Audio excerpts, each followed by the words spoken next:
नमस्कार।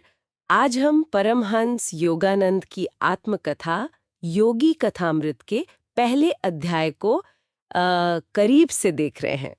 ये अध्याय है मेरे माता पिता और प्रारंभिक जीवन। जी। इसमें हम योगानंद के बचपन की कुछ बहुत ही हैरान करने वाली यादों, उनके परिवार के माहौल और उन शुरुआती आध्यात्मिक अनुभवों पर बात करेंगे जिन्होंने उनके जीवन को दिशा दी। हाँ, बिल्कुल। ये समझने की कोशिश करेंगे कि कैसे ये शुरुआती अनुभव एक इतने बड़े आध्यात्मिक गुरु की नींव रखते हैं। हाँ, तो चलिए शुरू करते हैं। सबसे पहले योगानंद अपने बहुत ही छोटे बचपन की बातें याद करते हैं। मतलब इतनी साफ यादें कि उन्हें ये तक याद है कि जब वो चल बोल नहीं पाते थे तो कितनी झुंझलाहट होती थी। हाँ, ये काफ़ी असाधारण है। और वो अपने पिछले जन्म की भी बात करते हैं जी। कि वो हिमालय में योगी थे। ये बात सीधे-सीधे भारतीय दर्शन की उस धारणा से जुड़ती है कि चेतना शरीर के साथ खत्म नहीं होती। मतलब आत्मा शरीर से परे है। हम्म। कई सिद्ध योगियों के बारे में ऐसा कहा जाता है कि वो जन्म मृत्यु के बीच भी अपनी चेतना बनाए रखते हैं। अच्छा, उनके माता पिता का भी जाहिर है बहुत बड़ा प्रभाव रहा। पिता भगवती चरण घोष रेलवे में थे, थोड़े तर्कवादी और कहा जाता है कि थोड़े कंजूस भी पर ईमानदार। हाँ, और माँ बिल्कुल विपरीत, बहुत दयालु, धार्मिक और प्यार से सिखाने वाली। क्षत्रिय परिवार था बंगाल का। और 8 बच्चे थे परिवार में, पर माहौल बताते हैं बड़ा शांत, प्रेमपूर्ण था। माता पिता के बीच भी एक गरिमापूर्ण प्रेम था। बिल्कुल। और ये संतुलन देखने लायक है। मतलब पिता का अनुशासन और माँ की करुणा। पिता जैसा आपने कहा बाहर से शायद सख्त लगते हों, पर उनका अपना जीवन भी एक तरह से तपस्वी जैसा था। पैसे वैसे से कोई खास लगाव नहीं। हाँ, सुना है रेलवे का कोई बड़ा बोनस तक उन्होंने लेने से मना कर दिया था। जी बिल्कुल। भौतिक लाभ से कोई मोह नहीं था। और दान देने को लेकर भी दोनों कितने अलग थे। माँ तो गरीबों पर कभी-कभी पिता के महीने भर की कमाई से भी ज्यादा खर्च कर देती थी। हाँ, वो 10 रुपए वाला किस्सा बड़ा दिलचस्प है। पिता ने टोका तो माँ ने कैसे बचपन की कोई बात याद दिलाकर मतलब अपनी बात मनवा ली। उनका वो भावनात्मक तर्क जीत गया। कमाल है। अच्छा, और फिर पिता का अपने गुरु लाहिरी महाशय से जुड़ना, वो कहानी क्या है? हाँ, वो भी एक तरह से चमत्कारी ही कहेंगे। उनके कर्मचारी थे अविनाश बाबू, जो गुरुजी के शिष्य थे। अच्छा। उन्होंने छुट्टी मांगी तो पिता ने शायद थोड़ा मजाक उड़ाया, लेकिन फिर कुछ देर बाद जब पिता खेत के पास से गुजर रहे थे, कहते हैं लाहिरी महाशय वहां अचानक प्रकट हो गए। सच में? जी। और सीधे पिता को नाम लेकर बोले, भगवती, तुम अपने कर्मचारी पर ज्यादा सख्ती कर रहे हो। अरे, इस घटना ने तो पिता को हिला दिया होगा। बिल्कुल। वो इतने प्रभावित हुए कि फौरन मतलब अपनी पत्नी के साथ बनारस गए और लाहिरी महाशय से क्रिया योग की दीक्षा ले ली। क्रिया योग? हाँ, हाँ, ये उनकी परंपरा की मुख्य ध्यान तकनीक है। सही कहा। और ये दिखाता है कि भारत में गुरु शिष्य का रिश्ता कितना गहरा और परिवर्तनकारी हो सकता है।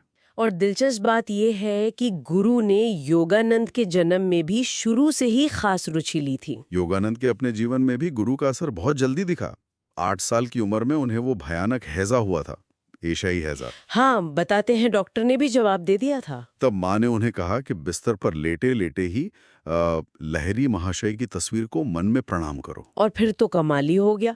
योगानंद लिखते हैं कि उन्हें एक तेज रोशनी दिखी और वो उसी वक्त ठीक हो गए। बिल्कुल स्वस्थ। वो तस्वीर, उसका भी अपना एक रहस्य है ना? हाँ, गुरुजी फोटो खिंचवाना नहीं चाहते थे। हाँ। बिल्कुल। पहली कोशिश में तो कहते हैं फोटो में सिर्फ खाली जगह आई थी। बाद में गंगाधर बाबू के बहुत कहने पर वो माने। तो वो तस्वीर योगानंद के लिए सिर्फ एक फोटो नहीं रही। नहीं, बिल्कुल नहीं। वो एक तरह से गुरु की जीती जागती उपस्थिति थी। उनकी शक्ति का माध्यम बन गई। जैसे गुरु कह रहे हों कि मैं भौतिक शरीर में न भी रहूं, तो भी शिष्य की आंतरिक दृष्टि में, जिसे वो कूटस्थ कहते हैं, हमेशा मौजूद हों। हम्म। बचपन में योगानंद ने और भी ऐसे अनोखे अनुभव किए, जैसे ध्यान में हिमालय की योगियों के दर्शन होना जी। और मैं ईश्वर हूँ, मैं प्रकाश हूँ जैसी आवाजें सुनना। हाँ, और वो फोड़े वाला किस्सा, बहन से बहस हो गई और उन्होंने बस इरादा किया कि अगले दिन बांह पर फोड़ा निकल आए, और निकल आया। हाँ, और बहन का फोड़ा तो दोगुना बड़ा हो गया। लेकिन माँ ने फिर उन्हें समझाया कि शब्दों की ताकत का मतलब नुकसान पहुंचाने के लिए इस्तेमाल नहीं करना चाहिए। सही। एक और किस्सा है, वो पतंगों वाला। हाँ लाहौर में छत पर खड़े थे, दो पतंगे कटकर कहीं दूर जा रही थीं। हाँ और इन्होंने माँ काली के मंदिर के सामने प्रार्थना की और वो दोनों पतंगे इनके पास आ गिरी, जो कि लगभग नामुमकिन था। हाँ। तो ये सारी घटनाएं, ये फोड़े वाला किस्सा हो या पतंगों वाला, ये शब्द और विचार की शक्ति को ही दर्शाते हैं। जैसा स्रोत में भी कहा गया है कि एकाग्रता से बोले गए शब्दों का भौतिक प्रभाव हो सकता है। ये दिखाता है कि कैसे गहरी आस्था और एकाग्रता भौतिक यथार्थ को भी प्रभावित कर सकती है, कम से कम इस वृत्तांत के अनुसार। तो कुल मिला के हमने देखा कि योगानंद के बचपन में यह असाधारण यादें, माता पिता का वो संतुलित प्रभाव, गुरु का चमत्कारी हस्तक्षेप और खुद उनकी उभरती हुई आध्यात्मिक शक्तियां, ये सब मिलकर उनके भविष्य के मार्ग की तैयारी कर रही थीं। हाँ बिल्कुल। और अंत में ये सोचने वाली बात है, यह अध्याय हमें सोचने पर मजबूर करता है कि अगर गहरे विश्वास और एकाग्र शब्दों में इतनी शक्ति हो सकती है, जैसा कि इन अनुभवों से लगता है, तो फिर हम अपनी रोजमर्रा की बातचीत में अपने अंदरूनी विचारों से जाने अनजाने अपनी हकीकत को किस तरह से कितना बढ़ रहे होंगे। ये एक बड़ा सवाल है। नमस्कार। आज हम एक बहुत ही अम, व्यक्तिगत और रहस्यमयी कहानी पर बात करेंगे। जी। ये एक 11 साल के बच्चे के जीवन से जुड़ी है, माँ का देहांत और रहस्यमयी ताबीज। बिल्कुल, ये कहानी दिखाती है कि कैसे गहरा भावनात्मक अनुभव, जी जैसे माँ को खोना, हाँ। एक बच्चे को मतलब पूरी तरह से एक अलग रास्ते पर ले जा सकता है, एक आध्यात्मिक खोज की तरफ। सही कहा। तो ये कहानी है मुकुंद की, जो हम्म। बाद में परमहंस योगानंद बने। 11 साल के थे वो तब। जी। और उनकी माँ की सबसे बड़ी इच्छा थी कि उनके बड़े बेटे अनंत, उनकी शादी हो जाए। हाँ, कलकत्ता में तैयारियां चल रही थी जोरों से। माँ वहीं थी। और मुकुंद और उनके पिता वो बरेली में थे। लेकिन फिर बरेली में एक रात कुछ अजीब हुआ। हाँ, आधी रात को मुकुंद ने जैसे अपनी माँ को देखा, मतलब सपने में, या कहना मुश्किल है। क्या कहा माँ ने? उन्होंने कहा कि अगर मुझे जिंदा देखना चाहते हो तो फौरन कलकत्ता आ जाओ। ओह, तो उन्होंने फौरन अपने पिता को जगाया होगा। जगाया, पर पिता ने अम, शायद उन्हें तसल्ली देने के लिए या सच में यकीन न होने पर कहा कि ये तुम्हारा मति भ्रम है। टाल दिया मतलब। हाँ, टाल दिया। पर मुकुंद का मन तो एकदम बेचैन हो गया। और होनी को कौन टाल सकता है। अगली सुबह खबर आ ही गई। बिल्कुल, खबर आई कि माँ बहुत बीमार है, शादी रोक दी गई है, फौरन आ जाओ। तो वो निकले तुरंत, पिता और पुत्र। हाँ, और रास्ते में मुकुंद इतने ज्यादा दुखी और निराश थे कि वो उनके मन में आत्महत्या तक का ख्याल आया। 11 साल के बच्चे के मन में कितना गहरा सदमा लगा होगा। बहुत ज्यादा। और कलकत्ता पहुंचने पर जो सबसे बड़ा डर था वो सच निकला। माँ? माँ नहीं रही। उफ, ये तो किसी भी बच्चे के लिए, बल्कि किसी के लिए भी असहनीय है। बिल्कुल। वो बिल्कुल टूट गए थे, गहरे शोक में डूब गए। कहते हैं कि उन्हें कुछ दिव्य दर्शन हुए ईश्वरीय माँ के, जिनसे थोड़ी शांति मिली। हाँ, कुछ ऐसी बात है। फिर वो और पिता बरेली लौटे, पर मुकुंद का मन नहीं लगता था। वो अक्सर घर के पास एक शियोली का पेड़ था, वहां जाकर बैठते थे। रोते थे और ईश्वर को पाने की एक तीव्र, बहुत तीव्र इच्छा महसूस करते थे। हिमालय जाने की सोचते थे। हाँ, इतनी ज्यादा कि एक बार तो उन्होंने कोशिश भी की भाग जाने की। जी, पर पकड़े गए। और उनके बड़े भाई अनंत, उन्होंने मजाक भी उड़ाया। क्या कहा था? कहा, स्वामी जी बनने चले हो, गेरुए वस्त्र कहाँ है? ओह, पर मुकुंद को बुरा नहीं लगा। नहीं, कहते हैं उन्हें बुरा नहीं लगा, बल्कि एक अजीब सा रोमांच हुआ, जैसे सन्यासी बनने की बात उनके लिए नई नहीं थी। ये दिलचस्प है। अच्छा, पिता पर क्या असर हुआ इस सब का? पिताजी भी बहुत बदल गए। उन्होंने दूसरी शादी नहीं की। अकेले ही बच्चों को पाला। हाँ, माँ और पिता दोनों की भूमिका निभाई। और वो पहले से ज्यादा अम, शांत और कोमल हो गए। और उन्होंने क्रिया योग भी शुरू कर दिया था ना? जी, क्रिया योग का अभ्यास करने लगे। तो ये तो हुआ दुख और उसके बाद का बदलाव, लेकिन वो रहस्यमय तावीज वाली बात? हाँ, वो कहानी का सबसे कह सकते हैं अलौकिक हिस्सा है। माँ की मृत्यु के लगभग 14 महीने बाद हुआ ये। जी, बड़े भाई अनंत ने मुकुंद को माँ का एक आखिरी संदेश दिया। 14 महीने बाद। इंतजार क्यों? क्योंकि माँ ने कहा था कि ये संदेश मुकुंद को तभी देना जब वो दुनियादारी से थोड़ा हटकर ईश्वर की खोज में लगे। अच्छा। तो अनंत ने देखा कि अब सही समय है। हाँ, और उस संदेश में कई हैरान करने वाली बातें थीं। पहली तो वो भविष्यवाणी वाली बात। बिल्कुल। माँ के गुरु थे लाहिड़ी महाशय, बहुत बड़े योगी। हाँ हाँ। उन्होंने भविष्यवाणी की थी कि मुकुंद एक योगी बनेगा और बहुत सी आत्माओं को ईश्वर तक ले जाएगा। माँ को ये पता था? जी, और ये भी पता था कि बचपन में मुकुंद को एक बार दिव्य प्रकाश दिखा था। माँ को उस घटना का भी ज्ञान था। कमाल है। और फिर वो लाहौर वाले साधु? हाँ, वो तो और भी अद्भुत है। माँ ने बताया कि लाहौर में उन्हें एक साधु मिले थे। जी। उस साधु ने माँ से कहा था कि तुम्हारी मृत्यु जल्दी होने वाली है। ओह, और ताबीज के बारे में भी बताया? हाँ, साधु ने कहा कि अगले दिन जब तुम ध्यान करोगी तो तुम्हारे हाथों में चांदी का एक ताबीज अपने आप प्रकट हो जाएगा। और ऐसा हुआ? बिल्कुल, अगले ही दिन माँ को ध्यान में वो ताबीज मिल गया। अविश्वसनीय। इस ताबीज का उद्देश्य क्या था? साधु ने बताया था कि मृत्यु के समय ये ताबीज अनंत को देना, अनंत उसे 1 साल अपने पास रखे। ठीक है। फिर जब मुकुंद सांसारिक चीजों से मन हटाकर ईश्वर की खोज में लगे, तब उसे दे दे। अच्छा, और ये भी कहा था कि ताबीज गायब हो जाएगा? हाँ, कहा था कि ये ताबीज कुछ साल मुकुंद के पास रहेगा, अपना उद्देश्य पूरा करेगा और फिर गायब हो जाएगा। तो अनंत ने 14 महीने बाद वो ताबीज मुकुंद को दिया? जी, और जैसे ही ताबीज मुकुंद में हाथ में आया, उन्हें एक जबरदस्त आध्यात्मिक अनुभूति हुई। क्या महसूस किया उन्होंने? जैसे कई पुरानी भूली हुई यादें ताजा हो गईं। उस पर संस्कृत में कुछ लिखा था। उसे देखकर उन्हें लगा कि इसका संबंध उनके पिछले जन्मों के गुरुओं से है। मतलब ताबीज सिर्फ एक वस्तु नहीं था, एक तरह का कनेक्शन था। बिल्कुल, एक गहरा आध्यात्मिक संबंध। अर्थ तुरंत शायद समझ नहीं आया, पर उसका असर बहुत गहरा था। तो ये कहानी हमें दिखाती है कि कैसे एक बच्चे का गहरा दुख, हाँ, एक भविष्यवाणी और एक रहस्यमयी तावीज, ये सब मिलकर उसे एक असाधारण आध्यात्मिक रास्ते पर ले गए। बिल्कुल। ये व्यक्तिगत हानि और प्रेम कैसे किसी की नियति को, इसके भाग्य को दिशा दे सकते हैं, इसका एक उदाहरण है।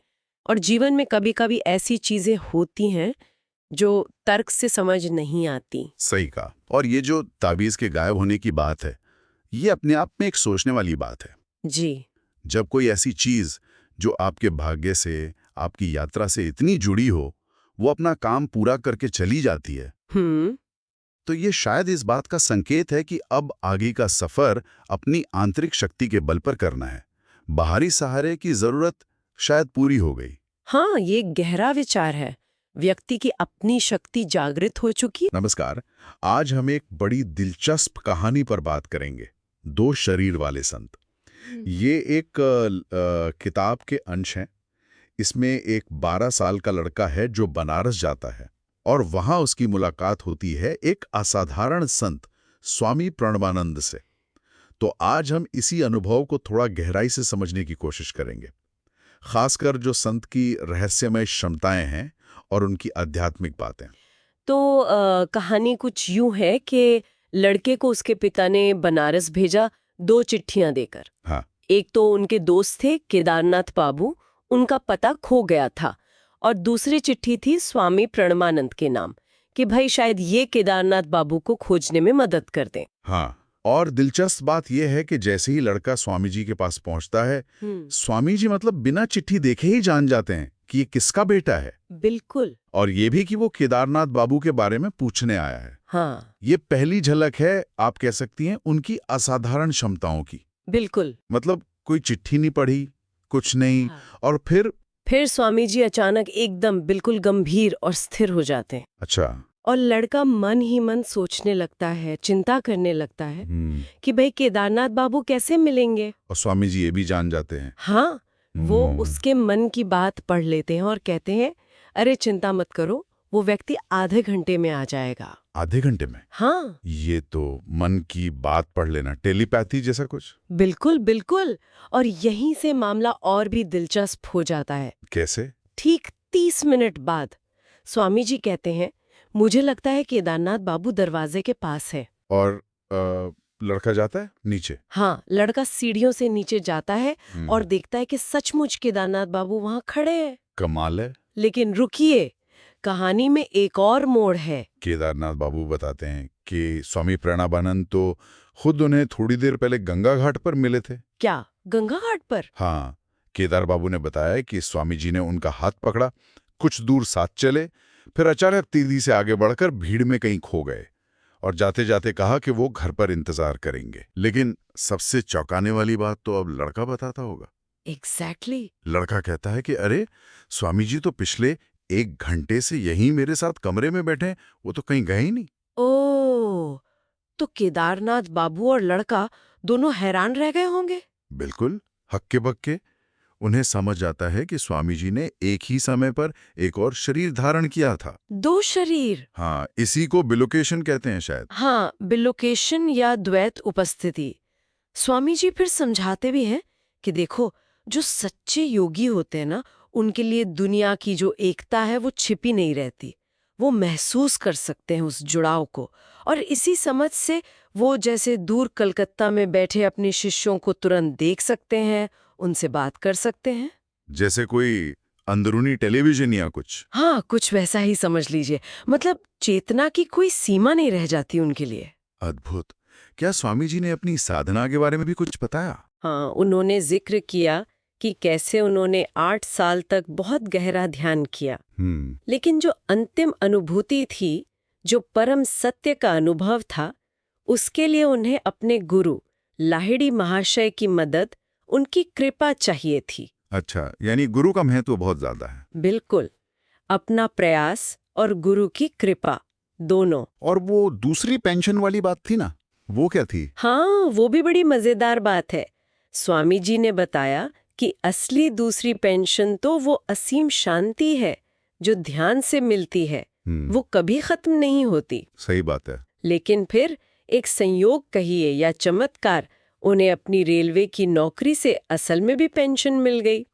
हुआ ये कि आध्यात्मिक अनुभवों की वजह से वो काम ठीक से कर नहीं पा रहे थे और डॉक्टर ने बिना ज्यादा सवाल जवाब किए पेंशन की सिफारिश कर दी, मानो लाहिड़ी महाशय की इच्छा ही हो। वाह, मतलब आध्यात्मिक शक्ति भौतिक दुनिया को भी प्रभावित कर सकती है। हाँ, ऐसा लगता तो है इस कहानी से। और अंत में स्वामी जी ने लड़के को आशीर्वाद दिया। हाँ, और भविष्यवाणी भी की कि उसका जीवन त्याग और योग के मार्ग के लिए ही बना है और वो उससे भविष्य में फिर मिलेंगे। ये पूरी कहानी मतलब हमारी जो समझ है भौतिक दुनिया की, उसको चुनौती देती है। बिल्कुल, एक ही समय 2 जगह होना, मन की बात पढ़ लेना, ये सब चेतना की उन गहराइयों की तरफ इशारा करता है जिन्हें हम आम तौर पर नहीं छू पाते। तो इस सब से क्या निष्कर्ष निकालें, क्या समझे? शायद यही कि हमारी चेतना की क्षमताएं हमारी सोच से कहीं ज्यादा हैं। हाँ, लगता तो यही है। हमारी मानवीय क्षमताएं शायद हमारी कल्पना से भी परे हैं। और जाते जाते सोचने के लिए एक बात छोड़ जाते हैं। जरूर। अगर चेतना वाकई में मतलब शरीर और स्थान की सीमाओं को पार कर सकती है, तो इसका हमारी जिंदगी जीने के तरीके पे, हमारे रिश्तों पे और सच क्या है, इस समझ पर क्या असर पड़ सकता है? हाँ, ये सोचने वाली बात है। इसका प्रभाव तो बहुत गहरा हो सकता है। नमस्कार। आज हम एक बहुत ही दिलचस्प किस्से पर बात करने वाले हैं। जी। एक नौजवान है जो अपने गुरु को खोजने निकला है। हिमालय जाने के लिए घर से भाग गया। हाँ, ये कहानी हिमालय की मेरी बाधित उड़ान के 4थे अध्याय से है, एक आत्मकथा। बिल्कुल। और इसमें देखने लायक ये है कि मतलब ये जो आध्यात्मिक खोज है, इसकी प्रेरणा क्या थी? और रास्ते में क्या-क्या अड़चनें आईं? हाँ, और कैसे मतलब अनजाने मोड़ों ने पूरे सफर को एक नया ही रूप दे दिया।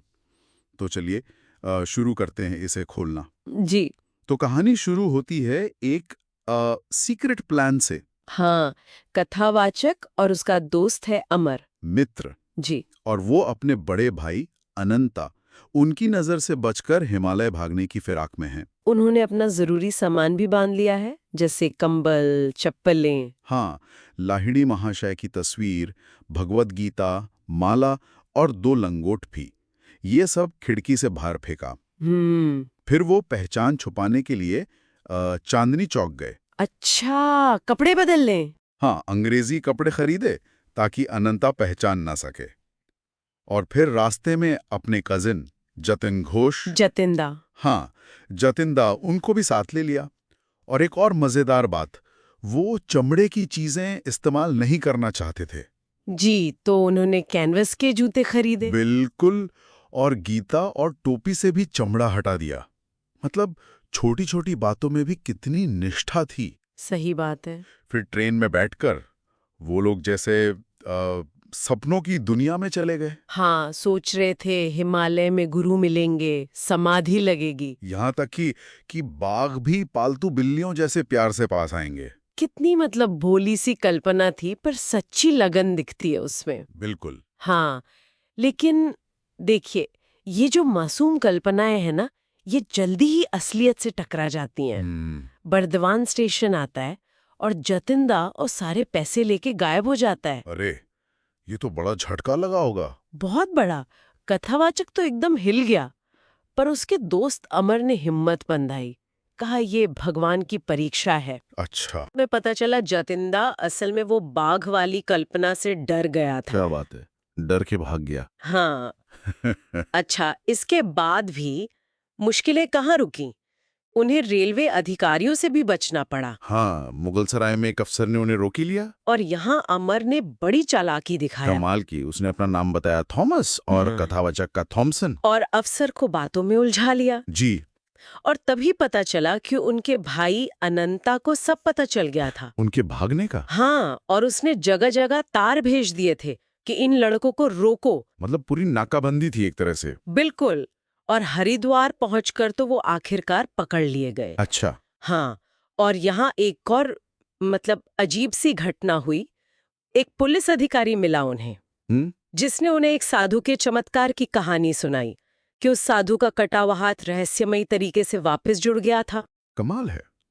विडंबना देखिए, गुरु खोजने निकले थे और पुलिस वाले से आध्यात्मिक कहानी सुन रहे हैं। और वो भी उस पुलिस वाले से जिसने अनजाने में ही उस साधु को घायल किया था। ये दिखाता है कि मतलब सीख कहीं से भी मिल सकती है। सही बात है। तो फिर आखिर का अनंता भाई पहुंच गए? हाँ, अनंता पहुंच गया और उन्हें मनाकर बनारस ले गया। अच्छा, बनारस क्यों? वहां वो उन्हें एक पंडित से मिलवाना चाहता था, जो कथावाचक को सन्यास के रास्ते से मतलब आध्यात्मिक जीवन से हटाने की कोशिश करे।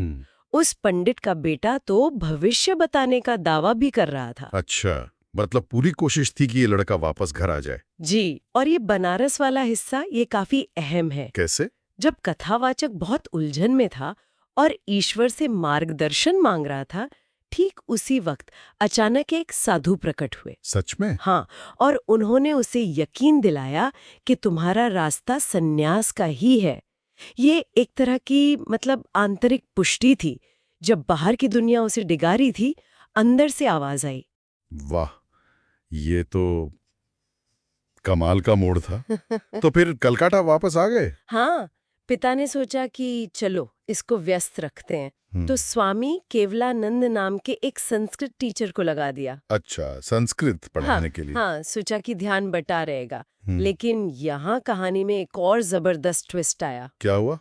पता चला कि स्वामी केवलानंद खुद लाहिड़ी महाशय के एक पहुंचे हुए शिष्य हैं। अरे, वही लाहिड़ी महाशय जिनकी तस्वीर लेकर वो घर से भागा था। जी हाँ, क्रिया योग के वही गुरु। तो जिसे ध्यान भटकाने के लिए लाया गया, वो तो आध्यात्मिक प्यास को और बढ़ाने वाला निकला। ये तो किस्मत का खेल है। बिल्कुल बिल्कुल। स्वामी केवलानंद ने फिर कथावाचक को क्रिया योग, जो एक खास ध्यान तकनीक है, और लाहिड़ी महाशय की शिक्षाओं के बारे में बताया। अच्छा। हाँ, और इसमें वो रामू नाम के अंधे शिष्य वाला चमत्कार भी बताया। हाँ हाँ, सुना है मैंने कि उसे दृष्टि मिल गई थी। जी, उसे 7 दिन तक राम नाम जप कर माथे पर ध्यान लगाने को कहा गया और उसकी दृष्टि लौट आई। तो ये सारी घटनाएं क्या दिखाती हैं कि मार्गदर्शन कितने मतलब अप्रत्याशित तरीकों से आ सकता है। सही। जब इच्छा सच्ची हो ना तो रास्ता कहीं ना कहीं से निकलता ही है। चाहे बाहर से हालात कितने भी मुश्किल क्यों ना लगे। और लाहिड़ी महाशय के चमत्कारों में ये बात खास थी कि उनमें अहंकार बिल्कुल नहीं था, बिल्कुल। ईश्वर पर पूरी तरह निर्भरता। तो अगर हम इस पूरे सफर को देखें तो बार बार रुकावटें आईं, प्लान फेल हुए, जी, लेकिन कथावाचक का इरादा कमजोर नहीं हुआ। बल्कि ऐसा लगता है कि ये जो बाधाएं थीं या ये जो अनअपेक्षित मुलाकातें थीं, इन्होंने उसके विश्वास को शायद और पक्का कर दिया। हाँ बिल्कुल। और यहाँ एक सोचने वाली बात ये निकलती है, क्या जीवन में जो बाधाएं आती हैं वो असल में हमारे चुने हुए रास्ते पर हमारी लगन को परखने और उसे मजबूत करने का तरीका हो सकती हैं? हाँ बिल्कुल, ये एक गहरा सवाल है सोचने के लिए। नमस्कार, आज हम गोता लगा रहे हैं एक अद्भुत इत्र संत के 5वें अध्याय में। ये वो समय है जब लेखक हाई स्कूल के ठीक बाद अपने गुरु की तलाश में थे। हाँ बिल्कुल। और ये तलाश उन्हें कई तरह के संतों से मिलवाती है। आज हम दो खास मुलाकातों पर ध्यान देंगे। एक तो वो साधु हैं जिनका नाम हमें पता नहीं, और दूसरे हैं वो काफी चर्चित गंध बाबा, मतलब इत्र वाले संत। तो आज की ये जो हमारी गहरी चर्चा है, इसमें हम देखेंगे कि कैसे लेखक ने इन अनुभवों को समझा। और देखिए, ये हमारे लिए आध्यात्मिकता, चमत्कार और खुद की खोज पर कई गहरे सवाल भी छोड़ जाते हैं। सही बात है। इन स्रोतों में ना दर्शन भी हैं और हैरान कर देने वाली घटनाएं भी हैं। एक गजब का मेल है। चलिए, तो फिर शुरू करते हैं उस पहली मुलाकात से। कालीघाट मंदिर में मिले थे वो साधु, है ना? हाँ वही। उन्होंने देखिए प्रकृति के द्वंद्व की बात की। मतलब जैसे देवी काली का प्रतीक है ना, अच्छाई बुराई सब एक साथ, और माया का जिक्र किया। माया यानी वो भ्रम जो असलियत नहीं देखने देता। बिल्कुल। और अच्छे बुरे की जो पहेली है उस पर भी बात की। और मुझे ये बात बहुत दिलचस्प लगी कि उन्होंने आत्मनिरीक्षण पर कितना जोर दिया, मतलब खुद के अंदर झांकना। हाँ, और उसे ज्ञान का बेहद दर्दनाक रास्ता कहा। दर्दनाक क्यों? क्योंकि वो कहते हैं कि ये अहंकार को चूर करता है, पर हाँ, इंसान को सच्चाई देखने वाला मतलब दृष्टा बना देता है। अच्छा, और उन्होंने इसे आत्म अभिव्यक्ति से अलग बताया है ना, जो आजकल बहुत चलता है। हाँ बिल्कुल। वो कहते थे कि आत्मा अभिव्यक्ति तो अक्सर अहंकार को और बढ़ा देती है।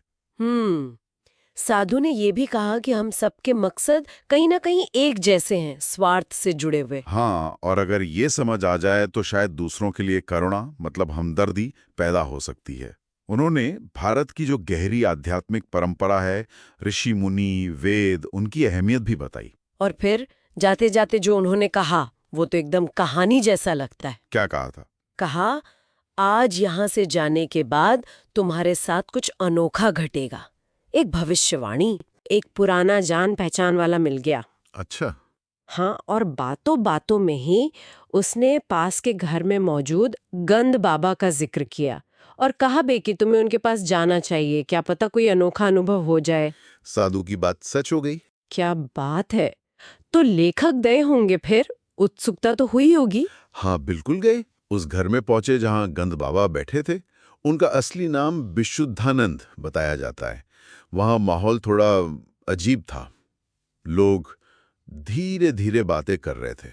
किस बारे में? यही कि बाबा बिना छुए फूलों में खुशबू पैदा कर देते हैं या मुरझाए फूलों को फिर से ताजा कर देते हैं। ऐसी बातें चल रही थी। हाँ, चमत्कार वाली बात है। तो लेखक के मन में क्या आया? शक हुआ होगा। हाँ, शक तो था। उन्होंने बाबा से पूछ भी लिया सीधा सीधे कि क्या भगवान को पाने की साधना सिर्फ इत्र बनाने के लिए की जाती है? बड़ा तीखा सवाल। बाबा ने क्या जवाब दिया? बाबा ने कहा कि वो तो बस ईश्वर की शक्ति दिखा रहे हैं। हम्म। लेकिन लेखक कहाँ मानने वाले थे। उन्होंने फिर पूछ लिया कि क्या 12 साल की कड़ी साधना का नतीजा बस ये इत्र है? ये तो कुछ पैसों में बाजार में मिल जाता है। हाँ, ये सोचने वाली बात है। इसके बाद क्या हुआ? बाबा ने कुछ करके दिखाया? हाँ, इसके बाद बाबा ने चमत्कार दिखाने शुरू कर दिए। लेखक ने कहा तो बिना छुए ही उनकी हथेली से तेज गुलाब की खुशबू आने लगी। बिना छुए? हाँ, और फिर पास में एक सफेद फूल रखा था जिसमें कोई खुशबू नहीं थी। लेखक ने कहा तो उसमें से चमेली की महक आने लगी। कमाल है। तो लेखक प्रभावित हुए होंगे फिर? हैरान तो बहुत हुए, पर जैसा उन्होंने खुद लिखा है, आध्यात्मिक तौर पर उन्हें कोई गहरा असर महसूस नहीं हुआ। उन्हें यह सब एक करतब जैसा लगा, दिखावा। अच्छा। और ये पक्का करने के लिए कि ये उनका वहम नहीं है, बाद में उनकी बहन उमा ने भी वो खुशबुएं महसूस की। तो मतलब ये कोई दिमागी वहम या हिप्नोटिज्म जैसा नहीं था, कुछ तो सचमुच हुआ था। हाँ, और बाद में तो और भी बातें पता चली। कहते हैं गंद बाबा हवा से चीजें भी बना सकते थे। जैसे? एक दावत का किस्सा सुनाया जाता है कि मेहमानों की थालियों में लुचियां रखी थीं और बाबा ने अचानक उन सब के अंदर संतरे प्रकट कर दिए। लुचियों के अंदर संतरे? हाँ हाँ, ये तो सच में अजीब है ना? पर लेखक ने बाद में इन चमत्कारों को अपने योग के ज्ञान से समझाने की कोशिश भी की है। अच्छा, कैसे? क्या कहा उन्होंने? वो मानते थे कि ये सब जीवन अणुओं या लाइफ्ट्रॉन्स से होता है, मतलब बहुत ही सूक्ष्म जीवन शक्तियां होती हैं जिनके कंपन या वाइब्रेशन को बदलकर ऐसा किया जा सकता है। वो मानते थे कि संत अपनी इच्छा को ब्रह्मांड की इच्छा से जोड़कर ये बदलाव ला पाते हैं। लेकिन यहाँ एक जरूरी बात है। लेखक इन चमत्कारों को मानते तो हैं कि ये हो सकते हैं, पर आध्यात्मिक नजरिए से इन्हें बेकार मानते हैं। हाँ, ये बहुत महत्वपूर्ण बिंदु है। वो कहते हैं कि ये चीजें ईश्वर की सच्ची खोज के रास्ते से भटका देती हैं। बिल्कुल। और उन्होंने इसे सम्मोहन यानी हिप्नोटिज्म से भी अलग बताया है। सम्मोहन में आप दूसरों के मन पर कब्जा करते हैं, जो ठीक नहीं है। जबकि सच्चे संत अपनी इच्छा को ईश्वर की मर्जी से मिलाते हैं। ये फर्क है। सही कहा। और अपनी बात को पुख्ता करने के लिए उन्होंने एक फारसी सूफी संत अबू सईद का उदाहरण भी दिया है। हाँ, क्या कहा था अबू सईद ने? सईद ने कहा था कि असली संत वो नहीं जो पानी पर चले या हवा में उड़े। असली संत तो वो है जो लोगों के बीच रहता है, खरीद फरोख्त करता है, शादी करता है, रोजमर्रा के काम करता है, लेकिन एक पल के लिए भी ईश्वर को नहीं भूलता। बिल्कुल। चमत्कार दिखाने वाला बड़ा नहीं, ईश्वर को याद रखने वाला बड़ा है। तो कुल मिलाकर इन दोनों मुलाकातों के बाद भी एक इतने ज्ञानी साधु और एक चमत्कारी बाबा लेखक को अपना गुरु नहीं मिला। हाँ, उनकी तलाश जारी रही। उनका दिल तो एक ऐसे गुरु को खोज रहा था जो सिर्फ बातों या चमत्कारों से ना सिखाए, बल्कि अपने ऊंचे आदर्शों से, अपने जीने के तरीके से रास्ता दिखाए। ये पूरी कहानी वाकई हमें सोचने पर मजबूर करती है ना? कि सच्ची आध्यात्मिकता क्या है और ये जो बाहरी शक्तियां या चमत्कार हैं, इनमें कैसे भेद किया जाए। बिल्कुल।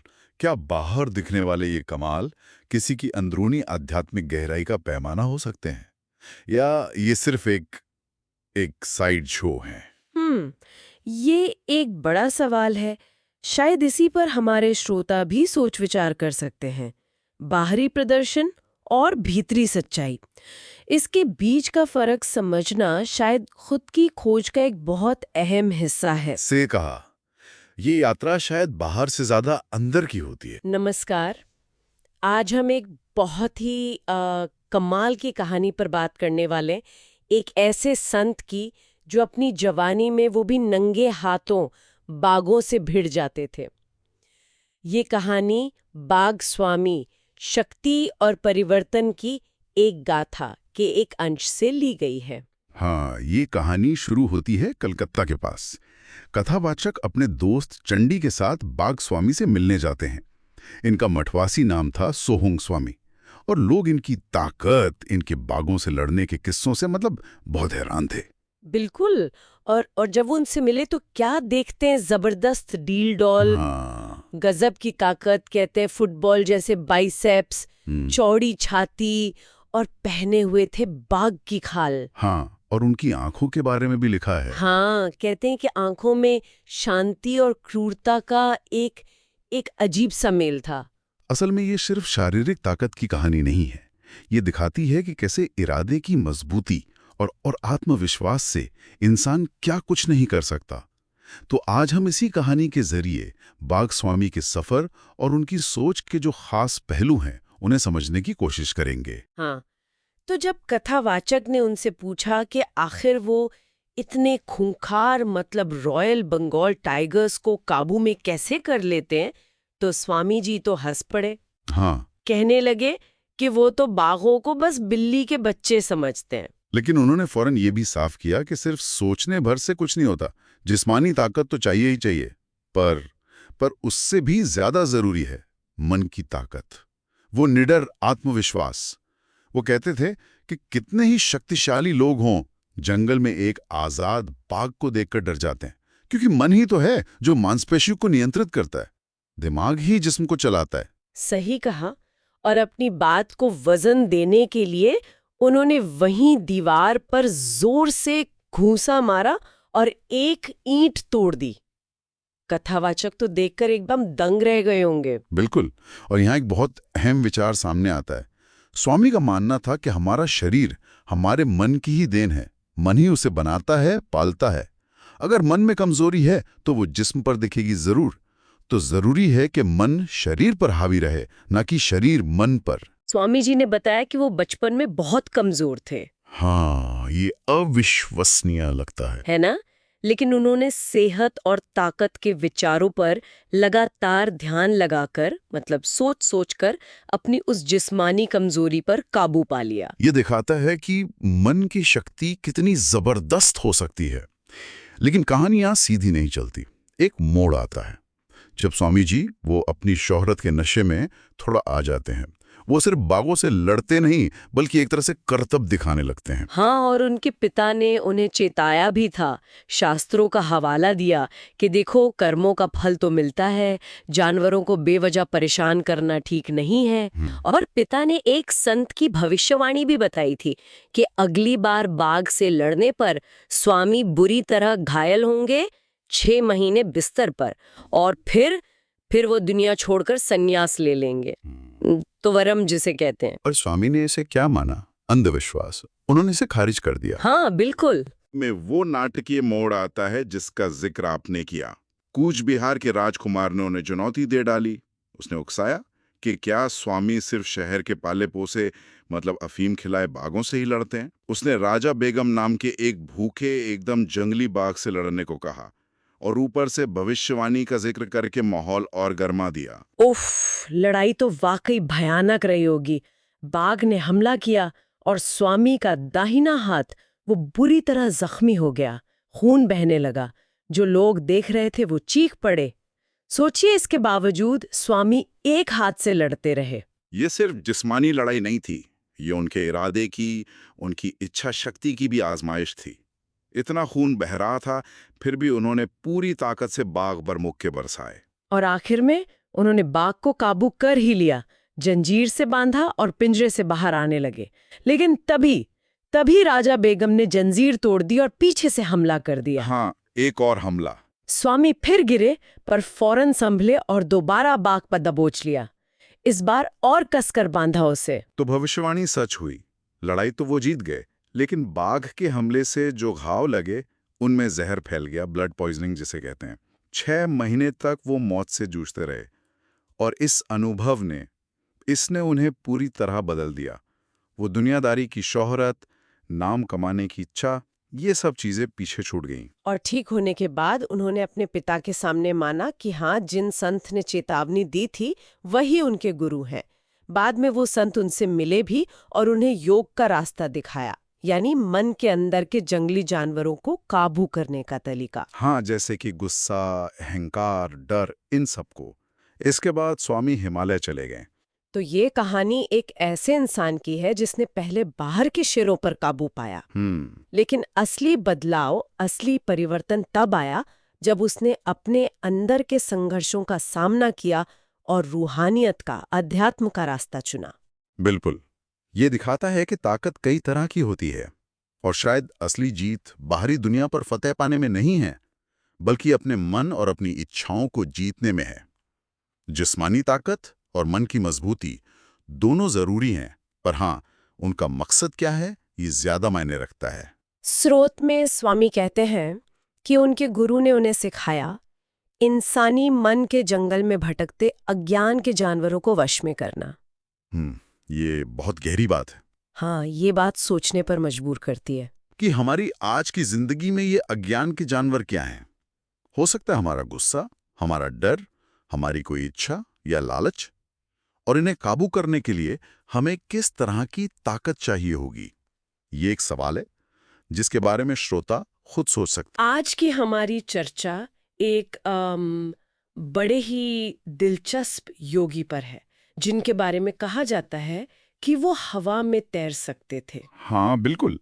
स्रोत है हवा में तैरते संत किताब का एक अंश जी ये हमें कलकत्ता के भादुड़ी महाशय से मिलवाता है। जी। सोचिए जरा, जमीन से ऊपर हवा में टिके रहना, ये सिर्फ कोई कहानी नहीं लगती है ना, बल्कि उनके जीवन और ज्ञान की गहराई भी दिखाती है। सही कहा। तो चलिए इस स्रोत के आधार पर उनके जीवन के कुछ अनोखे पहलुओं पर एक नजर डालते हैं। बिल्कुल, ये अंश वाकई सोचने पर मजबूर करता है और स्रोत साफ कहता है कि ये कोई जादू टोना नहीं था। नहीं, बल्कि योग विज्ञान, खास तौर पे प्राणायाम का नतीजा था ये। अच्छा, तो प्राणायाम से हवा में तैरना ये होता कैसे है? स्रोत क्या कहता है इस बारे में? देखिए, स्रोत बताता है कि भादुड़ी महाशय पतंजलि के अष्टांग योग में माहिर थे। जी, अष्टांग योग। हाँ, तो उसमें कुछ खास प्राणायाम हैं, मतलब सांस को कंट्रोल करने की तकनीकें। उनके गहरे अभ्यास से ऐसा कहा गया है कि शरीर अपना स्थूलपन, मतलब भारीपन, अच्छा, खोने लगता है। शरीर हल्का हो जाता है। हाँ, इतना हल्का कि वो जमीन से ऊपर उठ सकता है या उछलने लगता है। स्रोत ये भी कहता है कि ऐसा सिर्फ योगियों के साथ नहीं होता। तो फिर कभी-कभी तीव्र भक्ति में या गहरे आध्यात्मिक आनंद में भी ऐसी अवस्था देखी गई है। वाह। स्रोत में उनके एक भस्त्रिका प्राणायाम प्रदर्शन का भी जिक्र है, कुछ तूफान जैसा। हाँ, भस्त्रिका प्राणायाम, जिसमें तेजी से सांस लेते और छोड़ते हैं। जी।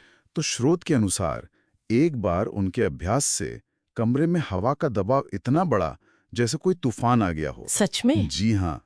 और उसके फौरन बाद वो बिल्कुल शांत, एक गहरी परचेतना की अवस्था में चले गए, मतलब सामान्य चेतना से बहुत ऊपर। वहां जो शांति महसूस हुई वो अविस्मरणीय थी, ऐसा वर्णन है स्रोत में। इतनी गहन साधना, और फिर ये बात कि वो पिछले 20 साल से अपने घर से बाहर ही नहीं निकले थे, ये तो मतलब बहुत ही अजीब है। अजीब तो लगता है, पर स्रोत उनके इस एकांतवास का एक कारण भी बताता है। क्या कारण? उनका मानना था कि ये एकांत दूसरों की भलाई के लिए है। दूसरों की भलाई के लिए? कैसे? क्योंकि वो बहुत स्पष्टवादी थे और सांसारिक लोग अक्सर सीधी सच्ची बातें सुनना पसंद नहीं करते। खासकर वो बातें जो उनके भ्रम तोड़ दें या जीने के तरीके पर सवाल उठाएं। हाँ, ये बात तो है।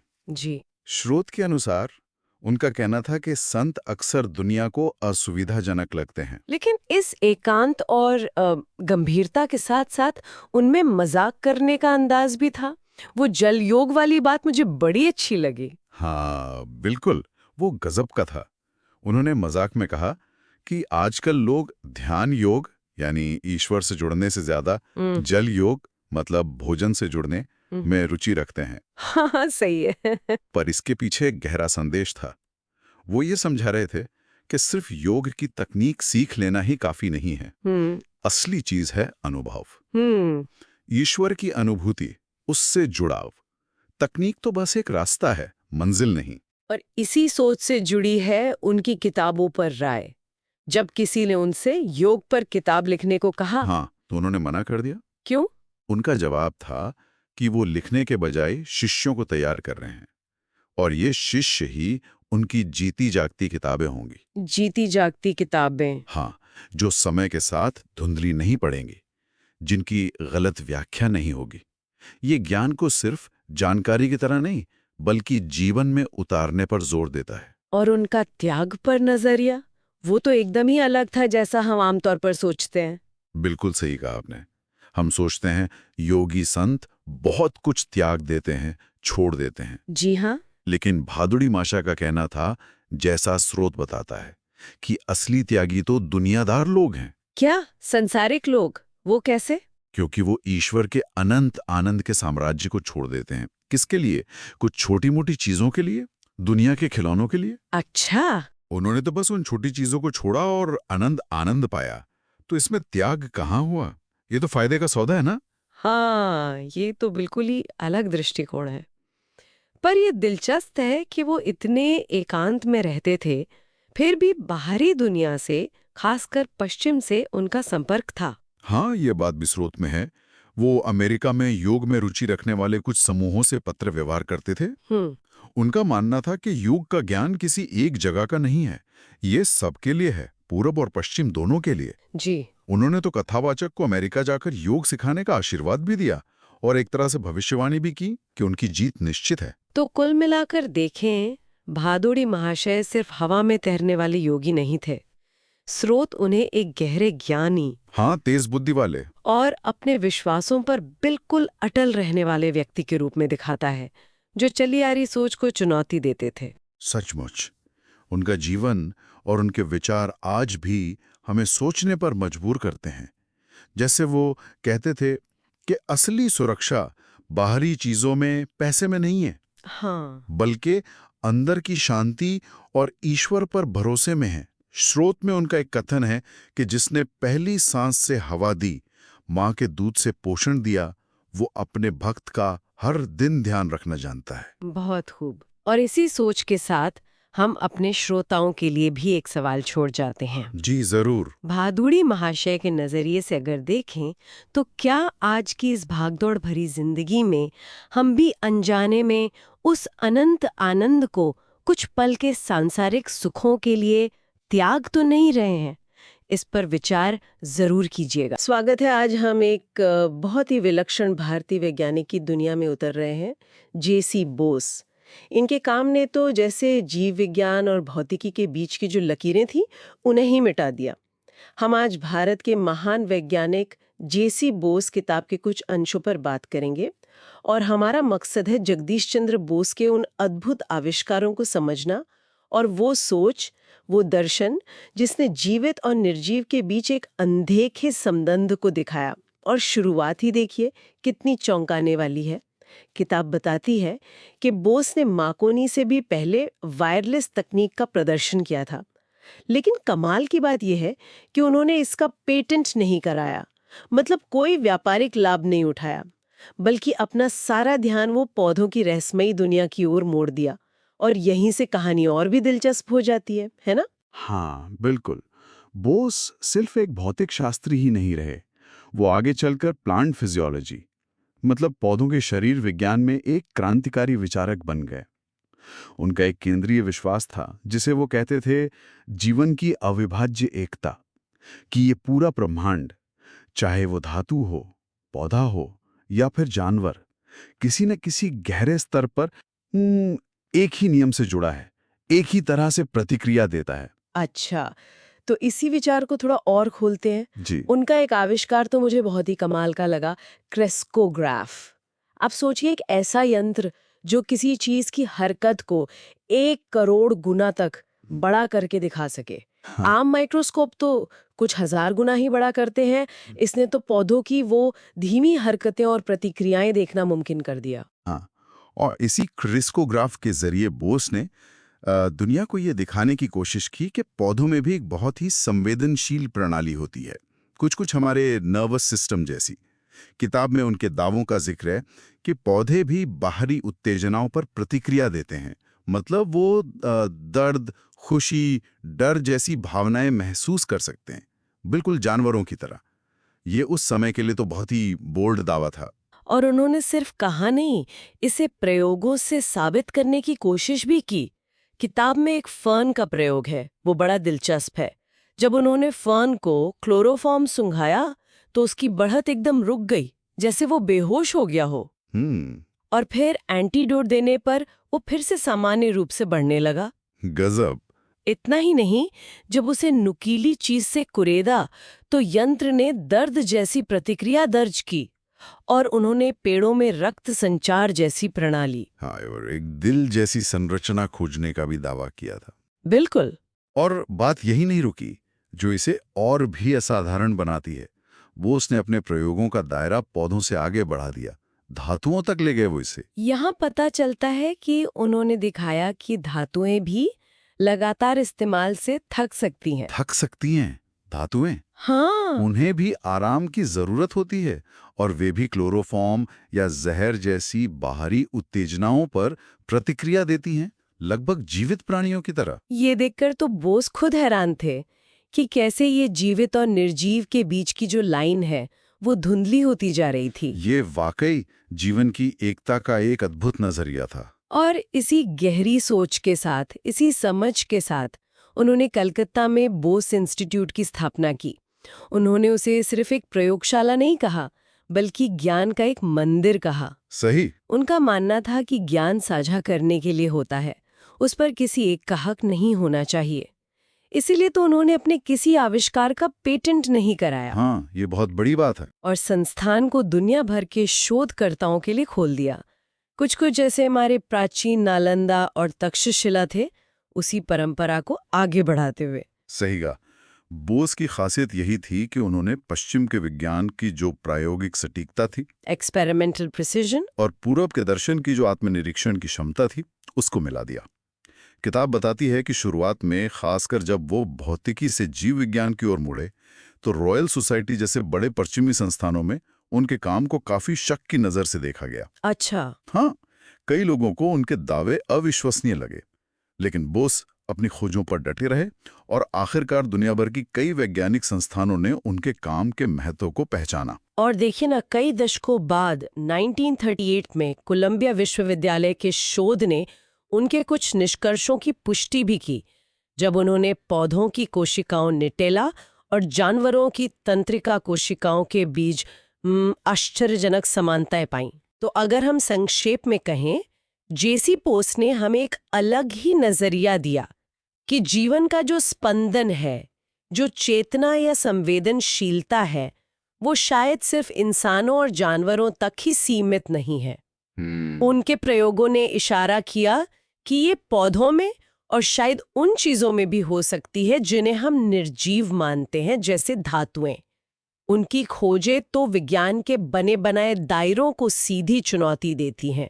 बिल्कुल, उनका काम हमें प्रकृति को टुकड़ों में देखने के बजाय एक एकीकृत, एक जुड़े हुए संपूर्ण के रूप में देखने की प्रेरणा देता है। ये हमें याद दिलाता है कि ज्ञान की सच्ची खोज जो है, वो सीमाओं में बंधकर नहीं हो सकती, और इसका असली मूल्य इसे मानवता के साथ साझा करने में ही है, जैसा बोस ने अपने जीवन से और अपने संस्थान के जरिए दिखाया। तो आज की इस चर्चा से एक विचार साथ लेकर जाइए। अगर हम बोस के प्रयोगों की माने और मान लें कि पौधों, यहाँ तक कि धातुओं में भी प्रतिक्रिया और संवेदनशीलता के तत्व मौजूद हैं, तो हमारे आसपास की इस पूरी दुनिया के प्रति हमारी समझ, हमारा नजरिया और शायद हमारा व्यवहार, वो कैसे बदल सकता है, इस पर जरूर सोचिएगा। नमस्कार। आज हम एक बहुत ही दिल को छूने वाले अंश पर बात करेंगे, धन्य भक्त और उनका दिव्य प्रेम से। हाँ, नमस्कार। ये वो हिस्सा है जहाँ कथावाचक की मुलाकात मास्टर महाशय नाम के एक संत से होती है। बिल्कुल, और इसका संदर्भ भी महत्वपूर्ण है। कथावाचक अपनी माँ के गुजर जाने के बाद बहुत दुखी हैं और उनमें एक तीव्र, एक आध्यात्मिक खोज चल रही है। सही कहा। और यही दुख, यही तलाश इस मुलाकात को और भी गहरा बना देती है। ये अंश असल में भक्ति क्या है, गुरु शिष्य का वो अनोखा रिश्ता, और ईश्वर का खासकर माँ के रूप में सीधा अनुभव कैसा हो सकता है, ये दिखाता है। तो जो पहली मुलाकात होती है, हाँ, वो दृश्य ही बड़ा शक्तिशाली है। कथावाचक मास्टर महाशय के कमरे में जाते हैं, हाँ, और वो देखते हैं कि मास्टर महाशय प्रार्थना में है, पूरी तरह से डूबे हुए। चेहरे पर एक दिव्य चमक है। बिल्कुल। और फिर जैसे ही मास्टर महाशय कुछ बोलते हैं, कथावाचक पर उसका जबरदस्त असर होता है। हाँ, एकदम से उन्हें लगता है कि वो दिव्य माँ से कितने दूर है। एक असहनीय दर्द, है ना? हाँ, ये सिर्फ उदासी नहीं है, ये वो आध्यात्मिक पीड़ा है। वो कनेक्शन जो टूट गया है या महसूस नहीं हो रहा, उसका दर्द। और वो दर्द इतना ज्यादा होता है कि वो सचमुच जमीन पर गिर पड़ते हैं और मास्टर महाशय से एक बच्चे की तरह पूछते हैं, विनती करते हैं। हाँ, कि वो उनकी तरफ से माँ से पूछें, क्या माँ कृपा करेंगी? कितनी सीधी, कितनी गहरी पुकार है ये। और मास्टर महाशय वो पहले तो थोड़ा हिचकिचाते हैं। हाँ, शायद अपनी भूमिका को लेकर थोड़ा संकोच करते हैं, पर फिर कथावाचक का दुख देखकर वो मान जाते हैं, वादा करते हैं कि हाँ, वो पूछेंगे माँ से। इसमें उनकी करुणा दिखती है। और फिर तो कमाल ही हो जाता है। उसी रात कथावाचक को दिव्य माँ का दर्शन होता है। जी, माँ खुद आकर उन्हें भरोसा दिलाती हैं कि वो हमेशा से उनसे प्यार करती आई हैं और करती रहेंगी। जरा सोचिए, उस गहरे दुख और शक के बीच ऐसा आश्वासन मिलना कितना बड़ा सहारा होगा ये अनुभव तो खैर अपने आप में अद्भुत है। ये कोई सपना या वहम नहीं लगता, बल्कि एक सीधा संवाद है, और इससे कथावाचक का विश्वास और पक्का हो जाता है। हाँ, और अगली सुबह जब वो वापस मास्टर महाशय के पास जाते हैं तो वहां भी एक दिलचस्प मोड़ आता है। बिल्कुल, मास्टर महाशय सीधे नहीं बताते कि उन्हें पता है। नहीं, वो पहले थोड़ा मजाक करते हैं, जैसे छेड़ रहे हो। तो माँ ने क्या कहा? हाँ हाँ हाँ, जैसे उन्हें कुछ मालूम ही नहीं। थोड़ी शरारत है उनके स्वभाव में। सही। ये उनकी सहजता है, और शायद एक तरह से वो कथावाचक को परख भी रहे थे। लेकिन फिर वो मान लेते हैं कि हाँ, उन्हें रात वाली बात पता है। इससे पता चलता है कि उनका आध्यात्मिक जुड़ाव कितना गहरा था। उन्हें बताने की जरूरत ही नहीं पड़ी, वो जान गए। यही तो। और मास्टर महाशय का अपना स्वभाव कितना विनम्र था। वो तो खुद को गुरु मानने को भी तैयार नहीं थे। हाँ, कहते थे कि असली गुरु तो कोई और होंगे जो बाद में आएंगे, वो तो बस एक माध्यम जैसे हैं। यही बात उन्हें महान बनाती है। इतने विनम्र, पर आध्यात्मिक रूप से कितने पहुंचे हुए। वो लड़कों का एक छोटा सा स्कूल चलाते थे। हाँ, और कमाल की बात यह है कि वहां अनुशासन कैसे रखते थे। बिना डांट डपट के, सिर्फ प्यार से, स्नेह से। ये भी उनकी भक्ति का ही एक रूप था शायद। बिल्कुल, उनकी अपनी भक्ति भी एकदम सीधी सादी, माँ के प्रति गहरी श्रद्धा। श्री रामकृष्ण परमहंस के शिष्य थे वो। हाँ, पर हमेशा कहते थे, मेरे गुरु ने ऐसा बताया, सारा श्रेय गुरु को। उनकी विनम्रता का एक और उदाहरण है, जब कथावाचक उन्हें फूलों की माला पहनाने लगते हैं। हाँ हाँ, वो झिझकते हैं और फिर ये कहकर लेते हैं कि ये माला उनके लिए नहीं, उनके अंदर जो माँ बैठी हैं उनके लिए है। हमेशा माँ को आगे रखना कमाल है। उनके जीवन में ऐसे कई छोटे छोटे उदाहरण मिलते हैं जहाँ लगता है जैसे उनकी प्रार्थना पर सीधा असर हुआ, मतलब दिव्य हस्तक्षेप। जैसे वो एक अहंकारी जान पहचान वाले का किस्सा था ना, हाँ, जिसे वो थोड़े परेशान थे, माँ से कहा और वो आदमी अचानक चला गया। या फिर वो यूनिवर्सिटी हॉल वाला, लेक्चर बोरिंग था, उन्होंने माँ से कहा, माँ यहाँ से निकालना है, और बत्तियां बुझ गईं। है ना। ये छोटी बातें दिखाती हैं कि उनका माँ के साथ कैसा निरंतर जीवित संवाद था। और फिर वो अनुभव आता है जिसे कथावाचक ने दूसरा बायोस्कोप कहा है। वो तो जैसे हमारी यथार्थ की समझ को ही हिला देता है। हाँ, वो तो वाकई हैरान करने वाला है। मास्टर महाशय ने कथावाचक की छाती पर बस हल्के से थपथपाया, और फिर क्या हुआ? अचानक सब चुप। कलकत्ते के वो भीड़ भाड़ वाली सड़क, ट्रामें चल रही हैं, गाड़ियां, लोग, सब कुछ दिख रहा है, पर आवाज बिल्कुल नहीं। एकदम मूक फिल्म की तरह। हाँ, जैसे सब कुछ चल रहा हो पर आवाज का बटन बंद कर दिया हो। उन्हें अपने पीछे की चीजें भी दिख रही थी, आसपास सब, पर सब मौन। और उन्हें खुद कैसा महसूस हो रहा था? जैसे वो खुद भी कोई परछाई हो। उनके दोस्त पास से गुजरे पर उन्हें पहचाना नहीं। सोचकर ही अजीब लगता है। दुनिया वही, पर एक पूरी इंद्रिय, ध्वनि गायब। और फिर खाता है कि मास्टर महाशय की चेतना का स्तर क्या था और उनकी उपस्थिति में कैसे वास्तविकता की परतें बदल सकती थीं। ये चेतना पर, धारणा पर कितने सवाल खड़े करता इस है। पूरे वृतांत से ऐसा लगता है कि कथावाचक ने, और शायद हमने भी, ईश्वर के मातृ स्वरूप की मिठास को ज्यादा समझा। मास्टर महाशय का जोर दिव्य दया पर था। हाँ, वो दिव्य न्याय वाले पिता स्वरूप में उतनी रुचि नहीं रखते थे, ऐसा लगता है। उनकी पूरी साधना माँ के प्रेम, करुणा और उन पर निर्भरता की थी। तो अंत में हम क्या कह सकते हैं? मुख्य सीख क्या मिलती है इससे? मेरे ख्याल में सबसे बड़ी बात यह है कि सच्ची गहरी भक्ति और विनम्रता, मतलब जिसमें कोई दिखावा ना हो, वो हमें सीधे आध्यात्मिक अनुभवों तक ले जा सकती है। मास्टर महाशय का जीवन ये दिखाता है कि ईश्वर के साथ लगातार एक प्रेम भरा रिश्ता, एक संवाद संभव है। बिल्कुल। और ये हमें सोचने पर भी मजबूर करता है ना, कि क्या ये जो दुनिया हम अपनी इंद्रियों से देखते समझते हैं, क्या बस यही सच है?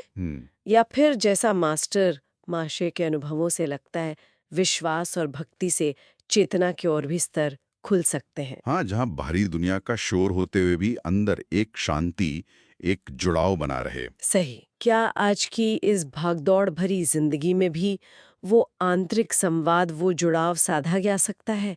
ये एक सोचने लायक सवाल है सबके। नमस्कार। आज हम एक बहुत ही व्यक्तिगत और दिलचस्प आध्यात्मिक सफर पर बात कर रहे हैं। जी। ये कहानी है एक युवा साधक मुकुंद की, और हमारे पास जो जानकारी है वो ऑटोबायोग्राफी ऑफ अ योगी के खास अध्याय से है। हाँ, वो अध्याय जहाँ वो अपने गुरु श्री युक्तेश्वर से मिलते हैं। बिल्कुल। ये कहानी दिखाती है कि कैसे वो अपनी दुनियावी जिम्मेदारियों, मतलब पढ़ाई वगैरह, और अपनी अंदर की जो तीव्र खोज है, उसके बीच संतुलन बनाने की कोशिश कर रहा है। हाँ, और इन अंशों में जो मुख्य तनाव है वो इसी बात का है। पारंपरिक उम्मीदें जैसे पढ़ाई, परिवार और दूसरी तरफ आध्यात्मिक ज्ञान और एक सच्चे गुरु की तलाश। सही। और यहीं से वो मंच तैयार होता है कुछ असाधारण घटनाओं के लिए जिनका जिक्र मुकुंद ने किया है। हाँ, कहानी की शुरुआत ही बड़ी, क्या कहेंगे, अनोखी है। मुकुंद के सर पर हाई स्कूल की फाइनल परीक्षा है, लेकिन तैयारी बिल्कुल नहीं। उसे पढ़ाई से ज्यादा कलकत्ता के घाटों पर शमशान भूमि के पास ध्यान करने में रुचि है। सोचिए। और वो एक किताब में पढ़ता है कि भाई ईश्वर में आस्था सब कुछ कर सकती है सिवाय एक चीज के, हाँ।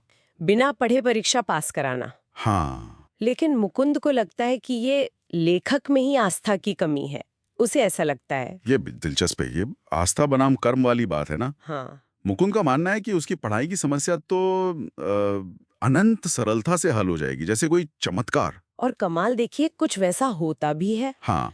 उसका एक दोस्त है नंतू, वो अचानक से आता है और उसे परीक्षा के लिए लगभग सारे जरूरी सवाल बता देता है। अच्छा। बस संस्कृत पढ़ाना भूल जाता है। ओ, तो संस्कृत का क्या हुआ? अगले दिन वो यूं ही टहल रहा था तो उसे संयोग से सड़क पर संस्कृत पद्य के कुछ छपे हुए पन्ने मिल जाते हैं, क्या बात है। और उन्हीं की मदद से वो संस्कृत की परीक्षा भी पास कर लेता है। कमाल है। अब देखिए, इसे आप क्या कहेंगे?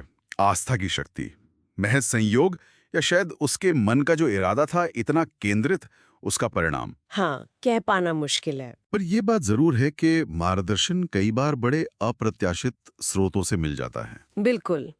खैर, परीक्षाएं हो गईं। इसके बाद मुकुंद घर छोड़ देता है और बनारस चला जाता है। जी, एक आश्रम में। हाँ, आध्यात्मिक साधना के लिए। पर वहां भी उसे एक संघर्ष का सामना करना पड़ता है।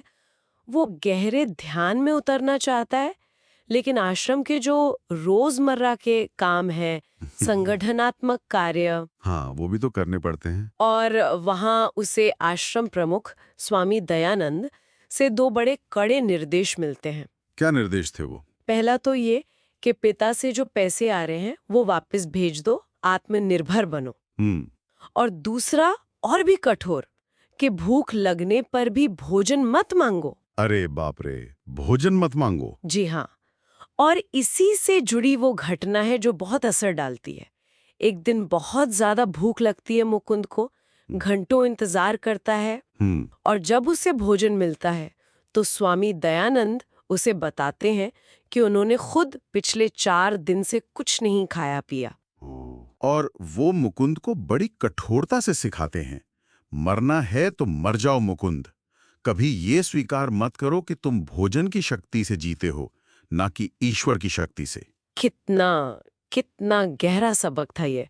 शरीर की जरूरतों से वैराग्य और पूरी तरह ईश्वर पर निर्भरता। बिल्कुल, एक तरह का चरम पाठ था ये। और इसी दौरान एक और रहस्यमयी बात होती है। क्या? उसकी माँ ने उसे एक चांदी का ताबीज दिया था सालों पहले। वो अचानक गायब हो जाता है। गायब हो जाता है? हाँ, ठीक वैसे ही जैसे एक साधु ने भविष्यवाणी की थी कि जब उसे गुरु मिलेंगे तो वो ताबीज खो जाएगा। अच्छा, तो ये सब जैसे पहले से तय था। कहानी तो यही इशारा करती है। ये भाग्य और पूर्व निर्धारित घटनाओं के विषय को और पुष्ट करता है। पर आश्रम में मुकुंद का अकेलापन बढ़ता जा रहा था। क्यों? क्योंकि दूसरे सदस्य उसकी जो ध्यान केंद्रित जीवन शैली थी उसकी आलोचना करते थे। उन्हें लगता था ये आश्रम के कामों से जी चुरा रहा है। ओह, तो वो एक तरह से निराश हो गया होगा। जाहिर है। और निराशा में एक सुबह वो बहुत तीव्रता से प्रार्थना करता है कि या तो ईश्वर दर्शन दे या कोई गुरु भेजें। कहते हैं घंटों रोने के बाद उसे एक दिव्य स्त्री स्वर सुनाई देता है। आवाज? क्या कहती है वो आवाज? आवाज कहती है, तुम्हारे गुरु आज आ रहे हैं। सचमुच? और फिर? और फिर उसे आश्रम के किसी साधारण से काम के लिए बाहर बाजार भेजा जाता है। हाँ। और वहां एक गली में वो एक सन्यासी को देखता है और बस उसकी तरफ जैसे चुंबकीय रूप से खींचा चला जाता है। वाह, मतलब कोई अनदेखी शक्ति। बिल्कुल, वो आगे बढ़ ही नहीं पाता, उसे वापस उसी सन्यासी की ओर मुड़ना पड़ता है। और वो सन्यासी कौन थे? वो थे स्वामी श्री युक्तेश्वर गिरी। अच्छा। और मुकुंद उन्हें देखते ही पहचान लेता है, जैसे वो उन्हें जन्मों से जानता हो। और श्री युक्तेश्वर? वो भी उसे तुरंत पहचान लेते हैं और कहते हैं, ओ मेरे अपने, तुम मेरे पास आ गए। कितने वर्षों से मैंने तुम्हारी प्रतीक्षा की है। ये तो बिल्कुल किसी फिल्म जैसा लगता है। पर ये गुरु शिष्य संबंध की वो गहराई है। हाँ, ये मुलाकात महज संयोग नहीं लगती, बल्कि एक नियत पुनर्मिलन। और श्री युक्तेश्वर उसके जीवन की वो बातें भी जान लेते हैं जो मुकुंद ने बताई ही नहीं। जैसे वो तावीज का गायब होना, आश्रम की स्थिति, सब कुछ। और उसे अपना बिना शर्त प्रेम देते हैं। अद्भुत। लेकिन क्या सब कुछ ठीक हो जाता है फिर? नहीं, यहाँ एक पेच है। श्री युक्तेश्वर मुकुंद को आदेश देते हैं कि 30 दिनों में कलकत्ता लौट जाओ। लेकिन मुकुंद तो घर छोड़कर आया था, वो क्यों लौटेगा? हाँ, वो इस आदेश को अस्वीकार कर देता है। उधर आश्रम का माहौल भी और बिगड़ जाता है। तो फिर? अंत में मुकुंद अपने एक दोस्त जितेंद्र के साथ आश्रम छोड़कर श्री युक्तेश्वर के पास सेरामपुर जाने का फैसला करता है। सेरामपुर? वो कहाँ है? वो कलकत्ता के बहुत करीब है। तो एक तरह से गुरु की बात भी रह गई और आश्रम से निकल भी गया। अच्छा, तो ये कहानी हमें क्या सिखाती है? मतलब मुख्य बातें क्या हैं? देखिए, मेरे ख्याल से मुख्य बातें ये हैं कि आध्यात्मिक खोज में आस्था, कर्म, वैराग्य यानी मोह छोड़ना और शायद भाग्य, ये सब कैसे एक दूसरे से जुड़े हैं, कैसे काम करते हैं। और ये भी कि एक सच्चे गुरु का मिलना इस यात्रा में कितना महत्वपूर्ण हो सकता है, राह दिखाने के लिए। हाँ, ये बात तो बिल्कुल साफ है, गुरु का महत्व। खासकर जब आपके अंदर की आवाज और बाहर की दुनिया की मांगे उनमें टकराव हो। सही कहा। और शायद श्रोताओं के लिए भी सोचने के लिए एक विचार यहाँ छोड़ सकते हैं हम। जी बिल्कुल। कि जीवन का कितना मार्ग पहले से तय होता है, पूर्व नियत होता है, और कितना हमारी अपनी पसंद, हमारी कोशिशों और हमारे दृढ़ संकल्प से बनता है। हाँ, ये एक बड़ा सवाल है, खासकर जब परस्पर विरोधी कर्तव्य या इच्छाएं सामने खड़ी हों। इसका जवाब शायद हर किसी के लिए अलग हो। बिल्कुल, सोचने वाली बात। नमस्कार, आज हम एक बड़ी दिलचस्प कहानी पर बात कर रहे हैं, वृंदावन में दो निर्धन लड़के। ये किस्सा शुरू होता है आगरा में। मुकुंद और उनके दोस्त जितेंद्र मुकुंद के बड़े भाई अनंत से मिलने पहुंचते हैं। हाँ, और मिलते ही ना एक विचारों का टकराव साफ नजर आता है। बिल्कुल। अनंत मानते हैं कि भाई दुनिया में पैसा वही सबसे जरूरी है, जबकि मुकुंद का भरोसा वो तो पूरी तरह ईश्वर पर है। सही बात है। और इसी बात पर अनंत उन्हें एक तरह की चुनौती दे देते हैं, है ना? हाँ, उनकी आस्था को परखने की ठान लेते हैं। तो आज देखते हैं कि ये चुनौती क्या थी, कैसे पूरी हुई, और ये हमें विश्वास और भाग्य के बारे में क्या सिखाती है। चलिए इसी पर बात करते हैं। तो अनंत की शर्त बहुत बहुत कठिन थी। मुकुंद और जितेंद्र को वृंदावन जाना था, पास का ही शहर। हाँ, लेकिन कैसे? जेब में एक पैसा नहीं, ओह, किसी से मांगना नहीं, अपनी हालत बतानी नहीं, और भूखे भी नहीं रहना। और तो और आधी रात से पहले आगरा वापस भी लौटना है। बाप रे, अनंत को तो पक्का यकीन रहा होगा कि ये नामुमकिन है। बिल्कुल। पर कमाल देखिए, मुकुंद फौरन तैयार हो जाते हैं। शायद उन्हें वो पुराने अनुभव याद आ रहे थे। हाँ, ईश्वर की मदद वाले अनुभव, जैसे वो लाहिड़ी महाशय की तस्वीर से हैजा ठीक होना। हाँ, या वो छत पर पतंग मिलना। सही, बनारस वाले साधु का संदेश, ये सब बातें। तो ये भोलापन था या सच्ची आस्था? देखिए, ये सिर्फ भोलापन नहीं है, ये जीवन जीने के दो अलग नजरिए की सीधी टक्कर है। मुकुंद का सिद्धांत पहले ईश्वर, पैसा तो बाद में, और अनंत की सोच पहले पैसा, ईश्वर शायद बाद में। और वो वादा भी तो था। हाँ, वो बहुत बड़ी बात थी। अनंत ने कहा कि अगर वे सफल हुए तो वो मुकुंद से दीक्षा लेंगे। अपने छोटे भाई से? हाँ, भारतीय संस्कृति में बड़ा भाई पिता समान होता है। उनसे दीक्षा लेना ये इस चुनौती को और गहरा बना देता है। सही कहा। तो वो निकल पड़े ट्रेन से। हाँ। अब जितेंद्र तो घबराए हुए हैं, भूखे भी हैं। हाँ, स्वाभाविक है। कह रहे हैं अगले वक्त का खाना कहाँ से आएगा। चिंता तो होगी। लेकिन मुकुंद एकदम शांत, उन्हें यकीन है प्रभु हमारे साथ हैं। और फिर देखिए क्या होता है। ठीक उसी समय डिब्बे में दो अजनबी आते हैं। अच्छा। हाँ, मुकुंद शुरू में थोड़ा झिझकते हैं, पर वो लोग खुद ही मदद की पेशकश करते हैं। उन्हें एक आश्रम ले जाते हैं। ये दिलचस्प है। मदद बिल्कुल अप्रत्याशित ढंग से आई। तो क्या ये सिर्फ किस्मत थी या वो अदृश्य हाथ? हाँ, ये कहानी यहीं सोचने पर मजबूर करती है। क्या ये महज संयोग था या वही ईश्वरीय विधान जिसका मुकुंद जिक्र कर रहे थे? आश्रम पहुंचकर तो और भी कमाल होता है। जो मेजबान है, गौरी माँ, हाँ, वो उन्हें गलती से कोई शाही मेहमान समझ लेती हैं, जिनका वो इंतजार कर रही थी। अरे वाह। और फिर उन्हें मिलता है एक शानदार भोज। कहते हैं 30 तरह के व्यंजन थे। 30 तरह के? हाँ, ऐसा खाना जो राजकुमारों को परोसा जाए। जितेंद्र तो हैरान होकर रोई पड़ते हैं। राहत और आश्चर्य के आंसू होंगे। बिल्कुल। मुकुंद फिर मजाक में जितेंद्र को चिकोटी काटते हैं। क्यों? शक करने वाले थॉमस, देखा, प्रभु जल्दी भी काम करते हैं। क्या विरोधाभास है। कहाँ वो निर्धन हालत और कहाँ ये शाही स्वागत। और शर्त भी पूरी हो गई। हाँ, बिल्कुल। बिना मांगे, बिना अपनी हालत बताए उन्हें भोजन मिला। मेजबान ने अनजाने में ही उनकी परीक्षा पूरी करने में मदद कर दी। सही समय पर सही चीज। वही पैटर्न। पर खाने के बाद जितेंद्र की चिंता फिर लौट आई। अब शहर कैसे घूमेंगे, आगरा वापस कैसे जाएंगे? हाँ, पैसे तो थे नहीं। तभी, बिल्कुल तभी, प्रताप चटर्जी नाम का एक नौजवान उनके पास आता है। एक और अजनबी? हाँ, और उसकी कहानी तो और भी हैरान करने वाली है। वो कहता है कि भगवान कृष्ण ने उसे सपने में मुकुंद को दिखाया था। सपने में? हाँ, और वो उन्हें अपना गुरु मानता है। सोचिए। ये तो बहुत गहरा है। फिर वो उन्हें वृंदावन घुमाता है, मिठाई खिलाता है। अच्छा। और आगरा वापसी के लिए 2 टिकट और कुछ पैसे भी देता है। कमाल है, सारी जरूरतें पूरी हो गई। हाँ, और मुकुंद उसे क्रिया योग में दीक्षित भी करते हैं। फिर वही पैटर्न, एक और संयोग, जो गाइड, पैसा, वापसी का साधन सब मुहैया कराता है। और प्रताप का मुकुंद से मिलने से पहले ही उन्हें गुरु मान लेना, ये किसी गहरे आध्यात्मिक जुड़ाव या शायद पूर्व नियत घटना की तरफ इशारा करता है। चुनौती की सारी शर्तें पूरी। हर एक शर्त। तो वे आधी रात से ठीक पहले अनंत के पास लौटते हैं और मेज पर लाकर रख देते हैं वृंदावन से लाए वो पैसे। अनंत का क्या रिएक्शन था? एकदम दंग, हैरान। यकीन करना मुश्किल हुआ होगा। बिल्कुल।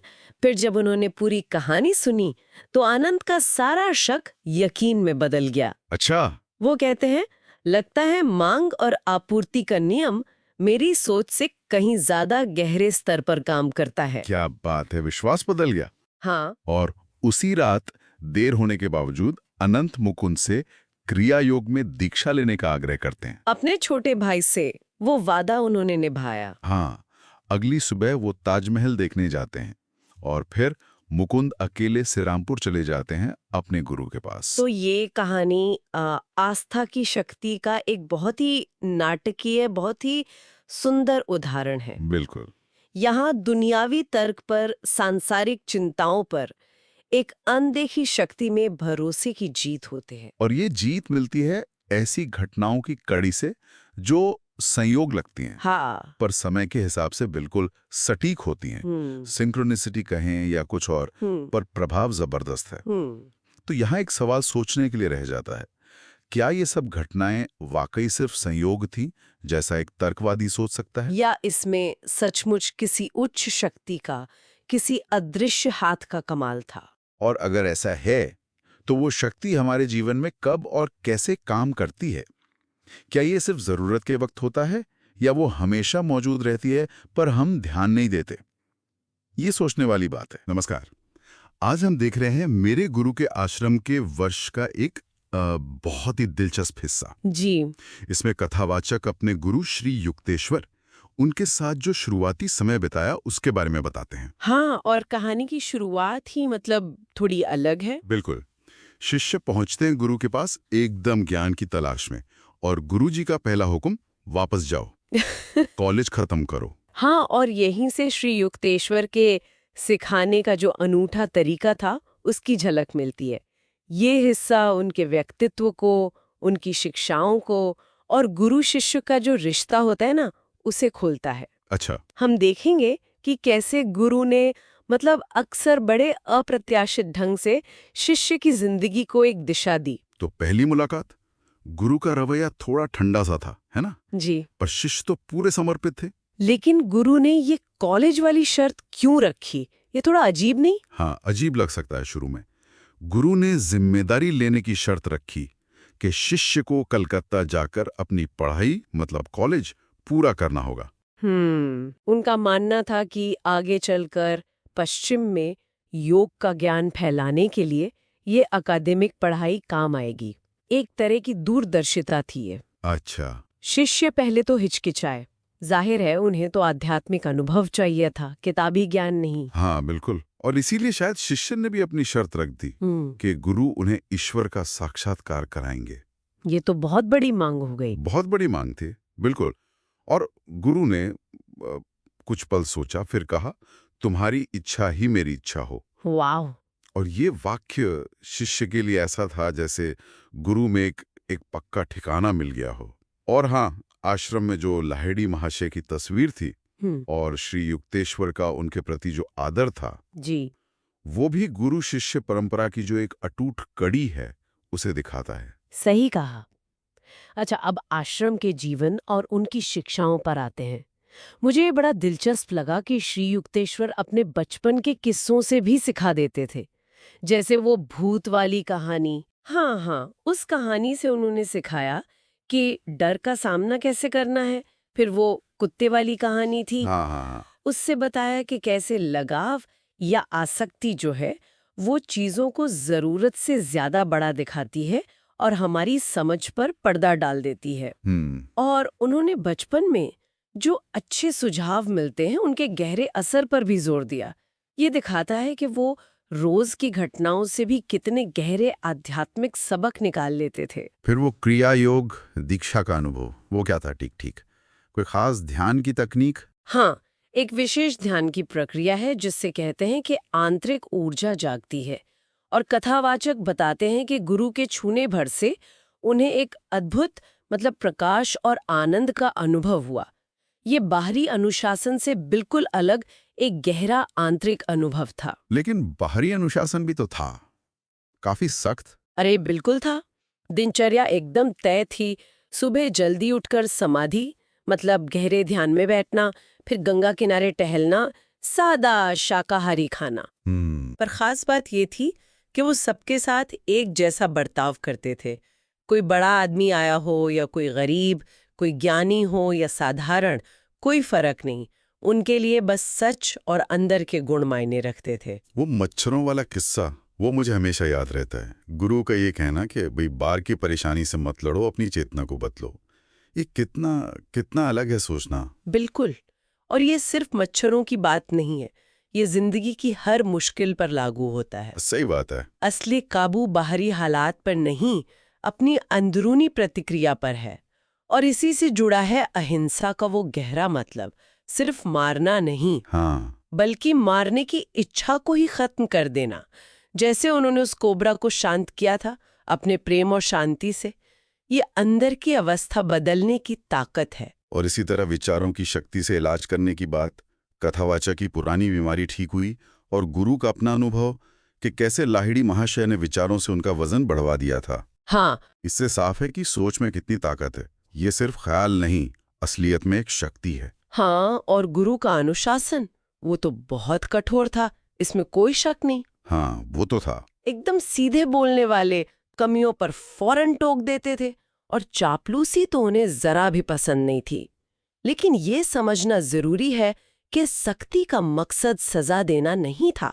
तो फिर क्या था? मकसद था शिष्य के अहंकार को गलाकर उसे बेहतर बनाना, उसे तैयार करना।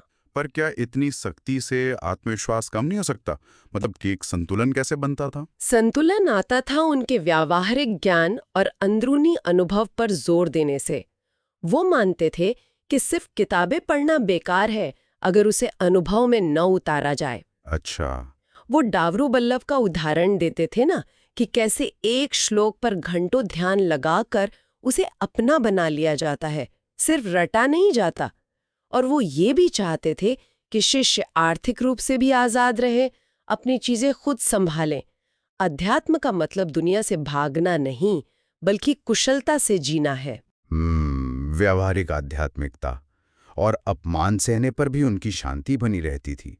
वो कहावत है ना, सिद्धांत के लिए वज्र जैसे कठोर, दया के लिए फूल से कोमल। हाँ, बिल्कुल। शायद यही विरोधाभासी उनका संतुलन था। हाँ। और अलग-अलग शिष्यों के साथ उनका बर्ताव भी सिखाता है, जैसे वो कुम्हार वाला मामला। हाँ, बताइए। जिसे उन्होंने शुरू में बहुत स्नेह दिया, पर जब वो रास्ते से भटका तो मोहभंग भी दिखाया।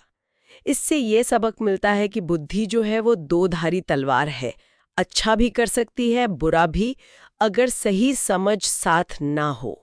और स्त्री पुरुष समानता पर उनका जो नजरिया था, वो तो आज भी बहुत आगे का लगता है। बिल्कुल। वो मानते थे कि आत्मा का कोई लिंग नहीं होता, और दुनिया के आकर्षण जो प्रलोभन है, वो मर्द औरत दोनों के लिए एक जैसे हैं। अच्छा। जोर हमेशा इंद्रियों को काबू में रखने और अंदर की पवित्रता पर था, बाहरी फर्क पर नहीं। तो कुल मिलाकर देखें, श्री युक्तेश्वर एक ऐसे गुरु के रूप में सामने आते हैं जो बाहरी शक्ति और अंदरूनी प्रेम, प्रैक्टिकल ज्ञान और गहरी आध्यात्मिक समझ, इन सब के मेल से शिष्य को पूरी तरह बदलने का काम करते थे। जी बिल्कुल। लक्ष्य था अहंकार से मुक्त होकर दिव्यता का अनुभव करना।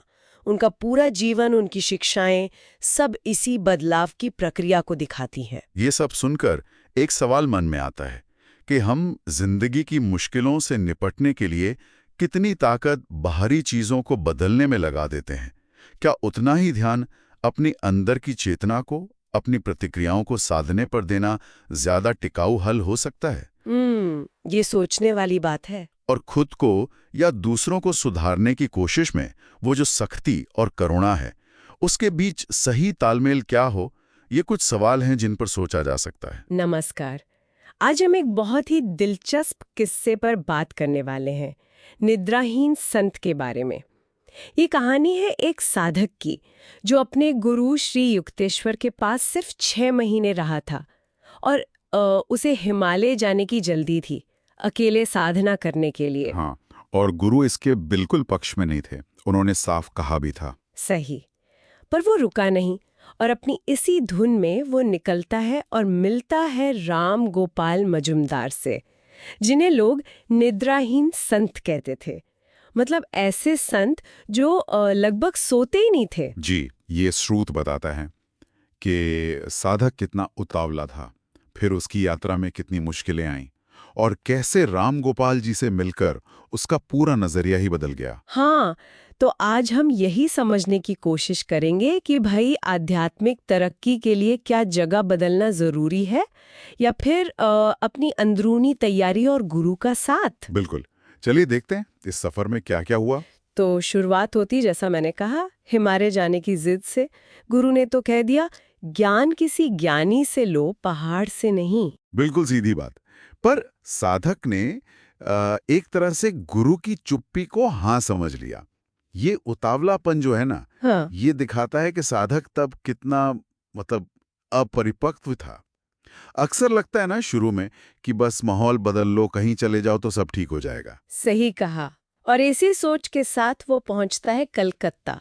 वहां अपने संस्कृत प्रोफेसर से पूछता है राम गोपाल मजूमदार का पता। हाँ, जो लाहिरी महाशय के बड़े शिष्य माने जाते थे, निद्राहीन संत। साधक को लगा कि शायद वो उन्हें इजाजत दे देंगे हिमालय जाने की। खैर, रास्ते में वो ताराकेश्वर मंदिर भी गया। मशहूर मंदिर है। जी, जहाँ कहते हैं चमत्कार होते हैं। पर वहां एक और चीज हुई। क्या? साधक ने अपने अहंकार में वहां पत्थर के प्रतीक को प्रणाम करने से इनकार कर दिया। उसे लगा ईश्वर तो भीतर है, बाहर क्या झुकना। ओहो, और शायद इसी अहंकार का नतीजा था कि आगे मुश्किल आई। बिल्कुल, कहानी यही बताती है। उसे एक राहीगीर ने जानबूझकर गलत रास्ता बता दिया। दाएं मुड़ने को कहा, जबकि बाएं जाना था। अरे बाप रे। फिर क्या, बेचारा घंटों अंधेरे में नहर किनारे भटकता रहा। किसी किसान के घर रात बिताई हाँ, और अगले दिन रानबाजपुर तक की यात्रा, वो भी तपती धूप में, धान के खेतों के बीच से मीलों पैदल चलकर। ये भटकाव सिर्फ शारीरिक नहीं था, है ना? नहीं, बिल्कुल नहीं। ये तो जैसे अंदर की उलझन का बाहरी रूप था।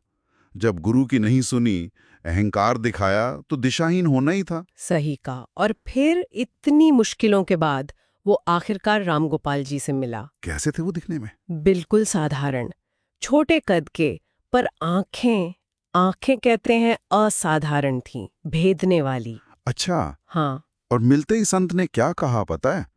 कि मैं तुम्हारा इंतजार कर रहा था। क्या बात है। हाँ, और ये भी कि उन्हें पता है कि प्रोफेसर बिहारी ने पता दिया है, और ये भी कि उसने ताराकेश्वर में प्रणाम क्यों नहीं किया। सब पता था उन्हें। सब। और संत ने सीधे कहा, तुम्हारे उसी अहंकार के कारण तुम्हें गलत दिशा मिली। कमाल है। और एक और बात हुई थी ना, साधक की थकान। हाँ, मीलों चलकर जो थकान थी, वो संत की मौजूदगी भर से एक पल में गायब हो गई, जैसे कुछ हुआ ही ना हो। ये तो संत की आध्यात्मिक शक्ति का प्रमाण है। बिल्कुल। उनकी अंतर्दृष्टि, उनकी ऊर्जा, वो साफ दिख रही थी।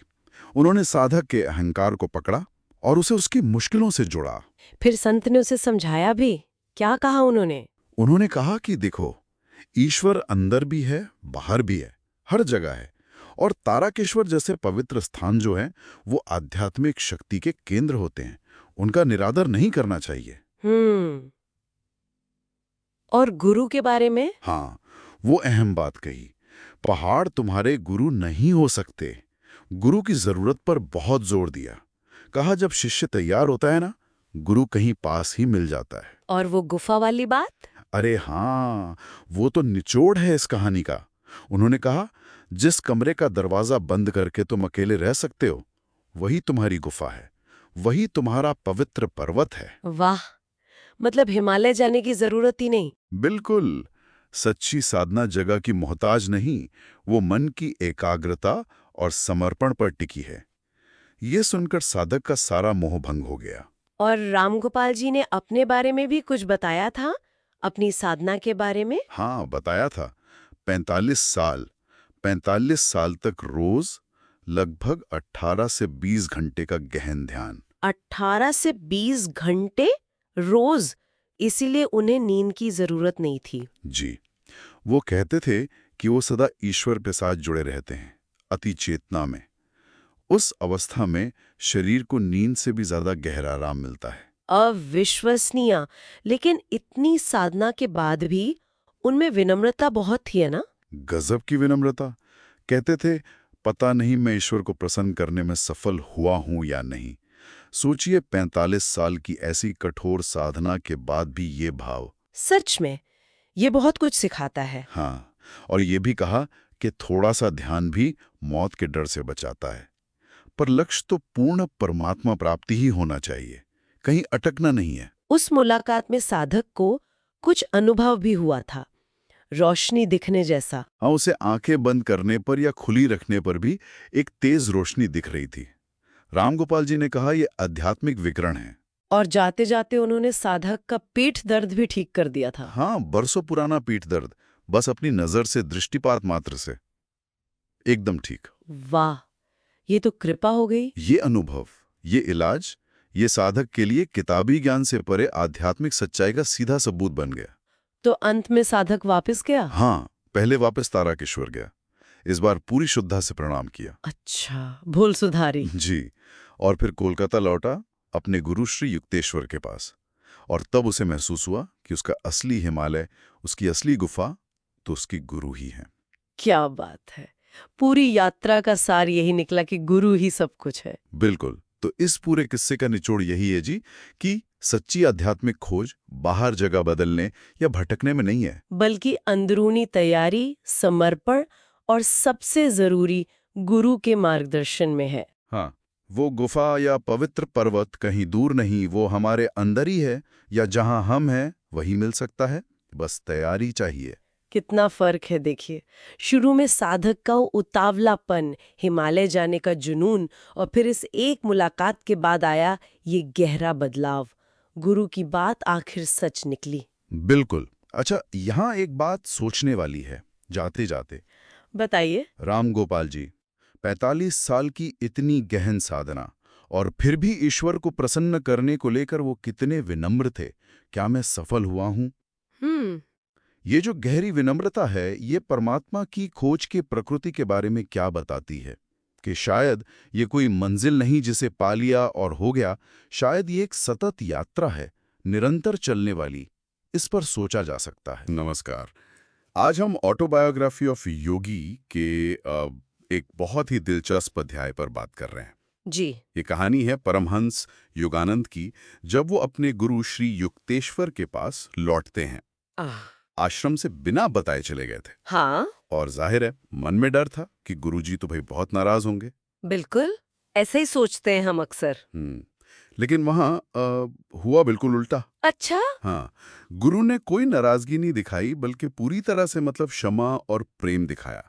उन्होंने एक बहुत गहरी बात कही। क्या कहा? उन्होंने कहा, क्रोध तो बस अधूरी इच्छाओं से पैदा होता है। मैं दूसरों से कुछ भी उम्मीद नहीं करता, तो उनके काम मेरी इच्छा के खिलाफ जा ही नहीं सकते। वाह, मैं तो सिर्फ तुम्हारी सच्ची खुशी में ही खुश हूं। ये वाकई में बिना शर्त प्रेम की बात है। सांसारिक रिश्तों में ये चीज कहाँ मिलती है? बहुत कम। सही बात है। ये गुरु शिष्य संबंध की एक बहुत ही खासियत है। हाँ। और यही घटना आप देखेंगे आगे जो असाधारण अनुभव होने वाला है, उसकी एक तरह से भूमिका तैयार करती है। हाँ। तो कहानी आगे बढ़ती है। कुछ दिनों बाद योगानंद ध्यान की कोशिश कर रहे थे, लेकिन मन, जैसा हम सबका होता है, भटक रहा था, एकाग्र नहीं हो पा रहा था। तभी गुरु ने आवाज दी। और योगानंद हिचकिचाए भी थोड़ा, है ना? हाँ, बिल्कुल। थोड़ी हिचकिचाहट थी, पर गुरु ने फिर बुलाया तो वो गए उनके पास। और देखिए, यही दिलचस्प बात है।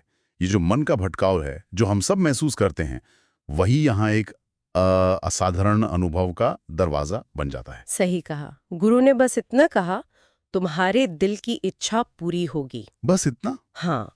और फिर उन्होंने योगानंद की छाती पर, हृदय के पास, बस हल्के से स्पर्श किया, और बस वहीं से सब बदल गया। यहीं से वो अनुभव शुरू हुआ जिसे ब्रह्मांडीय चेतना कहते हैं। हाँ बिल्कुल। योगानंद बताते हैं कि उनका शरीर एकदम जड़ हो गया, जैसे पत्थर। सांस जैसे खिंच गई अंदर। रुक सी गई। हाँ, रुक सी गई। और लगा कि आत्मा और मन, शरीर की जो कैद है, उससे आजाद हो गए हैं। जैसे बाहर निकल गए हों। हाँ, जैसे प्रकाश की तरह हर रोम से बाहर बह रहे हों। उनकी पहचान सिर्फ शरीर तक नहीं रही, वो फैल गई। फैल गई मतलब? कैसे? मतलब आसपास के जो अणु परमाणु हैं, वो भी अपनी ही चेतना का हिस्सा लगने लगे। अच्छा। दूर सड़क पर लोग चल रहे थे तो ऐसा लग रहा था जैसे वो उनके अपने ही दायरे में चल रहे हैं। अच्छा। यहाँ तक कि जमीन के नीचे पौधों की जड़ें, उनमें बहता हुआ रस, वो भी दिखने लगा। ये तो अविश्वसनीय है। और तो और, आश्रम की दीवार के पीछे से एक गाय गुजरी, वो भी उन्हें दिखाई दी। मतलब सामान्य दृष्टि की जो सीमाएं हैं वो पूरी तरह टूट गईं। एक विशाल सर्वव्यापी दृष्टि। हाँ बिल्कुल, जैसे सब कुछ आर पार दिख रहा हो। और अनुभव आगे बढ़ा। उन्हें लगा जैसे सारी चीजें जो ठोस दिखती हैं वो कांप रही हैं, पिघल रही हैं। पिघल रही हैं। हाँ, जैसे सब कुछ एक चमकदार रोशनी के समुद्र में घुल रहा हो, विलीन हो रहा हो। ये तो भौतिक जगत की क्षण भंगुरता की ओर इशारा है कि जिसे हम ठोस मानते हैं वो शायद है ही नहीं। शायद वो ऊर्जा या चेतना का ही कोई रूप है, और उन्हें सृष्टि में जो कारण कार्य का नियम है वो भी स्पष्ट दिखने लगा। फिर वो बताते हैं कि एक आनंद का महासागर जैसे उनकी आत्मा के किनारों पर उमड़ आया। आनंद का महासागर? हाँ, उन्होंने महसूस किया कि ईश्वर अनंत आनंद हैं और उनका अपना शरीर भी जैसे प्रकाश के अनगिनत धागों से बुना हुआ है। वाह! पूरा ब्रह्मांड जैसे उनके अपने ही अस्तित्व के अंदर टिमटिमा रहा हो। अपने भीतर। हाँ, और हृदय में एक बिंदु महसूस हुआ, जैसे कोई केंद्र जहां से दिव्य किरणें निकल रही थी, और उन्होंने ओम की ध्वनि सुनी, वो ब्रह्मांडीय ध्वनि, सृष्टि की मूल ध्वनि जिसे कहते हैं। जी। फिर जब सांस वापस आए धीरे धीरे, तो वो जो असीम विस्तार था वो खो गया। वापस शरीर ने। हाँ, फिर से वही शरीर के पिंजरे वाली भावना।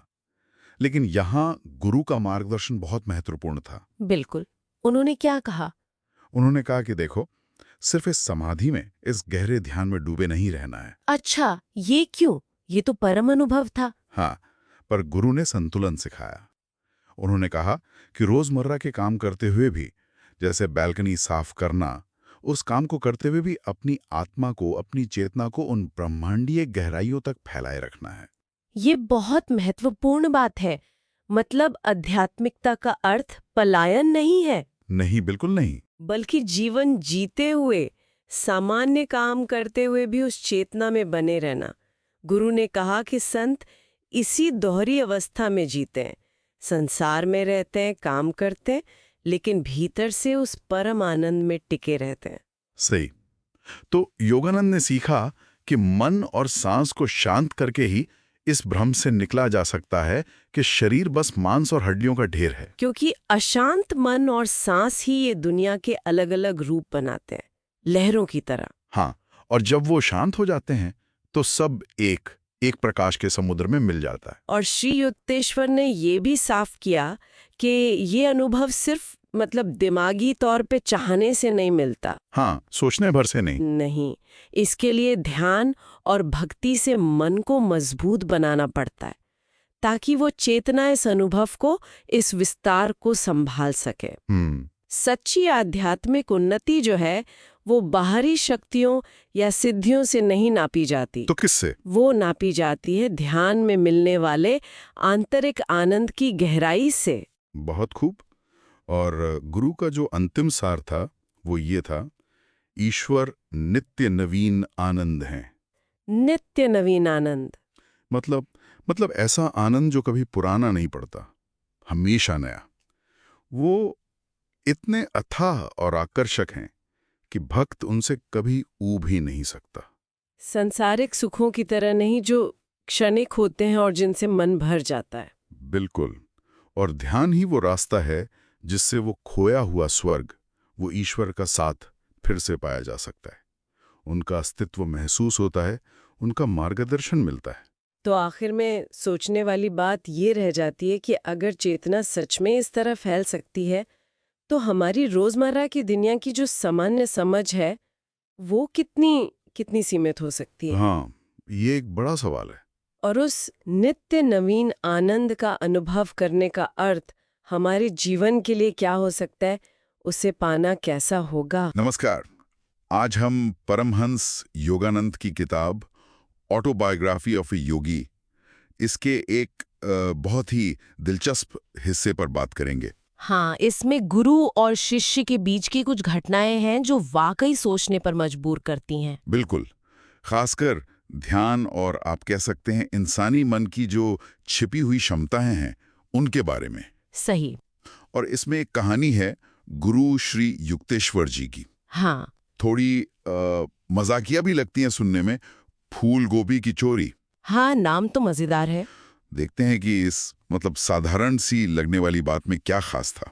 तो कहानी ऐसे शुरू होती है कि योगानंद जी तब वो युवा थे, बड़े ही प्यार से उगाई हुई 6 फूलगोभियां लाते हैं अपने गुरु के लिए पूरी आश्रम में। हाँ, एक शिष्य का स्नेह अपने गुरु के प्रति। गुरुजी कहते हैं इनको संभाल कर रख दो। यहां तक तो सब ठीक लगता है ना? बिल्कुल, बिल्कुल सामान्य सी बात। लेकिन असली मोड़ तो अगली सुबह आता है। हाँ, वही अगली सुबह गुरुजी उन्हें ले जाते हैं समुद्र तट पर टहलने और अचानक पूछते हैं, सुनो, आश्रम का पिछला दरवाजा बंद किया था? और योगानंद जी को ठीक से याद नहीं। हाँ, उन्हें पक्का याद नहीं होता। तो गुरुजी मुस्कुराते हैं और कहते हैं, हाँ, दरवाजा तो खुला छोड़ दिया तुमने, अब सजा मिलेगी। सजा? हाँ, सजा के तौर पर तुम्हारी एक फूल गोभी कम हो जाएगी। अरे, ये तो भविष्यवाणी जैसी बात हुई। मतलब सिर्फ अंदाजा नहीं, पक्का बता दिया कि एक कम होगी। भविष्यवाणी से भी ज्यादा। फिर गुरुजी कहते हैं, जरा उधर देखो सड़क पर। हाँ। वहां एक आदमी दिखता है, अजीब तरह से नाचता हुआ सा। नाचता हुआ? हाँ, और जैसे ही गुरुजी मन में कुछ सोचते हैं या कहते हैं, वो आदमी एकदम से वापस मुड़ता है। अच्छा। और सीधा आश्रम के पिछले दरवाजे से अंदर जाता है। वो दरवाजा सच में खुला था। ओह! और अंदर जाकर सिर्फ एक फूल गोभी लेकर चला जाता है। योगानंद जी तो बस देखते रह गए, हैरान एकदम। मतलब चोरी तो हुई, पर ऐसे जैसे किसी ने भेजा हो उसे। हाँ, और गुरुजी फिर खूब हंसते हैं, बताते हैं कि देखो उस बेचारे आदमी के मन में फूल गोभी खाने की बहुत तेज इच्छा थी। अच्छा। और तुमने लापरवाही की, दरवाजा खुला छोड़ा, तो मैंने सोचा चलो तुम्हारी एक गोभी उसे मिल जानी चाहिए। कमाल है। और सबसे अजीब बात क्या थी पता है? योगानंद जी जब कमरे में गए तो देखा कि पास में अंगूठी रखी है, घड़ी है, पैसे हैं। चोर ने किसी चीज को हाथ नहीं लगाया। कुछ भी नहीं? कुछ नहीं, बस बिस्तर के नीचे से वो एक फूल गोभी गायब थी। ये हुआ कैसे? क्या गुरुजी ने समझाया ऐसे? हाँ हाँ, उन्होंने समझाया और बड़ा दिलचस्प उदाहरण दिया। श्री युक्तेश्वर जी ने इसकी तुलना की रेडियो से। रेडियो से कैसे? उन्होंने कहा जैसे हवा में हजारों रेडियो तरंगे घूम रही हैं, है ना? अलग अलग गाने, बातें, लेकिन तुम्हारा रेडियो सेट सिर्फ वही पकड़ता है जिसे तुमने ट्यून किया है। हाँ, ठीक है। चारों में से उस एक आदमी के मन की वो तीव्र इच्छा, फूलगोभी वाली इच्छा, उसको पकड़ लिया, उसे रिसीव कर लिया। अच्छा, जैसे सिग्नल पकड़ लिया। बिल्कुल। और फिर दूसरा हिस्सा, जैसे रेडियो स्टेशन सिग्नल भेजता है, ट्रांसमिट करता है, हाँ। वैसे ही गुरुजी ने अपनी इच्छा शक्ति से उस आदमी को जैसे निर्देश दिया, वापस मुड़ो, आश्रम में जाओ, उस कमरे से सिर्फ एक फूल गोभी उठाओ और निकल जाओ। तो ये दिखाता है कि विचार मतलब सिर्फ हमारे अंदर नहीं रहते, उनका असर बाहर भी हो सकता है। हाँ, योगिक परंपरा तो यही मानती है। ये एक तरह का सहज ज्ञान है, इंट्यूशन जिसे कहते हैं। किताब में इसे अंतःकरण कहा गया है। अंतःकरण। हाँ, जब मन बिल्कुल शांत होता है, जैसे एकदम स्थिर पानी या साफ शीशा, तब वो इन सूक्ष्म तरंगों को, इन विचारों को बिना किसी गड़बड़ी के महसूस कर सकता है। योग का एक बड़ा लक्ष्य यही है, मन को इतना स्थिर और साफ करना।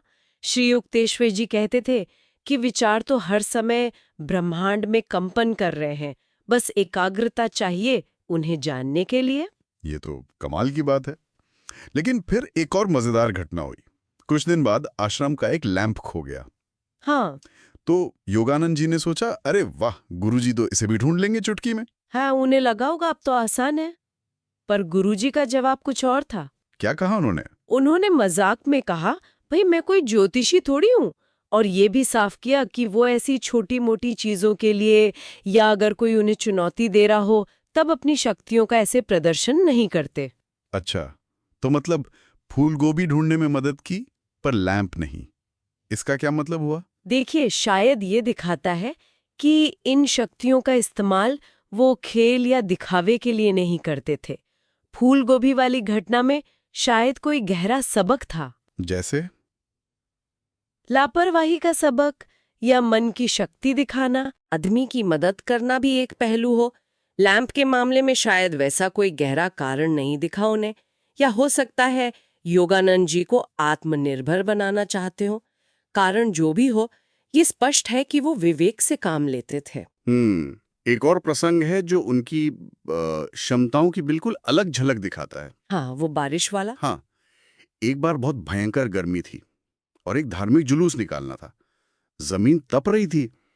योगानंद जी बड़े परेशान थे कि छात्र नंगे पैर कैसे चलेंगे। और तब गुरुजी ने क्या कहा, बड़े आराम से, है ना? हाँ, बिल्कुल सहज भाव से कहा, चिंता मत करो, भगवान बादलों का छाता भेज देंगे। बादलों का छाता? और सच में वही हुआ। जैसे ही जुलूस निकला, अचानक आसमान में बादल आ गए, सिर्फ जुलूस के रास्ते के ऊपर। सिर्फ उतने हिस्से में? हाँ, और हल्की हल्की ठंडी फुहारें पड़ने लगी, जमीन ठंडी हो गई। और जैसे ही जुलूस वापस आश्रम पहुंचा, बादल गायब। बादल और बारिश दोनों गायब। ये घटना थोड़ी अलग है ना? यहाँ उन्होंने मन की शक्ति की बात नहीं की। नहीं, यहाँ गुरुजी ने इसे ईश्वर की कृपा कहा, सच्ची प्रार्थना पर भगवान की प्रतिक्रिया। तो ये आस्था की, विश्वास की शक्ति को दिखाता है। सही बात है। तो हम देखते हैं कि श्री युक्तेश्वर जी कितने अलग अलग तरीकों से सिखाते थे। कभी वो रेडियो वाला उदाहरण देकर मन की शक्ति समझा रहे हैं, तो कभी बारिश वाली घटना से ईश्वर में आस्था दिखा रहे हैं। वाकई ये कहानियां सोचने पर मजबूर करती हैं कि क्या-क्या संभव है। बिल्कुल, ये सारी बातें, चाहे वो फूल गोभी वाली घटना हो या बारिश का छाता, ये हमें श्री युक्तेश्वर जी की असाधारण क्षमताओं की एक झलक देती हैं। और उनके सिखाने के तरीके भी कितने अनूठे थे। हाँ, और ये विचार कि हमारे अपने विचार, हमारी इच्छाएं, वो शायद सूक्ष्म तरंगों की तरह हैं, जिन्हें एक शांत मन पकड़ सकता है और शायद निर्देशित भी कर सकता है। ये बहुत गहरा है। जैसा वो नोबेल पुरस्कार विजेता चार्ल्स रॉबर्ट रिचर्ड, उन्होंने कहा था ना कि हमारे आसपास न जाने कितने अनदेखे सच हो सकते हैं जिन्हें विज्ञान शायद भविष्य में खोजेगा। सही। तो आज के लिए शायद ये सवाल मन में छोड़ सकते हैं कि हमारे अपने मन की वो कौन सी अनदेखी क्षमताएं हैं जिन्हें हम अभी पहचान ही नहीं पाए हैं। नमस्कार। हाँ, बिल्कुल। परमहंस योगानंद की जो आत्मकथा है, ऑटोबायोग्राफी ऑफ अ योगी, उसका एक अध्याय है, अध्याय 16, सितारों पर विजय। हाँ वही। उसमें उनके गुरु श्री युक्तेश्वर ज्योतिष, कर्म और हमारी अपनी इच्छा शक्ति, इनके बीच के रिश्ते पर कुछ बहुत गहरी बातें कहते हैं। और देखिए, कमाल की बात यह है कि वो ज्योतिष को सिर्फ किस्मत बताने वाला कुछ नहीं मानते। सही कहा। वो इसे एक अलग नजरिए से देखते हैं। तो चलिए इसी में थोड़ा और गहरे उतरते हैं आज। हाँ, और मुझे लगता है सबसे अहम बात यह है कि ये नजरिया ज्योतिष को मतलब किसी अंधविश्वास से हटाकर एक तरह की समझ, एक विज्ञान के जैसा मानता है। बिल्कुल, जैसे हमारे पिछले कर्मों का असर कैसे होता है, आगे क्या हो सकता है, ये समझने का एक तरीका। हाँ, पर साथ ही ये भी साफ है कि हम अपनी मर्जी से, अपनी कोशिशों से चीजें बदल सकते हैं। ये नहीं कि सब पहले से तय है। तो ये ब्रह्मांड के नियम और हमारी अपनी जिम्मेदारी दोनों को साथ लाता है, एक तरह से संतुलन बनाता है। अच्छा, तो श्री युक्तेश्वर का क्या कहना था ज्योतिष के बारे में? वो कहते थे कि ये मानो या ना मानो सच है। हाँ, जैसे गुरुत्वाकर्षण न्यूटन के बताने से पहले भी तो वो था ही ना। बिल्कुल। तो उनके मुताबिक ज्योतिष असल में ये नहीं देखता कि कौन सा ग्रह क्या असर डाल रहा है, हाँ, बल्कि ये देखता है कि इंसान उन ग्रहों से आने वाली जो किरणें हैं, पॉजिटिव या नेगेटिव, उन पर रिएक्ट कैसे करता है। सही।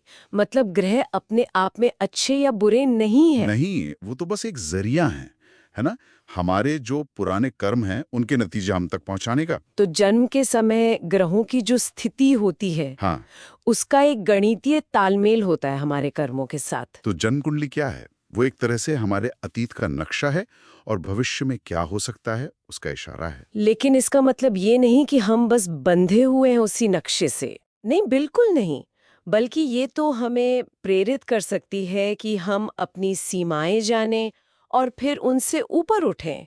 कर्म का सिद्धांत भी तो यही कहता है ना, जो किया है उससे समझकर बदला जा सकता है। अच्छा, और वो जो कंगन वाली कहानी है वो तो मुझे हमेशा बड़ी दिलचस्प लगती है। हाँ हाँ, जब गुरुजी ने योगानंद को एक खास कंगन पहनने को कहा था। कुछ चांदी और शीशे का बना हुआ था शायद। हाँ बिल्कुल, और भविष्यवाणी की थी कि योगानंद को लिवर की कोई तकलीफ होगी, जो 6 महीने चलनी चाहिए थी, है ना। हाँ, पर गुरुजी ने कहा कि कंगन की वजह से वो सिर्फ 24 दिन चलेगी। और वैसा ही हुआ, योगानंद बीमार पड़े लेकिन सिर्फ 24 दिन। ये कमाल है। हाँ, और गुरुजी ने समझाया कि ये कंगन एक तरह का बचाव का तरीका था, जैसे घर पर बिजली गिरने से बचाने के लिए वो कॉपर रॉड लगाते हैं ना। अच्छा, वैसा। हाँ, पुराने जो ऋषि मुनि थे उन्होंने ये पाया था कि कुछ शुद्ध धातुएं या रत्न या पौधे भी वो एक खास तरह की सूक्ष्म ऊर्जा छोड़ते हैं। जो ग्रहों के बुरे असर को कम करती है। ये बस कर्म के असर को थोड़ा संभालने का एक तरीका है,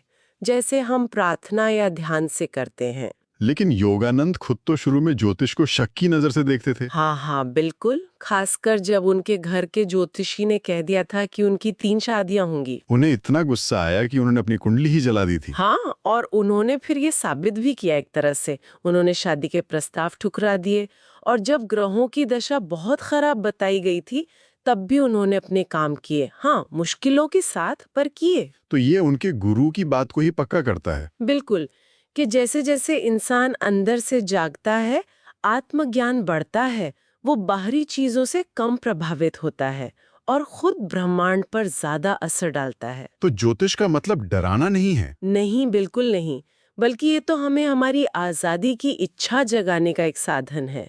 असली आजादी तो अंदर की जीत है, बाहर की नहीं।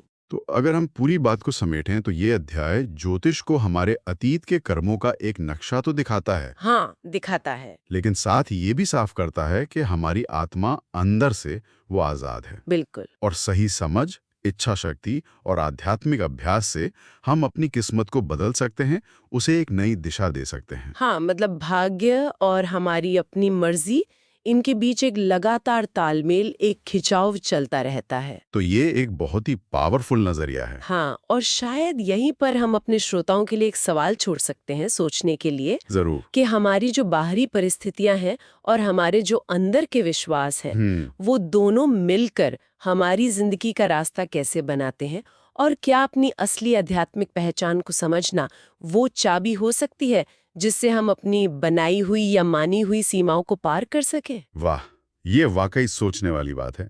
चलिए, आज के लिए इतना ही। नमस्कार। आज हम एक बहुत ही दिलचस्प किताब ऑटोबायोग्राफी ऑफ अ योगी से एक अध्याय पर बात करने वाले हैं। हाँ, ये परमहंस योगानंद जी की आत्मकथा है और हम देख रहे हैं अध्याय 17, शशि और 3 नीलमणि। बिल्कुल, इसमें उनके गुरु श्री युक्तेश्वर गिरी से जुड़ी कुछ काफी हैरान करने वाली घटनाएं हैं। हाँ, मतलब उनकी भविष्यवाणियां और जिस तरह से वो लोगों के जीवन में हस्तक्षेप करते थे, वो सब इसमें हैं। तो आज हम खास तौर पर 2 लोगों पर ध्यान देंगे। एक तो वो डॉक्टर थे जो बिल्कुल विश्वास नहीं करते थे इन चीजों में, और एक वो छात्र शशि। हाँ, और साथ में लेखक की अपनी परीक्षा से जुड़ा एक वाकया भी है। ये कहानियां विश्वास, नियति और गुरु शिष्य संबंध के बारे में बहुत कुछ कहती हैं। चलिए, डॉक्टर नारायण चंद्र रॉय से शुरू करते हैं। पशु चिकित्सक थे और जैसा आपने कहा, पक्के अज्ञेयवादी। हाँ, मतलब योगानंद जी उन्हें जबरदस्ती ले गए थे श्री युक्तेश्वर से मिलाने। वो जाना ही नहीं चाहते थे। और जाते ही गुरु ने क्या कहा? सीधे भविष्यवाणी कर दी। हाँ, बिल्कुल। पहली ही मुलाकात में कह दिया कि डॉक्टर रॉय की मृत्यु निकट है। जाहिर है योगानंद जी तो चौंक गए होंगे। उन्होंने जरूर विनती की होगी गुरु से। हाँ, उन्होंने बहुत आग्रह किया कि डॉक्टर रॉय की मदद करें। तब गुरु ने बताया कि डॉक्टर रॉय को मधुमेह है, जिसका उन्हें खुद पता नहीं। ओह। और ये भी कहा कि 15 दिन में वो बीमार पड़ेंगे और उनकी प्राकृतिक मृत्यु 6 हफ्ते में तय है।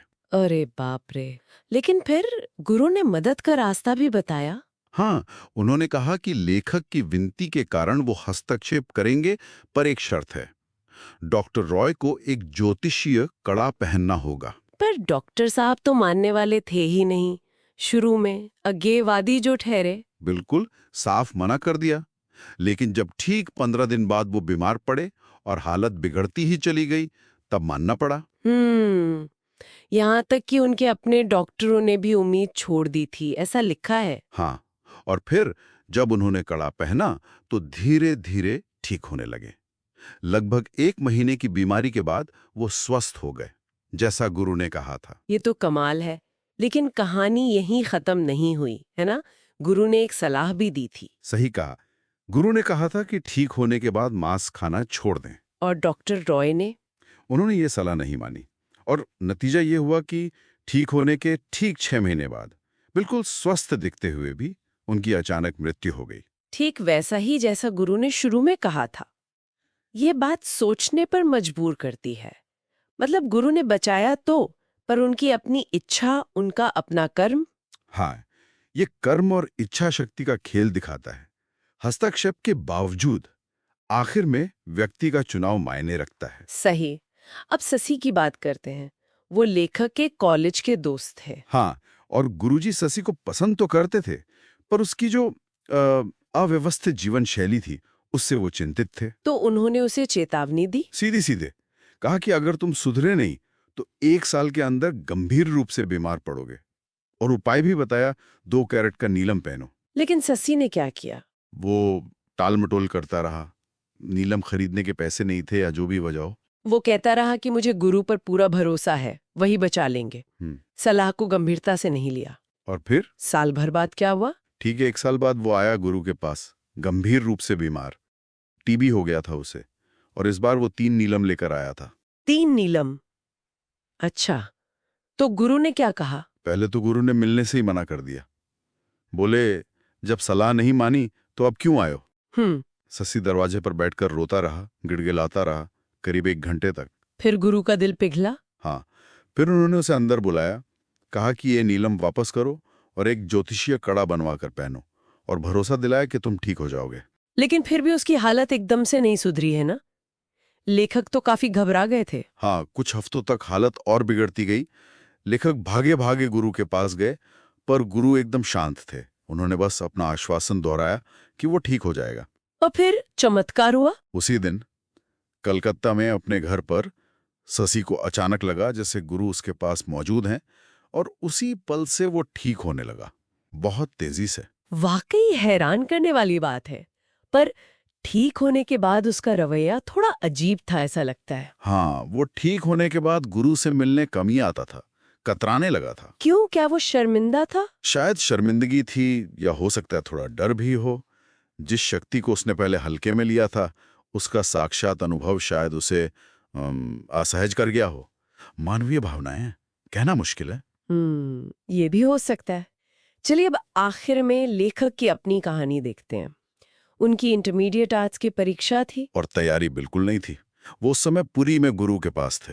तो गुरु ने क्या कहा? कोई खास तरीका बताया पढ़ने का? नहीं, बस इतना कहा, 1 हफ्ता ध्यान से पढ़ो, पास हो जाओगे। और लेखक ने क्या किया, वो भी बड़ा अजीब था। हाँ, उन्होंने किताबें खोली और जो पन्ना सामने आया बस वही पढ़ लिया, रैंडमली। हाँ, बिल्कुल वैसे ही। और नतीजा? पास हो गए। ये तो मतलब कमाल ही है, बस कुछ पन्ने पढ़कर पास होना। ये विश्वास की ताकत दिखाता है शायद, या गुरु की कृपा। खैर, इसके बाद गुरु ने एक और संकेत दिया।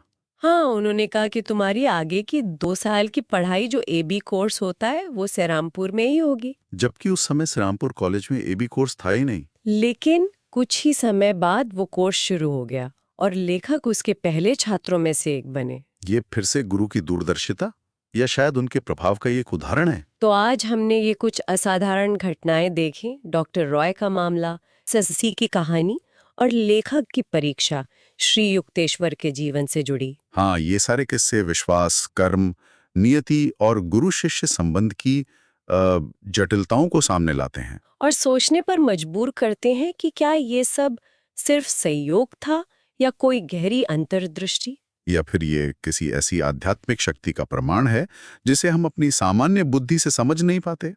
ये सवाल तो रहता ही है। बिल्कुल। और ये भी कि इन कथित आध्यात्मिक शक्तियों और व्यक्ति की अपनी इच्छा शक्ति, उसके अपने कर्मों के बीच आखिर रिश्ता क्या है, ये सोचने वाली बात है। नमस्कार। आज की चर्चा में हम एक बड़ा ही दिलचस्प किस्सा ले रहे हैं परमहंस योगानंद की आत्मकथा से। हाँ, ये कहानी उनके गुरु श्री युक्तेश्वर जी ने सुनाई थी। बिल्कुल, अपने छात्र जीवन के दिनों की बात है, उनके कमरे की, जहां उनसे पहले एक फकीर रहते थे, अफजल खान। अफजल खान, हाँ।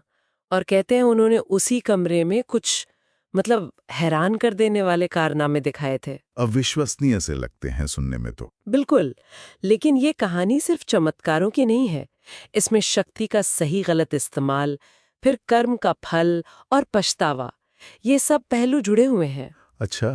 और मजे की बात यह है कि अफजल खान को ये ताकतें मिली थीं एक हिंदू योगी से। ओह, हाँ, जब अफजल बच्चे थे तो उनकी सेवा और सच्चाई से खुश होकर योगी ने उन्हें कोई योग विधि सिखा दी थी। लेकिन योगी ने चेतावनी भी दी थी शायद। जी हाँ, बिल्कुल दी थी। साफ कहा था कि देखो, इन शक्तियों का इस्तेमाल नेक कामों के लिए करना, और जो तुम्हारे पिछले जन्मों के बुरे संस्कार हैं उनको हावी मत होने देना। पर लगता है अफजल खान ने वो चेतावनी मतलब नजरअंदाज कर दी। हाँ, ऐसा ही लगता है। उनके साथ ना हजरत नाम की एक कह सकते हैं एक अशरीरी आत्मा या कोई सूक्ष्म शक्ति रहती थी। हजरत। हाँ, हजरत, जो उनकी इच्छाएं पूरी करती थी। लेकिन फिर अफजल ने इसका गलत फायदा उठाना शुरू कर दिया। कैसे? मतलब क्या किया उन्होंने? वो जिस चीज को छू देते थे वो गायब हो जाती थी। क्या बात कर रहे हैं, गायब? हाँ, सोचिए, कलकत्ता की दुकानों से गहने गायब कर दिए, रेलवे स्टेशन पर टिकटों का पूरा बंडल क्लर्क के हाथ में छुआ और वापस कर दिया। अरे, और फिर बिना टिकट खरीदे पूरी टोली के साथ मजे से सफर किया। ये तो श्री युक्तेश्वर ने खुद देखा था ये सब। हाँ, उन्होंने अपनी आंखों से देखा था। एक वाकया उन्होंने सुनाया भी। बताइए। अफजल ने युवा युक्तेश्वर से कहा, एक पत्थर लो, उस पर अपना नाम लिखो और गंगा में फेंक दो। फिर अफजल ने कहा, घर जाओ और पानी का एक बर्तन ले आओ। जब वो ले आए तो अफजल ने बस आवाज लगाई, हजरत, पत्थर बर्तन में रख दो। और अगले ही पल वो नाम लिखा पत्थर फौरन उस पानी के बर्तन में प्रकट हो गया। कमाल है। मतलब वो हवा से चीजें बना सकते थे या प्रकट कर सकते थे? हाँ, लेकिन यहाँ श्री युक्तेश्वर एक बहुत जरूरी बात समझाते हैं। क्या? कि ये हुआ कैसे। देखिए, अफजल की जो योग साधना थी उससे वो एक तरह से एक सूक्ष्म लोक तक पहुंच गए थे। सूक्ष्म लोक? हाँ, मतलब एक ऐसी डायमेंशन जहां विचार फौरन हकीकत बन जाते हैं, और हजरत, जो भी वो शक्ति थी, उनके आदेश मानती थी। पर अफजल आध्यात्मिक रूप से मतलब स्पिरिचुअली बहुत विकसित नहीं थे। अच्छा, तो इसका मतलब क्या हुआ? जैसे वो घड़ी वाला किस्सा, अपने दोस्त बाबू की सोने की घड़ी गायब कर दी। हाँ, और फिर उसे लौटाने के लिए 500 रुपए मांगे। ये तो सरासर गलत इस्तेमाल था शक्ति का। बिल्कुल, 500 रुपए। और यहीं से पता चलता है कि उन्हें असली स्थायी सांसारिक दौलत चाहिए थी। क्यों? वो चीजें बना तो सकते थे। हाँ, पर हजरत की मदद से वो जो चीजें बनाते थे, जैसे वो पत्थर का प्रकट होना, वो टिकाऊ नहीं थीं। वो सूक्ष्म ऊर्जा से बनी थीं और कुछ देर में वापस गायब हो जाती। ओह, अच्छा, इसीलिए उन्हें असली पैसे चाहिए थे। बिल्कुल, स्थायी दौलत। तो घड़ी गायब की और वापस लाने के लिए असली पैसे मांगे। जब बाबू पैसे ले आए तब अफजल ने कहा, पुल पर जाओ और हजरत से घड़ी मांगो। और कहते हैं घड़ी हवा से आकर बाबू के हाथ में गिर गई। गजब। और फिर वो दावत वाली बात भी है शायद। हाँ, मेहमान आ गए तो अफजल ने हजरत से कहकर सबकी पसंद के ड्रिंक्स मंगवाए। विस्की की सीलबंद बोतलें भी? हाँ, यहाँ तक कि वो भी। और फिर सोने की थालियों में तरह तरह के महंगे पकवान, बेमौसम के फल, सब हवा से आ गया। वाह। लेकिन जैसे ही दावत खत्म हुई, एक जोर की आवाज हुई और सब कुछ, बर्तन, बचा हुआ खाना, सब गायब। फिर वही बात, अस्थाई। बिल्कुल, ये असली सृजन नहीं था। युक्तेश्वर जी समझाते हैं कि जो सच्चे संत या योगी होते हैं, वो अगर कोई चमत्कार करते हैं तो वो स्थायी होता है, क्योंकि वो ईश्वर की इच्छा और ब्रह्मांडीय नियमों से जुड़ा होता है। अफजल तो बस एक निचले स्तर की शक्ति का इस्तेमाल कर रहे थे। तो फिर इनका अंत कैसे हुआ अफजल खान का? क्या उन्हें कभी अपनी गलती समझ आई? हाँ, आई। कई साल बाद उनकी मुलाकात अचानक अपने उन्हीं गुरु से हुई जिन्होंने उन्हें शक्ति दी थी। अच्छा। पर गुरु एक बूढ़े लाचार आदमी के भेष में थे और उनके हाथ में सोने जैसी कोई चीज चमक रही थी। अफजल के मन में फिर लालच आ गया। उन्होंने छीनने की कोशिश की होगी। हाँ, जैसे ही उन्होंने वो चीज छीनने की कोशिश की, गुरु ने अपना असली रूप दिखाया। उन्हें खूब डांटा, फटकारा। क्या कहा? कि मैंने तुम्हें शक्ति दी थी लोगों की मदद करने के लिए और तुम इसे लूट-पाट में इस्तेमाल कर रहे हो। और फिर गुरु ने उनकी सारी शक्तियां छीन ली। सारी? हाँ, बस इतनी शक्ति छोड़ी कि जरूरत भर का खाना और कपड़ा मिल जाए। इसका तो बहुत गहरा असर पड़ा होगा अफजल पर। बहुत ज्यादा। उन्हें अपनी गलती का एहसास हुआ। कहते हैं उन्होंने सब कुछ छोड़ दिया, सांसारिक जीवन त्याग दिया और पश्चाताप करने के लिए पहाड़ों में चले गए, ईश्वर का ध्यान करने। और उन्होंने अपनी पूरी कहानी लिखकर लोगों को चेतावनी भी दी कि देखो ऐसी शक्तियों के पीछे भागने में क्या खतरे हैं। ये कहानी वाकई सोचने में मजबूर करती है कि साधना से जो शक्ति मिलती है उसके साथ कितनी बड़ी नैतिक जिम्मेदारी भी आती है। बिल्कुल। और ये सवाल भी कि क्या सच्ची आध्यात्मिक तरक्की के बिना अगर कोई शक्ति या कोई सांसारिक लाभ मिल भी जाए तो क्या वो सच में टिक सकता है?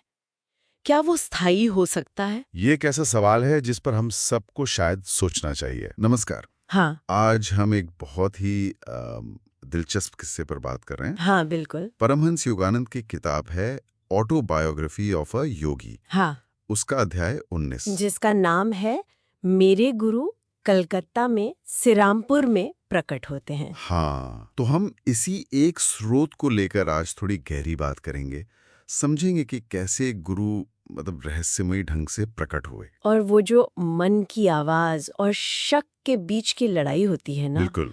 उसी द्वंद्व को समझेंगे।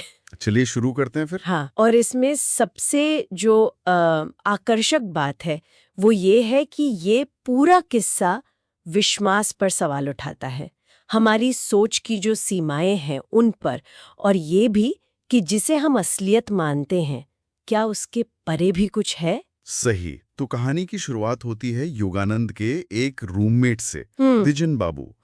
अब ये जो द्विजन बाबू थे वो अक्सर मतलब शक्की मिजाज के थे, नास्तिक टाइप, लेकिन मन में कहीं कुछ उत्सुकता भी थी। है ना? हाँ, कि क्या सच में आत्मा की कोई अनदेखी शक्ति, कोई संभावना हो सकती है, ये जानना चाहते थे। हाँ। तो योगानंद उन्हें अपने गुरु श्री युक्तेश्वर से मिलवाते हैं। और द्विजन को गुरुजी के पास जाकर एक शांति का अनुभव हुआ। बिल्कुल। इतनी शांति मिली कि वो फिर नियमित रूप से आश्रम जाने लगे। अच्छा। हाँ। फिर एक दिन की बात है, गुरुजी कैलकाटा में थे। उन्होंने एक पोस्टकार्ड भेजा। लिखा था कि वो बुधवार सुबह 9 बजे की ट्रेन से सेरामपुर वापस आएंगे। सब तय था। लेकिन कहानी में मोड़ यहीं से आता है। बुधवार सुबह करीब 8:30 बजे होंगे, योगानंद को अचानक बिल्कुल साफ अपने गुरु का एक टेलीपैथिक संदेश मिला। टेलीपैथिक मतलब मन ही मन। हाँ बिल्कुल, मन से मन का कनेक्शन। संदेश था, मुझे देर हो गई है, 9 बजे की ट्रेन से मिलने मत आना। अच्छा, पर द्विजेन बाबू, उन्हें तो शक हुआ होगा। जाहिर है, द्विजेन ने कहा, तुम और तुम्हारा अंतर्ज्ञान, मतलब मजाक उड़ाते हुए। हाँ, वो तो पोस्टकार्ड पर यकीन कर रहे थे। बिल्कुल। उन्होंने कहा कि मैं तो गुरुजी के लिखे हुए शब्द पर भरोसा करूंगा। और वो अकेले ही स्टेशन चले गए। तो यहीं से वो टकराव शुरू हो गया, अंतर्ज्ञान और शक के बीच। हाँ, और दीनजन का शक सिर्फ तर्क की बात नहीं थी, शायद वो एक तरह से उन गहरी सच्चाइयों को महसूस करने में एक रुकावट जैसी थी। और फिर क्या हुआ? दिनजिन के जाने के ठीक बाद योगानंद के कमरे में एकदम से तेज रोशनी फैली और श्री युक्तेश्वर खुद वहां प्रकट हो गए, एकदम साक्षात। सच में? मतलब भौतिक रूप में? हाँ, बिल्कुल। योगानंद ने बाद में लिखा भी कि ये कोई वहम या सपना नहीं था। उन्होंने बाकायदा गुरु के पैर छुए, उनके वो रस्सी के तले वाले जूते महसूस किए, गिरुआ वस्त्र का स्पर्श महसूस किया, यहां तक कि जूतों के अंदर पैर की उंगलियों का दबाव भी महसूस किया। अरे बाप रे, ये तो मतलब हमारे जो रोजमर्रा की भौतिक समझ है उसको हिला देने वाली बात है। जैसा गुरु ने खुद कहा योगानंद से कि ये कोई प्रेत छाया नहीं, मेरा मांस और रक्त का रूप है। हाँ, मुझे तुम्हें ये अनुभव देने का दिव्य आदेश मिला है जो पृथ्वी पर दुर्लभ है।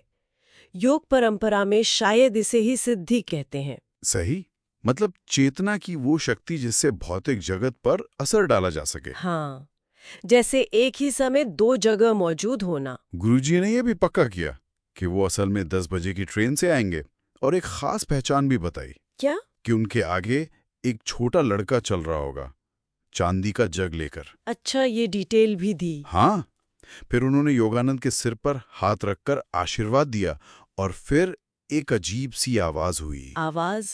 कैसी आवाज? जैसे कोई कागज का रोल लपेटा जा रहा हो, गड़गड़ाहट की। और उसी आवाज के साथ उनका शरीर धीरे धीरे उस रोशनी में विलीन हो गया। कमाल है। ये जो भविष्यवाणी है, खासकर वो चांदी के जग वाले लड़के की बात और वो गायब होने की खास आवाज, ये सब मिलकर इसे सिर्फ एक वहम या कल्पना से कहीं ज्यादा ठोस बना देते हैं ना। बिल्कुल, ये छोटी छोटी डिटेल्स इसे बहुत वास्तविक बनाती हैं। खैर, थोड़ी देर बाद दीजेन बाबू लौटे स्टेशन से, बड़े मायूस। क्योंकि गुरुजी नहीं आए थे। हाँ, 9 बजे वाली ट्रेन में, ना 9:30 वाली में। योगानंद ने पूरे विश्वास से कहा, चलो स्टेशन, मुझे पता है वो 10 बजे आएंगे। और डीजेन मान गए। हाँ, वो साथ गए और स्टेशन पहुंचे तो ठीक वैसा ही हुआ। 10 बजे की ट्रेन रुकी, श्री युक्तेश्वर उतरे, वही गेरुआ वस्त्र पहने हुए। और वो लड़का? और ठीक उनके आगे वो छोटा लड़का चल रहा था, हाथ में चांदी का जग लिया। अविश्वसनीय। डीजेन तो देखते रह गए होंगे। बिल्कुल। और जब वो मिले तो गुरुजी ने डीजेन की तरफ देखकर क्या कहा पता है? क्या? मुस्कुराते हुए बोले, मैंने तुम्हें भी संदेश भेजा था पर तुम उसे समझ नहीं पाए। ओहो, सीधा इशारा डीजेन के शक पर। हाँ, और उनकी मानसिक उथल-पुथल पर। ये दिखाता है कि मन का शांत और खुला होना कितना जरूरी है ऐसी चीजों को ग्रहण करने के लिए। बाद में जब योगानंद ने डीजेन को पूरी घटना बताई जो सुबह कमरे में हुई थी, तो डीजेन तो एकदम स्तब्ध रह गए। क्या कहा उन्होंने? उन्होंने कहा, हमारी गुरूर की शक्तियों का जो वृत्तांत मैंने अभी सुना है, उससे मुझे लगता है कि दुनिया का कोई भी विश्वविद्यालय केवल एक किंडरगार्टन है। वाह! मतलब पूरा नजरिया ही बदल गया उनका। हाँ, जो पहले इतने शक्की थे वो इस अनुभव के बाद पूरी तरह बदल गए। तो इस सब का मतलब क्या निकालें?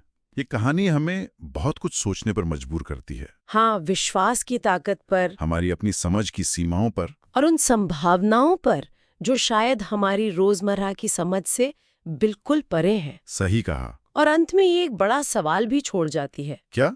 कि हमारी अपनी जो मानसिक स्थिति है, हमारा अपना अंदरूनी आईना, वो किस हद तक हमारी वास्तविकता को अनुभव करने की क्षमता को सीमित करता है या शायद बढ़ाता है। हाँ, सोचने वाली बात है। नमस्कार, आज हम परमहंस योगानंद की आत्मकथा ऑटोबायोग्राफी ऑफ अ योगी से एक बड़ा ही दिलचस्प किस्सा लेकर आए हैं। जी, ये एक यात्रा की कहानी है जो हुई ही नहीं और क्यों नहीं हुई ये जानना बहुत रोचक है। हाँ, बिल्कुल। तो कहानी में है युवा योगानंद, उस समय उनका नाम मुकुंद था, उनके गुरु श्री युक्तेश्वर जी और उनके पिता। तो बात है गर्मियों की छुट्टियों की। योगानंद जी मतलब मुकुंद अपने गुरु और कुछ दोस्तों के साथ कश्मीर जाना चाहते थे। और ये कोई पहली बार नहीं था, ये उनकी तीसरी कोशिश थी हिमालय जाने की। सही कहा।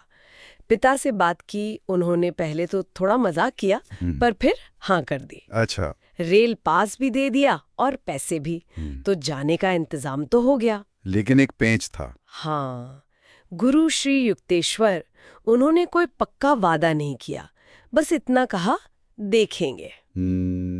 देखेंगे, यहीं से मामला थोड़ा रहस्यमयी होने लगता है ना? बिल्कुल। तो योगानंद जी ने अपने दोस्तों को तैयार किया। राजेंद्र नाथ मित्रा, जतिन ऑडी, एक और साथी थे। और गुरु के एक शिष्य कनाई, उन्हें भी साथ ले लिया। हाँ, दिन तय हुआ सोमवार का, सब तैयार। सोमवार सुबह योगानंद जी पहुंचे श्री रामपुर आश्रम गुरुजी से मिलने। और वहां पहुंचते ही गुरुजी ने कहा, शायद हम नहीं जा रहे हैं। ओहो, योगानंद का तो दिल ही बैठ गया होगा। हाँ, बहुत निराश हुए वो, पर फिर सोचा, चलो गुरुजी नहीं जा रहे तो क्या हुआ, बाकी लोग तो जाएंगे, दोस्त और कनाई। हाँ, जिद पकड़ ली उन्होंने। लेकिन अब सामान उठाने के लिए एक नौकर की जरूरत थी। अच्छा। उन्हें याद आया, बिहारी एक नौकर था जो पिछले साल जाने के लिए बहुत उत्सुक था। हाँ, याद है वो किस्सा। तो उन्होंने बिहारी से पूछा, पर इस बार उसने मना कर दिया, वो भी बड़े अजीब तरीके से, कोई ठोस वजह भी नहीं बताई। हैं? वही बिहारी? ये तो अजीब बात है। बहुत अजीब। पिछले साल तो वो जाने को मरा जा रहा था। खैर, योगानंद फिर पहुंचे अपने चाचा शारदा घोष के पास। जी। उनसे उनके नौकर लालधारी को भेजने के लिए कहा। चाचा पहले तो बड़े प्यार से मिले, बड़े स्नेह से, लेकिन जैसे ही योगानंद ने लालधारी को भेजने की बात की, पता नहीं क्या हुआ, चाचा एकदम से भड़क गए। भड़क गए मतलब बेवजह? हाँ, बिल्कुल बेवजह, और गुस्से में साफ इनकार कर दिया। योगानंद हैरान रह गए, पहले बिहारी का वो अजीब इनकार, फिर चाचा का यूं अचानक गुस्सा, ये सब क्या हो रहा था? ये वाकई सोचने वाली बात है ना? मतलब ये दोनों इनकार कितने अप्रत्याशित थे, कोई तुक नहीं बन रहा था। बिल्कुल। क्या ये महज संयोग थे, या फिर जैसे आपने कहा गुरु श्री युक्तेश्वर की जो इच्छा थी न जाने की, उसका कोई अदृश्य प्रभाव था? हाँ, ऐसा ही लगता है। हो सकता है उन्होंने सीधे ना कहने के बजाय इन घटनाओं के जरिए इतने स्वाभाविक ढंग से योगानंद को रोक दिया कि किसी को शक भी ना हो। ये संभव है, गुरु का अपना तरीका। तो बेचारे योगानंद पूरी तरह निराश होकर आश्रम लौट आए। और उनके दोस्त? वो तो सामान वगैरह लेकर कलकत्ता स्टेशन के लिए निकल चुके थे। ओहो। गुरु ने योगानंद को देखा और कहा, थोड़ी देर रुको। अच्छा। हाँ, योगानंद रुक गए। उन्हें क्या पता था कि यात्रा का असली मतलब सबसे नाटकीय हिस्सा तो अब शुरू होने वाला था। क्या हुआ फिर? गुरु ने जैसे ही भोजन परोसने के लिए कहा, योगानंद को अचानक पेट में भयानक दर्द उठा। अरे। और साथ में जोर की उबकाई आने लगी। उन्हें लगा जैसे एशियाई हैजा हो गया हो। उस समय ये बहुत खतरनाक बीमारी मानी जाती थी। बाप रे। वो इतने कमजोर हो गए कि सीधे गुरु के चरणों में गिर पड़े। हे भगवान, फिर गुरु ने क्या किया? गुरु ने उन्हें तुरंत संभाला और फिर जो कहा वो सुनने लायक है। उन्होंने कहा कि सोचो, अगर तुम इस वक्त स्टेशन पर होते या रास्ते में होते तो क्या होता, तुम्हारी देखभाल कौन करता? ओहो। गुरु ने कहा, तुम्हारी देखभाल मुझे इस अजीब ढंग से करनी पड़ी क्योंकि तुमने मेरे निर्णय पर, मेरे देखेंगे कहने पर संदेह किया था।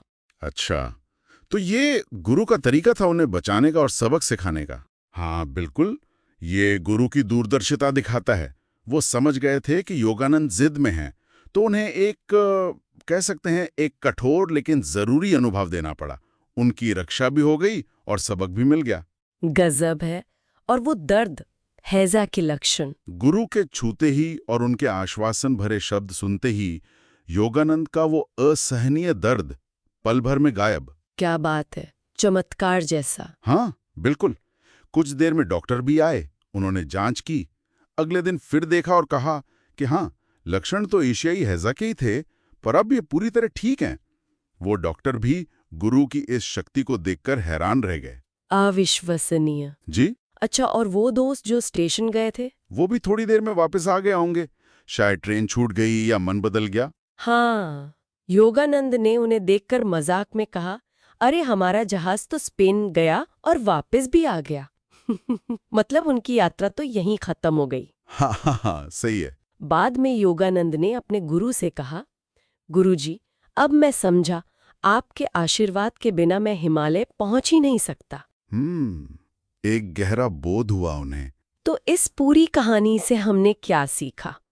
सिर्फ ये नहीं कि गुरु की बात माननी चाहिए। नहीं, उससे कहीं ज्यादा गहरा मतलब है। हाँ, ये कहानी दिखाती है कि कैसे जीवन में आने वाली रुकावटें, जिन्हें हम बुरा मानते हैं, निराशाजनक समझते हैं, वो असल में हमारे लिए एक तरह का सुरक्षा कवच हो सकती हैं। एक अनदेखा संरक्षण, जैसे बेहारी का मना करना या चाचा का गुस्सा होना।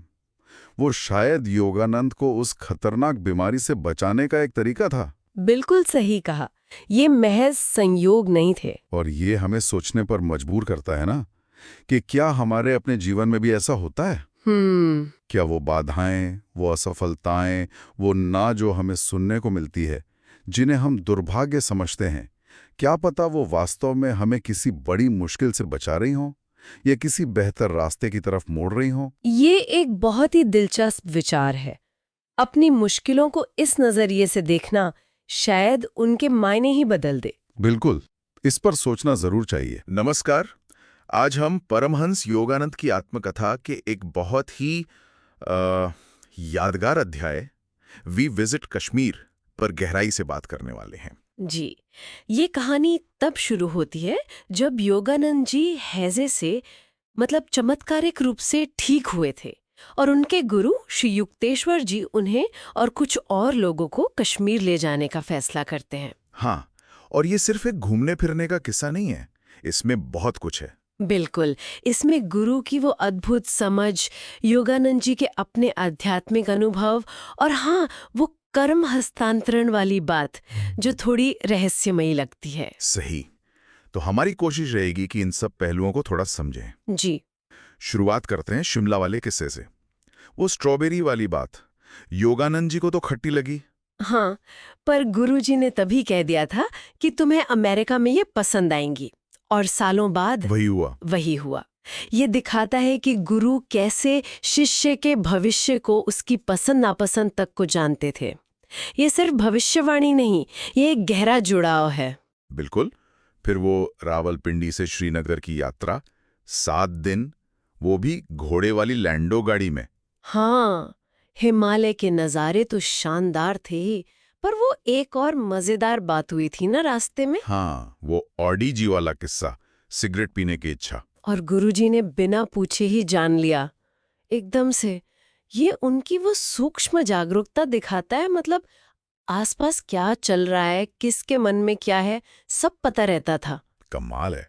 अच्छा, फिर वो कश्मीर पहुंचे।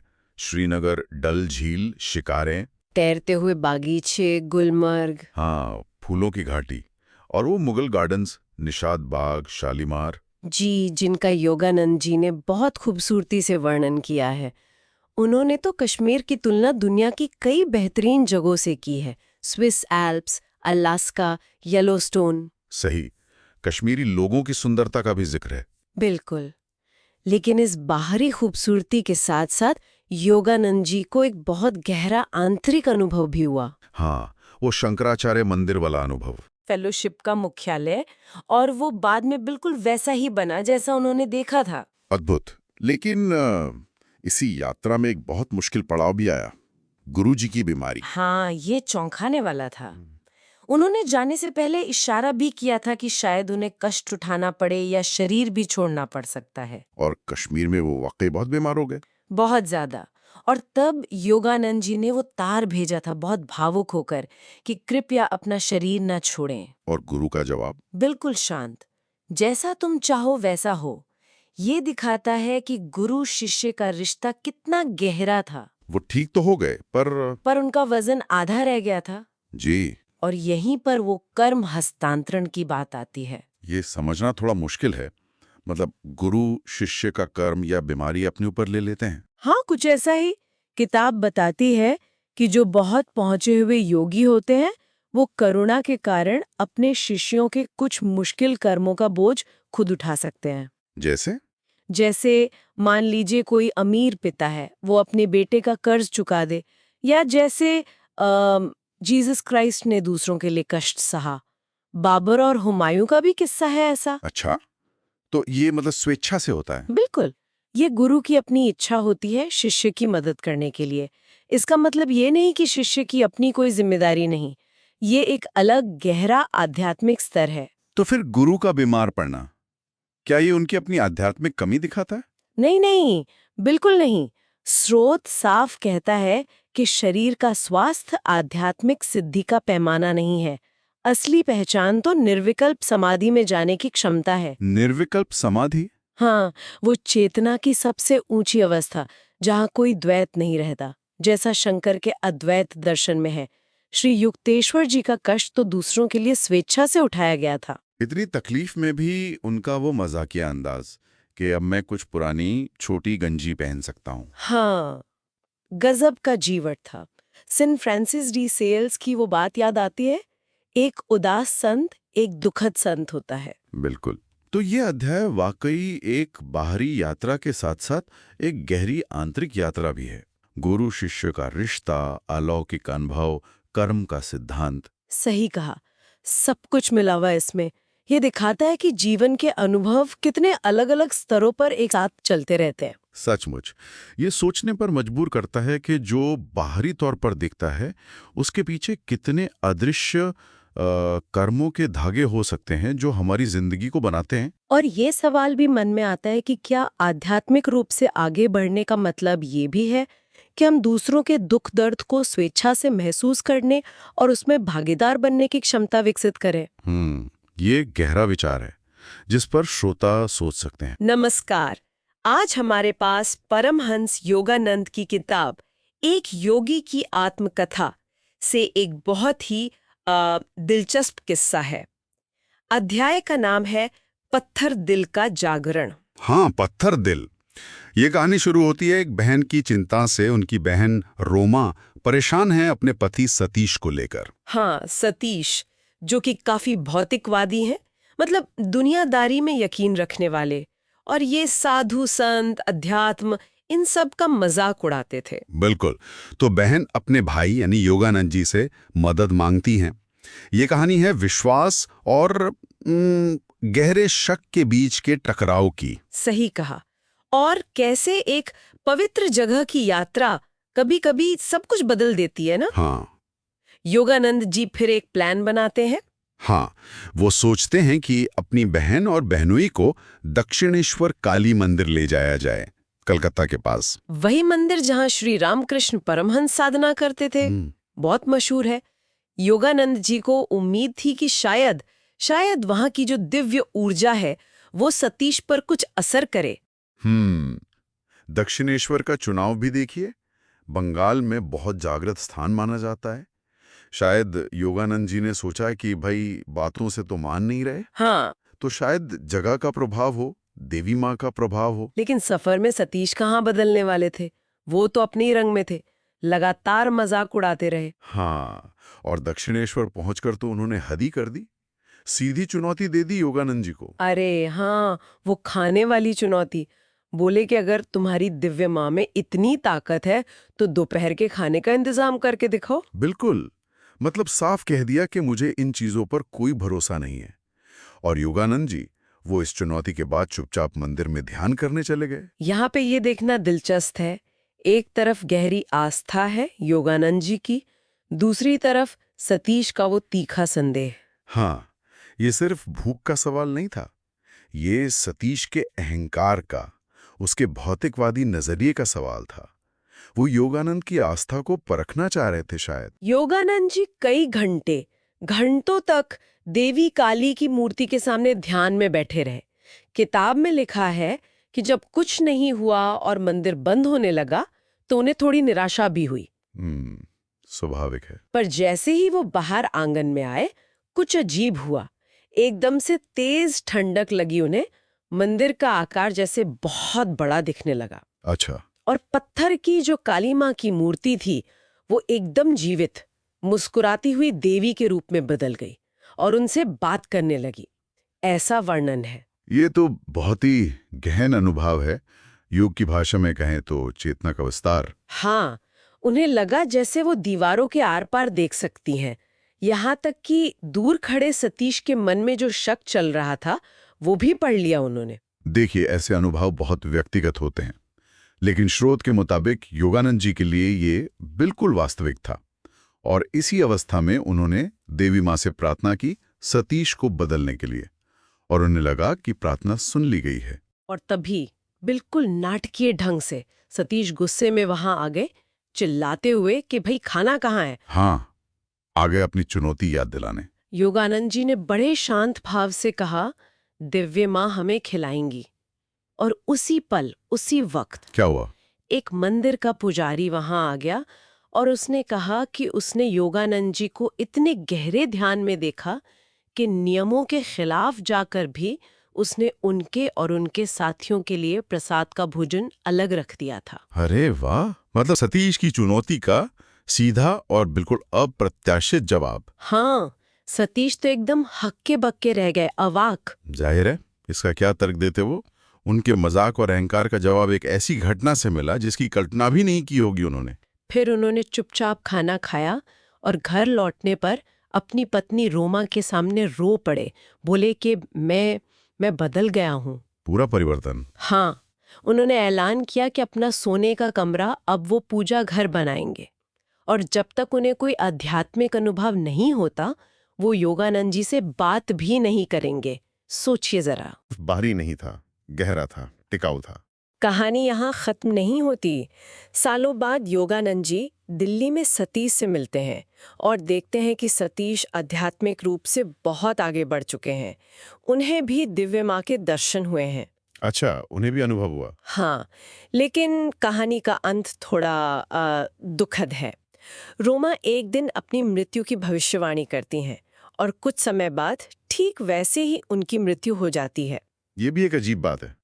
और इससे भी ज्यादा अजीब ये कि रोमा की मृत्यु के बाद दुखी सतीश ये संकल्प लेते हैं कि वो भी ज्यादा दिन नहीं रहेंगे, जल्द ही अपनी पत्नी से मिलेंगे। और कुछ ही समय बाद बिना किसी बीमारी या वजह के उनकी भी मृत्यु हो जाती है। हाँ, ये तो बहुत कुछ सोचने पर मजबूर करता है। तो आज हमने ये असाधारण कहानी देखी, कैसे एक बहन की प्रार्थना, एक पवित्र जगह की यात्रा और कुछ रहस्यमय अनुभव, इन सब ने मिलकर इस वृत्तांत के अनुसार एक पत्थर दिल इंसान को पूरी तरह बदल दिया। हाँ, और ये किस्सा हमें विश्वास, अनुभव और व्यक्तिगत बदलाव के गहरे रिश्ते पर सोचने को कहता है। क्या किसी इंसान का अंदरूनी संकल्प या आत्मजागरूकता इतनी मजबूत हो सकती है कि वो जीवन की घटनाओं को, यहाँ तक कि जैसा इस कहानी में बताया गया, मृत्यु के समय को भी प्रभावित कर सके? बिल्कुल, ये एक ऐसा सवाल है जिस पर हम सब अपने अपने नजरिए से सोच सकते हैं। नमस्कार जी। आज हम एक बहुत ही दिलचस्प किस्से पर बात करने वाले हैं। जी। परमहंस योगानंद की आत्मकथा, ऑटोबायोग्राफी ऑफ अ योगी का वो हिस्सा जहां वो बताते हैं कि उन्हें अपनी यूनिवर्सिटी डिग्री कैसे मिली। हाँ, अध्याय 23, मुझे अपनी विश्वविद्यालय डिग्री मिली। ये वाकई एक अनोखी कहानी है। बिल्कुल। तो हमारा मकसद ये समझना है कि योगानंद, जिन्हें तब मुकुंद कहा जाता था, उन्होंने ये डिग्री कैसे हासिल की, खासकर जब उनका ध्यान पढ़ाई पर उतना था ही नहीं। सही कहा। यह अध्याय दिखाता है कि कैसे उनका जीवन, उनकी प्राथमिकताएं, वो पारंपरिक एकेडमिक रास्ते से कितनी अलग थीं। उनका झुकाव तो पूरी तरह से आध्यात्मिक खोज और गुरु की तरफ था। हाँ, और शुरुआत में ही मुश्किलें थीं। जैसे वो श्रीरामपुर कॉलेज के प्रोफेसर DC घोषाल, उन्होंने तो साफ साफ कह दिया था योगानंद को कि भाई, अगर ध्यान नहीं दोगे तो दर्शन शास्त्र में फेल हो जाओगे। जी बिल्कुल। और सिर्फ प्रोफेसर ही नहीं, उनके साथी छात्र, कुछ टीचर्स भी, वो उन्हें मैड मंक मतलब पागल साधु कहकर बुलाते थे।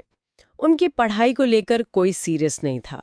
सोचिए, मैड मंक, ये दिखाता है कि लोग उन्हें किस नजर से देखते थे। हाँ, और योगानंद का रवैया भी बड़ा अजीब था एकेडमिक चीजों को लेकर। जैसे वो किस्सा है ना, दर्शन शास्त्र के पेपर में नाम ही नहीं लिखा। हाँ, सिर्फ रोल नंबर लिख दिया। जी, ताकि प्रोफेसर घोषाल पहचान ना पाए और अनजाने में अच्छे नंबर दे दें। बाद में प्रोफेसर ने कहा भी कि ये तो बस किस्मत थी। ये थोड़ा अजीब तो लगता है एकेडमिक नजरिए से। बिल्कुल, लेकिन शायद उनके लिए ये दुनियावी चीजें, ये नियम उतने मायने नहीं रखते थे। ये बस एक बाधा थी जिसे पार करना था। शायद। पर फिर कहानी में मोड़ आता है जब उनके गुरु श्री युक्तिश्वर जी दखल देते हैं, परीक्षा से बस 5 दिन पहले। हाँ, ये बहुत महत्वपूर्ण मोड़ है। गुरु ने उन्हें आदेश दिया कि परीक्षा में बैठना ही है, और कारण, ताकि रिश्तेदारों को ये कहने का मौका न मिले कि देखो आश्रम के चक्कर में पढ़ाई छोड़ दी। अच्छा, तो सामाजिक दबाव या आलोचना से बचाने के लिए। कुछ हद तक हाँ, मतलब गुरु सांसारिक चीजों का भी ध्यान रख रहे थे। योगानंद तो घबरा गए, तैयारी तो थी नहीं बिल्कुल। जाहिर है, 5 दिन में क्या ही तैयारी होती। पर गुरु ने उन्हें भरोसा दिलाया, कहा क्या प्रभु ने तुम्हें कभी निराश किया है, और फिर वो बाइबल का उदाहरण दिया। हाँ, कि पहले ईश्वर के राज्य की खोज करो, बाकी चीजें अपने आप मिल जाएंगी। जी, और साथ में ये भी कहा कि तुम्हारा सहपाठी रोमेश चंद्र दत्त, वो तुम्हारी मदद करेगा। और यहीं से वो चमत्कारी लगने वाली घटनाओं का सिलसिला शुरू होता है, रोमेश दत्त की मदद। हाँ, रोमेश, जो कि एक बहुत ही होनहार छात्र थे, वो मान गए मदद करने को। और फिर कमाल ये हुआ कि अंग्रेजी साहित्य के लिए रोमेश ने जो अंश, मतलब चाइल्ड हेरोल्ड के जो अंश पढ़ने को कहे, हूबहू वही सवाल आ गए परीक्षा में। बिल्कुल। योगानंद तो हैरान रह गए, खुश भी हुए। ये तो अविश्वसनीय लगता है। बाकी छात्र क्या सोच रहे होंगे? बाकी छात्र तो मजाक उड़ा रहे थे पहले, लेकिन जब एक के बाद एक पेपर में रुमेश के बताए सवाल आने लगे तो वो भी हैरान रह गए। तो क्या ये सिर्फ संयोग था, या रुमेश की काबिलियत, या फिर कुछ और? योगानंद तो इसे पूरी तरह गुरु की कृपा और ईश्वर का हस्तक्षेप मानते थे। ये अध्याय पाठक को इसी सवाल पर छोड़ देता है कि आखिर ये हुआ कैसे। और मुश्किलें खत्म नहीं हुई थी। अंग्रेजी साहित्य के पेपर में योगानंद ने एक बड़ी गलती कर दी। हाँ, उन्होंने एक ही सेक्शन के दोनों सवालों का जवाब दे दिया, जबकि एक का देना था। इस वजह से उन्हें ज्यादा से ज्यादा 33 नंबर ही मिल सकते थे। और पास होने के लिए चाहिए थे 36। फिर तो वो पक्का फेल हो जाते। वो फिर घबरा गए, लेकिन गुरु वो एकदम शांत। उन्होंने कहा, तुम्हारे फेल होने से ज्यादा आसान है कि सूरज और चांद अपनी जगह बदल लें। वाह, क्या अटूट विश्वास था। और फिर देखिए क्या हुआ। अचानक खबर आई कि उसी साल पहली बार अंग्रेजी साहित्य में पासिंग मार्क्स घटाकर 33 कर दिए गए। क्या बात है, ये तो बिल्कुल फिल्मी सा लगता है ना? और फिर बंगाली परीक्षा वाले दिन रोमेश ऐन मौके पर आए और विद्यासागर की दानशीलता की 2 कहानियां सुनाई। और पहला ही सवाल उसी पर आ गया। हाँ, विद्यासागर की दानशीलता पर, जिससे योगानंद पास हो सके। ये सब घटनाएं एक के बाद एक पारंपरिक तर्क को चुनौती देती हैं। सही बात है।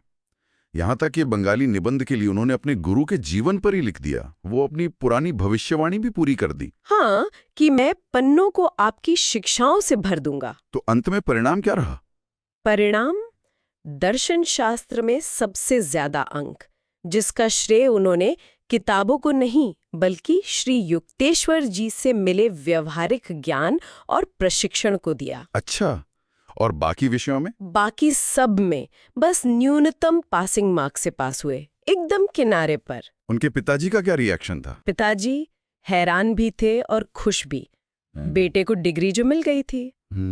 तो योगानंद के लिए ये डिग्री सिर्फ एक अकादमिक कागज नहीं थे। बिल्कुल नहीं, उनके लिए ये एक दिव्य उपहार था। इस बात का सबूत कि अगर आपका विश्वास मजबूत है, गुरु का साथ है, तो दुनियावी लक्ष्य भी मिल सकते हैं, चाहे रास्ता कितना भी अलग क्यों न हो। और श्री युक्तेश्वर जी का वो मजाकिया अंदाज में कहना, हाँ, वो निष्कर्ष कमाल का है। प्रभु ने तुम्हें ग्रेजुएट बनाना सूरज और चांद की जगह बदलने से ज्यादा आसान समझा। इसमें हास्य भी है और गहरा आध्यात्मिक संदेश भी। बिल्कुल। तो इस पूरे किस्से से मुख्य बात क्या निकलती है? सार यही है कि सफलता का रास्ता हमेशा सीधा और पारंपरिक नहीं होता। ये कहानी हमें सोचने पर मजबूर करती है कि क्या सब कुछ सिर्फ हमारी मेहनत और योजना पर ही निर्भर करता है, या फिर विश्वास, समर्पण और कुछ भारी, शायद रहस्यमय लगने वाले कारक भी अपनी भूमिका निभाते हैं। हाँ, बिल्कुल। यह हमें सफलता की एक अलग परिभाषा, एक अलग राह दिखाता है। सही कहा।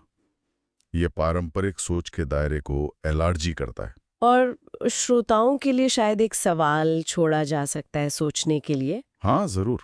क्या कभी ऐसा होता है कि हम अपने लक्ष्यों पर इतना ज्यादा ध्यान केंद्रित कर लेते हैं कि जीवन में जो दूसरी शक्तियां या संभावनाएं काम कर रही हैं, उन्हें देख ही नहीं पाते?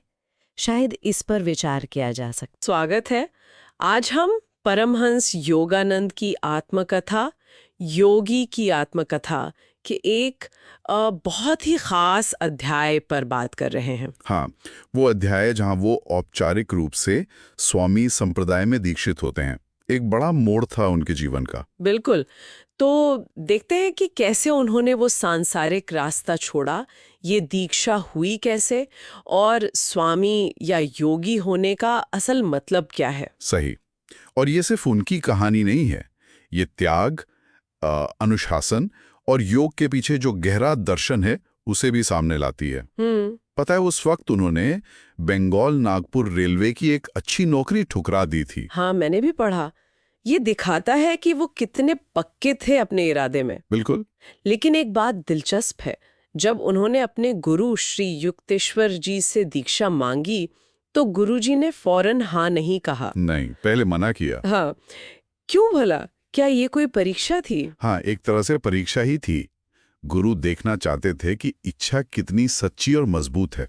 ये कोई हल्का फैसला तो था नहीं। सही बात है। और स्रोत में ये भी आता है कि कैसे अविवाहित रहकर ईश्वर पर ध्यान लगाना ज्यादा आसान हो सकता है। योगानंद के लिए तो ईश्वर दूसरे नंबर पर आए, ये सोचा भी नहीं जा सकता था। सांसारिक मोह छोड़ना पहला कदम था। बिल्कुल। और फिर वो दिन आया, जुलाई 1914, बड़ा यादगार पल रहा होगा। हाँ, जब गुरु ने उन्हें वो गेरुए रंग का रेशमी कपड़ा दिया, सूती नहीं, रेशमी। हाँ, और कहा कि किसी दिन तुम पश्चिम जाओगे जहां रेशम पसंद किया जाता है। ये तो भविष्यवाणी जैसी लगती है ना? और दीक्षा की प्रक्रिया भी बड़ी सीधी सादी थी, कोई बहुत तामझाम नहीं। अच्छा, मतलब पारंपरिक रस्में नहीं हुई? नहीं, इसे विद्वत संन्यास कहा गया। श्री युक्तेश्वर जी बाहरी चीजों से ज्यादा अंदरूनी सार पर जोर देते थे। कोई अग्नि संस्कार वगैरह नहीं हुआ, बल्कि उन्होंने योगानंद को अपना नया आध्यात्मिक नाम खुद चुनने को कहा। ये तो बड़ी आजादी दी उन्होंने। और उन्होंने चुना योगानंद। हाँ, योगानंद मतलब योग यानी दिव्य मिलन से मिलने वाला आनंद। कितना गहरा अर्थ है। तब गुरु ने घोषणा की, आज से तुम स्वामी संप्रदाय की गिरी शाखा के योगानंद कहलाओगे। गिरी शाखा? हाँ, और योगानंद ने खुशी में शंकराचार्य के संस्कृत भजन भी गाए थे, ऐसा जिक्र है। वाह! अच्छा, ये स्वामी संप्रदाय कितना पुराना है? ओ, ये बहुत प्राचीन है। आदि शंकराचार्य ने इसे व्यवस्थित किया था। कोई ऐसे ही खुद को स्वामी नहीं कह सकता। अच्छा। ये उपाधि किसी स्थापित स्वामी से ही मिलती है, और इसमें गरीबी, ब्रह्मचर्य, गुरु की आज्ञा का पालन, ये सब कठोर व्रत होते हैं। कुछ कैथलिक मठों जैसा। हाँ, कुछ समानताएं हैं। तो स्वामी नाम में आनंद भी है और प्रकृति से जुड़ाव भी, जैसे गिरी यानी पर्वत।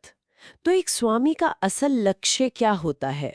देखिए, अंतिम लक्ष्य तो है मानवता की निस्वार्थ सेवा करना और आत्मा के साथ पूरी तरह एक हो जाना, मतलब आत्म साक्षात्कार। दुनिया में रहते हुए भी उससे ऊपर उठना। बिल्कुल, लेकिन यहाँ एक जरूरी फर्क समझना होगा, स्वामी और योगी का। अच्छा, क्या हर स्वामी योगी नहीं होता? ये जानना जरूरी है, क्योंकि आजकल योग का मतलब लोग अक्सर सिर्फ आसन समझ लेते हैं। सही कहा आपने, हर स्वामी योगी हो ये जरूरी नहीं। योगी वो है जो ईश्वर से जुड़ने की जो वैज्ञानिक तकनीक है, मतलब योग, उसका अभ्यास करता है। चाहे वो शादीशुदा हो या सन्यासी। हाँ, चाहे गृहस्थ हो या अविवाहित। योग किसी एक तबके के लिए नहीं है। जब तक मन भटक रहा है, चंचल है, तब तक योग की जरूरत है। बिल्कुल, जैसे पतंजलि ने कहा, योग है चित्त वृत्ति निरोधा, मन की लहरों को शांत करना। हाँ, और सूत्र में अष्टांग योग का भी जिक्र है, यम, नियम, आसन, प्राणायाम, प्रत्याहार, धारणा, ध्यान और समाधि। हाँ, वो 8 सीढ़ियां। सही, नैतिकता से शुरू होकर समाधि तक का पूरा रास्ता। और ये सिर्फ भारत की बात नहीं रही, पश्चिम में भी लोगों ने इसे समझा। हाँ, जैसे मशहूर मनोवैज्ञानिक थे डॉक्टर सीजी जुंग। उन्होंने योग के वैज्ञानिक तरीके की बहुत तारीफ की। किस लिए? कि ये कैसे शरीर और मन को जोड़ता है, और एक तरह से मानसिक सफाई, मेंटल हाइजीन का तरीका है। ये वाकई दिलचस्प है। योग सिर्फ शरीर नहीं, पूरा दर्शन है, एक आध्यात्मिक अनुशासन है। अंत में ये अध्याय यही दिखाता है कि योग कोई पुरानी बीती हुई चीज नहीं है। आज के इस भागदौड़ वाले युग में बल्कि शायद और भी ज्यादा जरूरी हो गया है। हाँ, मतलब आत्मनियंत्रण, अंदरूनी विज्ञान। बिल्कुल, ये बाहरी दुनिया को जीतने जितना ही अहम है। तो इस सब का निचोड़ क्या निकलता है? यही कि गहरा आध्यात्मिक बदलाव हो सकता है, और योग जैसी पद्धतियां इंसान की एक बहुत बुनियादी जरूरत पूरी करती हैं। मन को शांत करने की, अपने असली स्वरूप को खोजने की। सही। और श्रोताओं के लिए एक विचार छोड़ जाते हैं। क्या आज के समय में जहां हम बाहरी सफलता के पीछे इतना भागते हैं, योगानंद जैसे आंतरिक समर्पण और आत्मनियंत्रण के रास्ते में हमारी कुछ बड़ी मुश्किलों का हल छिपा हो सकता है? सोचने वाली बात है। इस पे विचार जरूर करना चाहिए। नमस्कार। आज हम परमहंस योगानंद की किताब ऑटोबायोग्राफी ऑफ अ योगी के एक बहुत ही व्यक्तिगत अध्याय पर बात कर रहे हैं। हाँ जी। 25वां अध्याय है ये, भाई अनंत और बहन नलिनी। इसमें योगानंद जी ने अपने भाई बहन से जुड़े कुछ बहुत गहरे अनुभव साझा किए हैं। हाँ जी। हम इसमें सहज ज्ञान मतलब इंट्यूशन, फिर वो अद्भुत उपचार और गुरु की कृपा, इन सब पहलुओं को समझने की कोशिश करेंगे इन कहानियों के जरिए। बिल्कुल। ये अध्याय असल में दिखाता है कि कैसे हमारे जो निजी रिश्ते होते हैं और हमारी आध्यात्मिक साधना और कई बार ऐसी घटनाएं जो हमें सामान्य तर्क से परे लगती हैं, वो सब कैसे जुड़ी हुई हैं। सही कहा। तो अनंत की कहानी से शुरू करते हैं। हाँ। योगानंद जी बताते हैं कि कैसे उन्हें ध्यान में अचानक अपने भाई की मृत्यु का पूर्वाभास हुआ, और ये इतना तीव्र अनुभव था कि वो रिश्तेदारों के मना करने के बावजूद गोरखपुर से निकल पड़े। हाँ, वो यात्रा पर चले गए फिर बर्मा, चीन, जापान। हाँ, और शंघाई में वो घटना हुई। उन्होंने अनंत के लिए वो बांस का स्मृति चिन्ह खरीदा। कुल। और ये सिर्फ एक संयोग या पूर्वाभास नहीं है, ये दिखाता है कि कैसे वो जो गहरा भावनात्मक जुड़ाव होता है ना, योगानंद का अपने भाई के लिए जो प्रेम था, वो चेतना को कैसे दूरी और समय के पार ले जा सकता है। सही। और इसकी पुष्टि तब हुई जब वो कलकत्ता लौटे और उनके भाई विष्णु ने बताया कि अनंत की मृत्यु ठीक उसी दिन उसी समय हुई थी। हाँ, ये बात बहुत मार्मिक है। और वो डॉक्टर मिश्रा उनके साथ थे। उनकी प्रतिक्रिया भी बड़ी दिलचस्प थी। हाँ, उन्होंने कहा था कि इसे फैलाना मत। हाँ, बोले प्रोफेसर लोग मेडिकल कोर्स में मानसिक टेलीपैथी का 1 साल और जोड़ देंगे। मतलब एक तरह का संदेह और आश्चर्य। सही है। बाहरी दुनिया का रिएक्शन दिखाता है ये। और पिताजी का जिक्र भी है, जो आमतौर पर गंभीर रहते थे, उनकी आंखों में आंसू थे। वो एक अलग पहलू दिखाता है उनके स्नेह का। अनंत की कहानी वाकई चेतना की सीमाओं पर सोचने को मजबूर करती है। अच्छा, अब देखते हैं कि यही चेतना और विश्वास और गुरु कृपा कैसे शरीर पर भी असर डाल सकती है। नलिनी की कहानी। हाँ, नलिनी की कहानी तो बिल्कुल अलग है। बचपन में वो बहुत ज्यादा दुबली थी। लोग उन्हें चिढ़ाते थे। मानव बीन पोल, कंकाल, ऐसे नाम दिए थे। और फिर उनकी शादी हुई डॉक्टर पंचानन बोस से। शादी के बाद भी वजन बढ़ाने की बहुत कोशिशें हुई, कॉड लिवर ऑयल वगैरह, पर कुछ फायदा नहीं हुआ। इसमें वो उस समय का सांस्कृतिक पहलू भी है। जैसे आपने कहा, थोड़ा भरा हुआ शरीर स्वास्थ्य की निशानी माना जाता था। और योगानंद ने जिस अचेतन मकसद या कॉम्प्लेक्स की बात की है, शायद वो बचपन के मजाक का असर हो सकता है। लेकिन फिर उनकी जिंदगी में एक बड़ा मोड़ आया। नलिनी ने योगानंद से कहा कि वो आध्यात्मिक रास्ते पर चलना चाहती हैं, उनके जैसा बनना चाहती हैं। और उन्होंने अपनी सारी दवाइयां फेंक दी। कहा, भरोसा अब दवा पर नहीं, भगवान पर है। ये बहुत बड़ा कदम था। बिल्कुल। वो पूरी तरह योगानंद की शिष्या बन गई, शाकाहारी हो गई।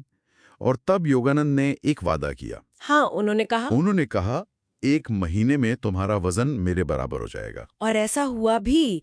ये दिखाता है कि वो जो दृढ़ विश्वास होता है और सत्यनिष्ठ वचन की शक्ति।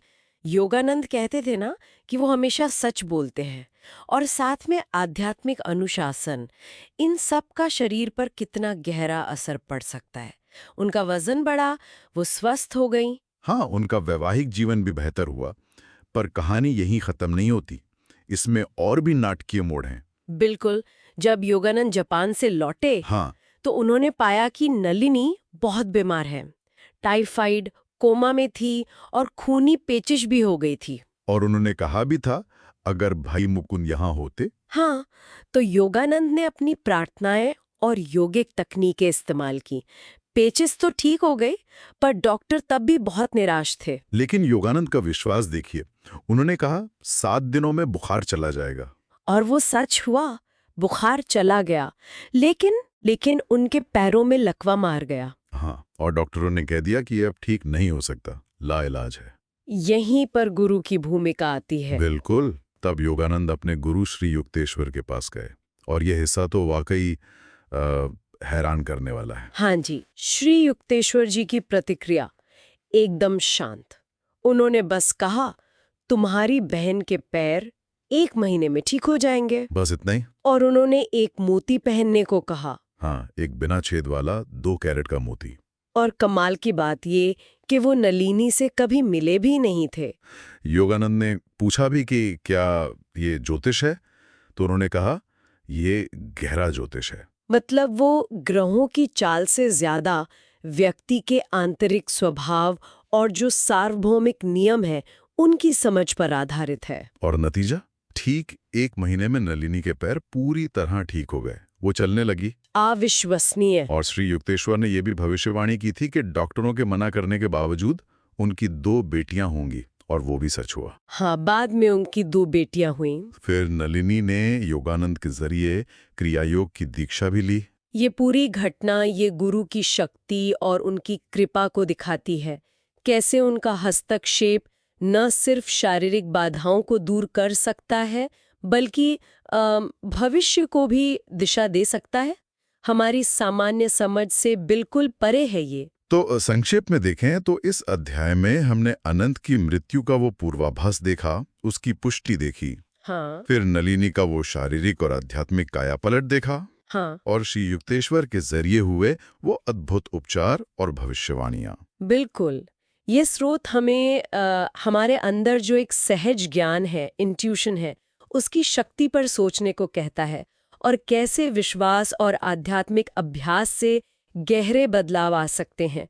और हाँ, एक सच्चे गुरु की भूमिका कितनी महत्वपूर्ण हो सकती है। और अंत में एक सवाल मन में आता है जो ये वृत्तांत छोड़ जाता है।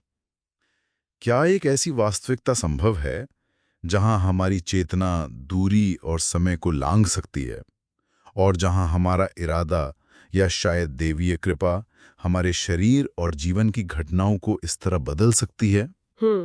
ये हमारी जो कारण और प्रभाव की सामान्य समझ है उस पर एक बड़ा प्रश्न चिन्ह लगाता। नमस्कार, आज हम परमहंस योगानंद की किताब ऑटोबायोग्राफी ऑफ अ योगी के एक बहुत ही खास अध्याय पर बात करेंगे। हाँ, अध्याय 26 क्रिया योग का विज्ञान।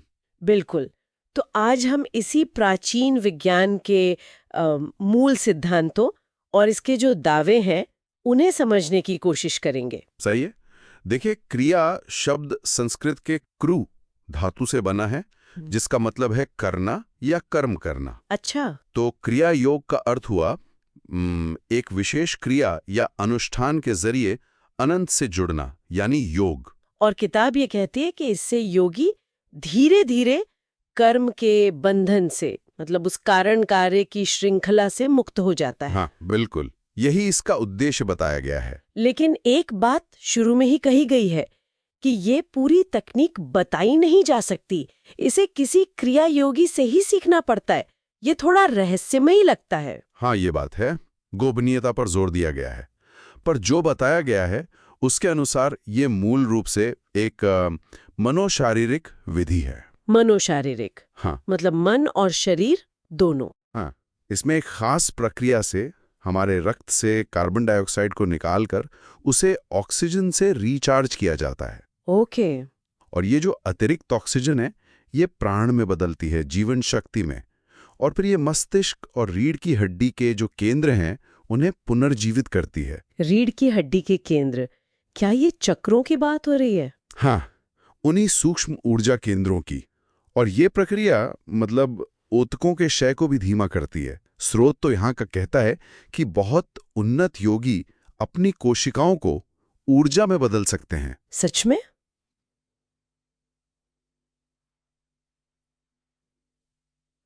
विशुद्ध ऊर्जा में? ये तो बहुत बड़ी बात है। हाँ, सुनने में तो क्रांतिकारी लगता है। क्या ये कोई नई खोज है या पुरानी है? नहीं नहीं, बिल्कुल नहीं। स्रोत इसे बहुत प्राचीन विज्ञान बताता है। इसे इस युग में लाहिड़ी महाशय ने अपने गुरु बाबा जी से पाया था। बाबा जी? महावतार बाबा जी? हाँ, वही, जिन्होंने इसे फिर से खोजा जब ये लगभग खो चुका था। और इसका इतिहास और भी पुराना है शायद? जी हाँ, बाबा जी के अनुसार ये वही विज्ञान है जो श्री कृष्ण ने अर्जुन को दिया था गीता में। हाँ, और बाद में पतंजलि, ईसा मसीह, सेंट पॉल, ये सब भी इसे जानते थे। अच्छा। गीता में जिक्र है श्वास प्रश्वास को नियंत्रित करके प्राण को मुक्त करना। पतंजलि योग सूत्र में भी शारीरिक अनुशासन, मानसिक नियंत्रण और ओम पर ध्यान। ओम यानी वो ब्रह्मांडीय ध्वनि। बिल्कुल, और सेंट पॉल का वो कथन है ना, मैं प्रतिदिन मरता हूं, उसे भी इसी योग के संदर्भ में देखा जाता है। रोजाना चेतना को शरीर से परे ले जाना। इसका मतलब हमारी सांस और हमारी चेतना की स्थिति में सीधा संबंध है। निश्चित रूप से एक गणितीय संबंध बताया गया है। जैसे सांस धीमी तो मन शांत, एकाग्र, और तेज सांस वो भावनाओं से जुड़ी हैं, डर, गुस्सा। हम नींद में भी अनजाने में योगी बन जाते हैं, शरीर और सांस को भूलकर ऊर्जा से जुड़ते हैं। क्रिया योगी यही सचेत रूप से करता है। यहाँ एक और चौंकाने वाला दावा आता है श्री युक्तेश्वर जी के हवाले से कि क्रिया योग मानव विकास को बहुत तेज कर सकता है। हाँ, ये सबसे असाधारण दावों में से एक है। उनके अनुसार योगी अपनी जीवन ऊर्जा को रीढ़ के 6 केंद्रों के चारों ओर एक विशेष तरह से घुमाता है। और इससे होता क्या है? दावा यह है कि आधा मिनट का क्रिया अभ्यास 1 साल के सामान्य आध्यात्मिक विकास के बराबर है। आधा मिनट? और 1 साल, ये कैसे संभव है? हाँ, सुनने में अविश्वसनीय लगता है। स्रोत आगे कहता है कि 8 घंटे में 1000 क्रियाएं करके 1000 साल का विकास, और 3 साल में करीब 10 लाख साल का विकास संभव है। 10 लाख साल? लेकिन हाँ, ये साफ किया गया है कि ये क्षमता केवल बहुत उन्नत योगियों में ही होती है, वो भी गुरु के मार्गदर्शन में। अच्छा, ये स्पष्ट करना जरूरी था। तो शुरुआती लोग कितना करते हैं? शुरुआती अभ्यासी तो दिन में 2 बार बस 14 से 28 क्रियाएं ही करते हैं। क्या ये उन अभ्यासों जैसा है जहां जबरदस्ती सांस रोकते हैं, हठयोग में जैसे होता है? नहीं, बिल्कुल नहीं। स्रोत कहता है ये उनसे अलग है। इसमें जबरदस्ती नहीं है, बल्कि अभ्यास के साथ शांति और रीढ़ में एक सुखद एहसास होता है। तो फिर इस रास्ते का, जिसे हवाई जहाज मार्ग भी कहा गया है, इसका अंतिम लक्ष्य क्या है? लक्ष्य है मन और इंद्रियों के बीच जो द्वंद्व चलता रहता है, उससे ऊपर उठना। और मृत्यु के भय पर विजय पाना? हाँ, वो भी। और अंततः आत्मा को शरीर और नश्वरता के बंधन से पूरी तरह आजाद करना। मतलब फिर योगी कर्मों या इच्छाओं से प्रभावित नहीं होता? नहीं, वो बस आत्मा के निर्देशों पर चलता है। इसे सच्चा योगिक अग्नि संस्कार कहा गया है, जहां सारी इच्छाएं दिव्य प्रेम में जल जाती हैं। तो अगर हम संक्षेप में कहें, क्रिया योग सांस और प्राण शक्ति के नियंत्रण पर आधारित एक खास प्राचीन तकनीक है। बिल्कुल, जो शारीरिक प्रक्रियाओं को चेतना से जोड़ती है और आध्यात्मिक विकास को तेज करने और कर्म बंधन से मुक्ति का दावा करती है। सही कहा।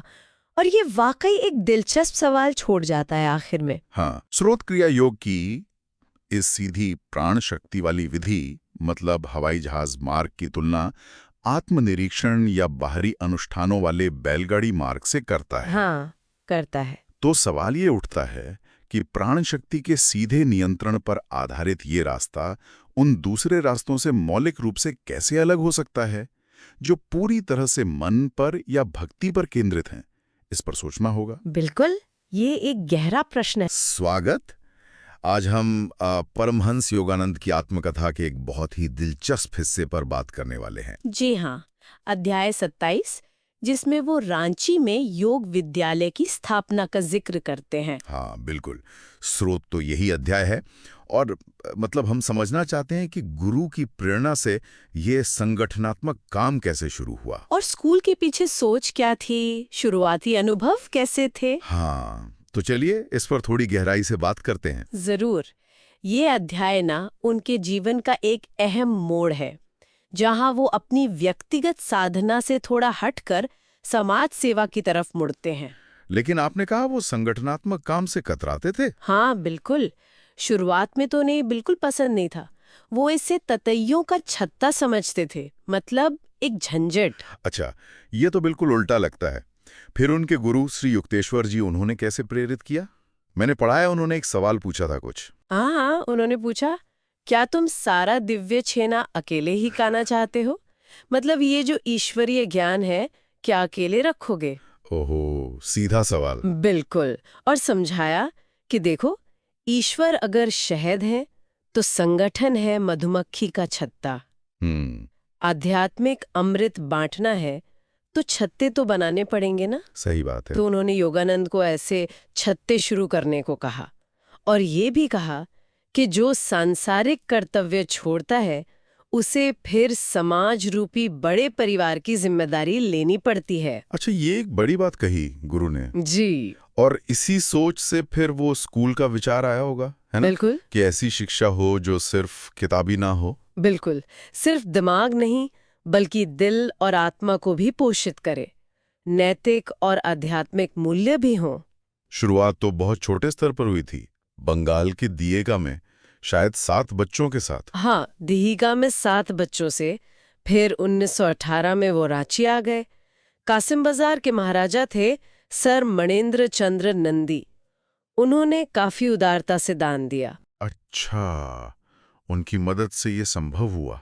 जी, और स्कूल का नाम रखा ब्रह्मचर्य विद्यालय, प्राचीन गुरुकुलों के आदर्शों पर। तो इसमें पढ़ाई कैसी होती थी?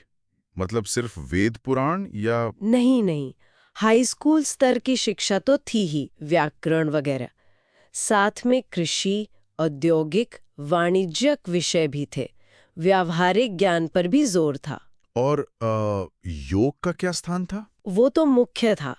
योग, एकाग्रता, ध्यान और एक खास तकनीक सिखाई जाती थी, योगदा। हाँ, योगदा। ये योगानंद जी ने खुद विकसित की थी, है ना, 1916 में? जी हाँ, 1916 में। ये एक बहुत ही अनूठी तकनीक थी। क्या था इसका सिद्धांत? कैसे काम करती थी ये? सिद्धांत ये था कि हमारा शरीर एक बैटरी की तरह है और इसे हम अपनी इच्छा शक्ति से, बिना किसी बाहरी चीज के, सीधे ब्रह्मांडीय ऊर्जा से रिचार्ज कर सकते हैं। सिर्फ इच्छा शक्ति से? ये तो सुनने में ही अद्भुत लगता है। हाँ, और छात्रों पर इसका असर भी गजब का था। कैसा असर? उन्होंने सीखा कि कैसे शरीर के एक हिस्से से दूसरे में जीवन ऊर्जा मतलब प्राण भेजें। वो मुश्किल योगासनों में भी एकदम स्थिर रह पाते थे और उनमें शारीरिक शक्ति और सहन शक्ति भी बहुत बढ़ गई थी। जाहिर है ये सब चलाना आसान नहीं रहा होगा।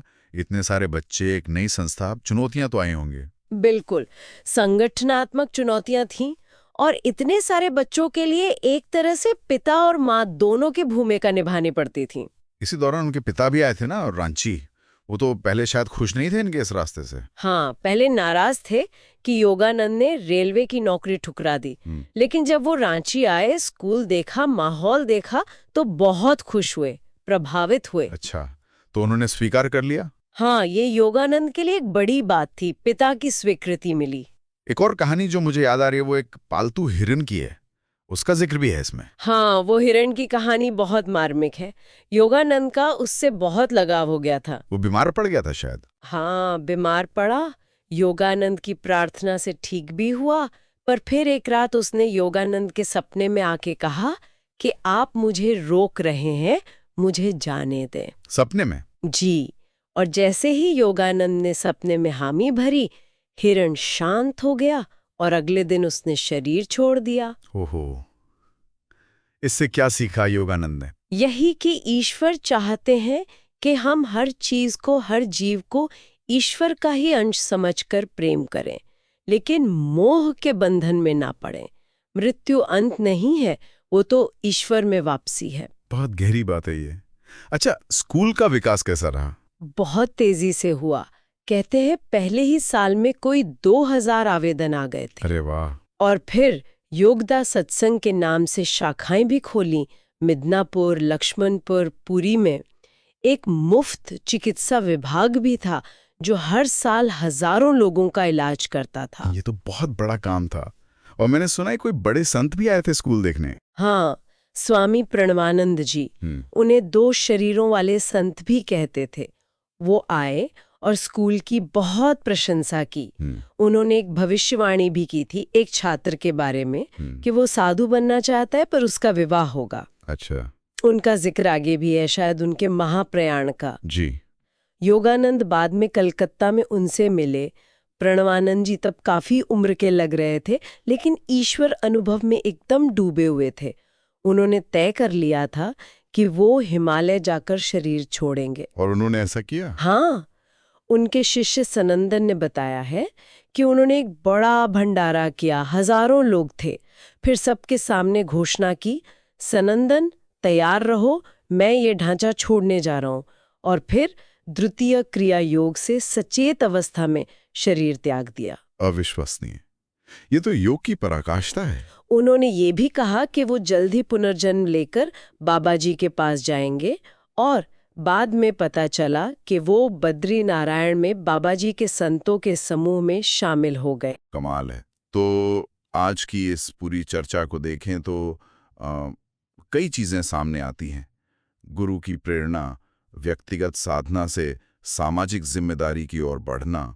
हाँ, और वो सर्वांगीण शिक्षा का मॉडल, जिसमें सिर्फ अकादमिक नहीं बल्कि योग, नैतिकता, व्यावहारिकता सब शामिल था। और योगदा जैसी तकनीक का पुनरुद्धार, और फिर मोह मृत्यु पर वो गहरी आध्यात्मिक सीख। सही कहा। ये सब दिखाता है कि कैसे एक व्यक्ति की आस्था और उसका संकल्प सिर्फ एक संस्था नहीं बनाता, बल्कि ऐसे मूल्य और तकनीकें स्थापित करता है जो न जाने कितनों को प्रभावित करते हैं। बिल्कुल। और ये हमें सोचने पर मजबूर करता है कि कैसे किसी एक इंसान की गहरी लगन और विश्वास समाज पर इतना असर डाल सकता है। और ये जो संतुलन है व्यक्तिगत विकास और समाज सेवा का, ये कितना महत्वपूर्ण है। इसी विचार के साथ आज की बातचीत यहीं समाप्त करते हैं। नमस्कार। आज हम परमहंस योगानंद की किताब ऑटोबायोग्राफी ऑफ अ योगी के एक बहुत ही कह सकते हैं रहस्यमयी अध्याय पर बात करने वाले हैं। जी। अध्याय का नाम है काशी, पुनर्जन्म और पुनर्खोज। हाँ, और इसमें योगानंद और उनके रांची स्कूल के एक छात्र काशी के बीच हुई एक अविश्वसनीय घटना का जिक्र है। हम इसी मूल वृतांत को आज समझने की कोशिश करेंगे। बिल्कुल। तो कहानी शुरू होती है एक स्कूल पिकनिक से। सब छात्र हैं, योगानंद है, सवाल जवाब चल रहे हैं। हाँ, हल्का फुल्का माहौल। तभी एक छात्र जिसका नाम काशी था पूछता है, गुरुजी, मेरा भविष्य कैसा होगा? सामान्य सा सवाल लगता है सुनने में। बिल्कुल जैसा छात्र अक्सर पूछते हैं। पर यहीं पर बात एकदम पलट जाती है। योगानंद अचानक ही कह देते हैं कि काशी की मृत्यु बहुत जल्दी होने वाली है। ओह, ये तो चौंकाने वाला था। हाँ बिल्कुल। सोचिए जरा, वहां सब कैसे सन्न रह गए होंगे। यकीनन। तो आज हम इसी पूरी कहानी को गहराई से देखेंगे। वो भविष्यवाणी, फिर काशी की मौत, पुनर्जन्म के बाद उसे खोजने का वो वादा, और कैसे योगानंद ने वो वादा निभाया या निभाने की कोशिश की। हाँ, जैसा इस अध्याय में बताया गया है। तो भविष्यवाणी के बाद क्या हुआ? जाहिर है काशी तो घबरा गया होगा। बुरी तरह। और उसने योगानंद से एक वचन लिया। वचन? कैसा वचन? कि अगर वो मर गया तो योगानंद जी उसे अगले जन्म में ढूंढेंगे और वापस इसी आध्यात्मिक रास्ते पर लाएंगे। ओ, ये तो बहुत बड़ा वादा था। योगानंद मान गए? थोड़ी हिचकिचाहट के बाद हाँ, वे सहमत हो गए। और उन्होंने काशी को चिताया भी था, है ना, कि स्कूल मत छोड़ना। जी, उन्हें शायद कुछ अनिष्ट का एहसास था। पर जब योगानंद वहां नहीं थे, काशी के पिता आए और उसे जबरदस्ती कलकत्ता ले गए। हाँ बिल्कुल। और फिर कलकत्ता में वही हुआ जिसका डर था। जी, स्रोत के अनुसार वहां उसे दूषित खाने से हैजा हो गया और उसकी मृत्यु हो गई। उफ, योगानंद जब लौटे होंगे और ये सुना होगा। वे फौरन कलकत्ता गए, काशी के पिता से मिले भी, और वृतांत कहता है कि उन्होंने पिता को इसके लिए काफी हद तक जिम्मेदार भी माना। काशी की मौत और वो वचन, ये योगानंद के लिए बहुत भारी रहा होगा। बहुत। अब उनके सामने लक्ष्य था काशी को ढूंढना उसके नए जन्म में। और इसके लिए उन्होंने कोई खास तरीका अपनाया? हाँ, अध्याय में एक विशेष योग तकनीक का जिक्र है। अच्छा। वे अपने आध्यात्मिक नेत्र से, मतलब भौहों के बीच के बिंदु से प्रेम और मानसिक ऊर्जा भेजते थे और अपनी उंगलियों को एंटीना की तरह इस्तेमाल करते थे काशी की आत्मा की दिशा पता लगाने के लिए। ये रोज करते थे वो? लगभग 6 महीने तक लगातार। ये वर्णन है। 6 महीने लंबा समय है। फिर कुछ नतीजा निकला? हाँ, एक दिन कलकत्ता की भीड़ भरी सड़क पर चलते हुए उन्हें पहली बार प्रतिक्रिया मिली। कैसी प्रतिक्रिया? उंगलियों में हल्की सी जैसे बिजली की सनसनाहट, और साथ ही काशी की आवाज सुनाई दी। आवाज? हम्म। क्या कहा उसने? मैं काशी हूं, मेरे पास आओ, ऐसी कुछ आवाज, थोड़ी कर्कश थी। क्या बात है। फिर वो उस सनसनाहट के पीछे गए? हाँ, वो उन्हें एक गली की तरफ ले गई, सर्पेंटाइन लेन। सर्पेंटाइन लेन। जी, और वहां एक खास घर के सामने वो रुक गए, जैसे किसी ने रोक दिया हो। फिर उन्होंने घर के मालिक से बात की? हाँ, और सीधा पूछा, क्या आपके घर कोई बच्चा आने वाला है? लगभग 6 महीने से उम्मीद है। और जवाब? मालिक हैरान रह गया। उसने कहा हाँ। फिर योगानंद ने पूरी कहानी बताई, वो वादा, वो सब सुनकर तो वो दंग रह गया। और योगानंद ने बच्चे के बारे में भी कुछ बताया? उन्होंने भविष्यवाणी की कि एक गोरा, चौड़े चेहरे वाला लड़का होगा, माथे पर बालों का एक भंवर होगा। कॉलिक जैसे कहते हैं। हाँ, और स्वभाव आध्यात्मिक होगा, बिल्कुल पिछले काशी जैसा। और क्या ऐसा ही हुआ? अध्याय तो यही कहता है। जब बच्चा हुआ, उसका नाम भी काशी ही रखा गया। योगानंद जब मिले तो बच्चा हूबहू वैसा ही दिखता था। और पहचान लिया उसने योगानंद को? तुरंत बच्चे ने उनके प्रति बहुत स्नेह दिखाया, और सालों बाद उसी लड़के ने अमेरिका में योगानंद को पत्र लिखा पत्र? क्या लिखा था उसमें? कि वो सन्यासी बनना चाहता है। कमाल है। तो ये थी पूरी कहानी। एक भविष्यवाणी, मृत्यु, एक असाधारण खोज और पुनर्जन्म के बाद मिलने का दावा। हाँ, और इसमें देखिए ये वृत्तांत कैसे योग तकनीक को मतलब विचार प्रसारण और ग्रहण को, आत्माओं को खोजने का एक माध्यम बताता है। सही कहा। ये चेतना की निरंतरता और रिश्तों पर एक बहुत अलग नजरिया है, जी। जो लेखक के अनुसार मृत्यु के बाद भी बने रह सकते हैं। तो अंत में एक विचार सबके लिए छोड़ जाते हैं। अगर एक कहानी सच है तो ये पहचान और हमारे आपसी जुड़ाव के बारे में क्या इशारा करती है? क्या ये सच में एक जीवन से परे तक जा सकते हैं? सोचने वाली बात है। नमस्कार। आज हम परमहंस योगानंद की आत्मकथा के एक बहुत ही यादगार हिस्से पर बात करने वाले हैं। जी। ये वो अध्याय है जहां वे गुरुदेव रविंद्रनाथ टैगोर से अपनी मुलाकातों का जिक्र करते हैं, और खास तौर पर शिक्षा पर उनके विचारों की बात होती है। हाँ, उनकी आत्मकथा का अध्याय 29, जहाँ वो और टैगोर अपने अपने स्कूलों की तुलना करते हैं। बिल्कुल। तो आज हमारी चर्चा का केंद्र यही रहेगा, शांति निकेतन और रांची विद्यालय। ये दो अनूठे प्रयोग थे शिक्षा के क्षेत्र में। हाँ, और सिर्फ स्कूल नहीं, बल्कि ये दो अलग-अलग शिक्षा दर्शन भी थे। एक तरफ टैगोर का कला और प्रकृति पर जोर, और दूसरी तरफ योगानंद का आध्यात्मिक अनुशासन और योग आधारित शिक्षण। इनकी तुलना काफी रोचक है। इसकी शुरुआत भी एक बड़ी दिलचस्प बातचीत से होती है ना। योगानंद अपने रांची स्कूल के एक छात्र भोलानाथ से बात करते हैं। हाँ, भोला पहले शांति निकेतन में पढ़ चुका था। और उसने बताया कि टैगोर ने कैसे उन्हें सिखाया, मतलब पक्षियों की तरह गाना, बिना किसी किताबी नियम के, एकदम सहज। जी। और योगानंद टैगोर के गीतों के तो प्रशंसक थे ही, पर इस सहजता और उनके साहस के भी कायल हो गए। साहस की बात आपने की तो वो नोबेल पुरस्कार वाला किस्सा याद आता है। बिल्कुल। जब उन्हें नोबेल मिला तो वही आलोचक जो पहले उनकी भाषा की, मतलब बोलचाल वाली बंगाली के इस्तेमाल की आलोचना करते थे, हाँ, वही पंडित लोग, वो ही बधाई देने पहुंच गए। और टैगोर ने क्या किया? पहले तो इंतजार करवाया, अच्छा, फिर बड़ी शांति से उनकी तारीफें सुनी, और फिर साफ साफ कह दिया कि भाई ये सम्मान शायद पुरस्कार को मिल रहा है, मेरी कविता को नहीं। अरे, क्योंकि कवि तो मैं तब भी था जब आप लोग मेरी निंदा करते थे। योगानंद लिखते हैं कि टैगोर पर उस चापलूसी का कोई असर नहीं हुआ। कमाल है। ये उनके व्यक्तित्व की एक मजबूती दिखाता है, बाहरी बातों से कोई फर्क नहीं। सही। तो क्या यही दृढ़ता उनके स्कूल के दर्शन में भी थी? जब दोनों ने अपने स्कूलों की तुलना की तो क्या बातें सामने आईं? क्या समानताएं थीं? स्कूल कई मायनों में मिलते जुलते थे, जैसे दोनों ही अपरंपरागत थे। खुली हवा में क्लास, सादगी पर जोर, बच्चों को अपनी रचनात्मकता दिखाने का मौका देना, ये सब उस जमाने की रटंत विद्या से बहुत अलग था। ये तो हुई समानताएं, लेकिन जोर अलग अलग रहा होगा। जैसा आपने शुरू में कहा, शांति निकेतन का खास फोकस किस पर था?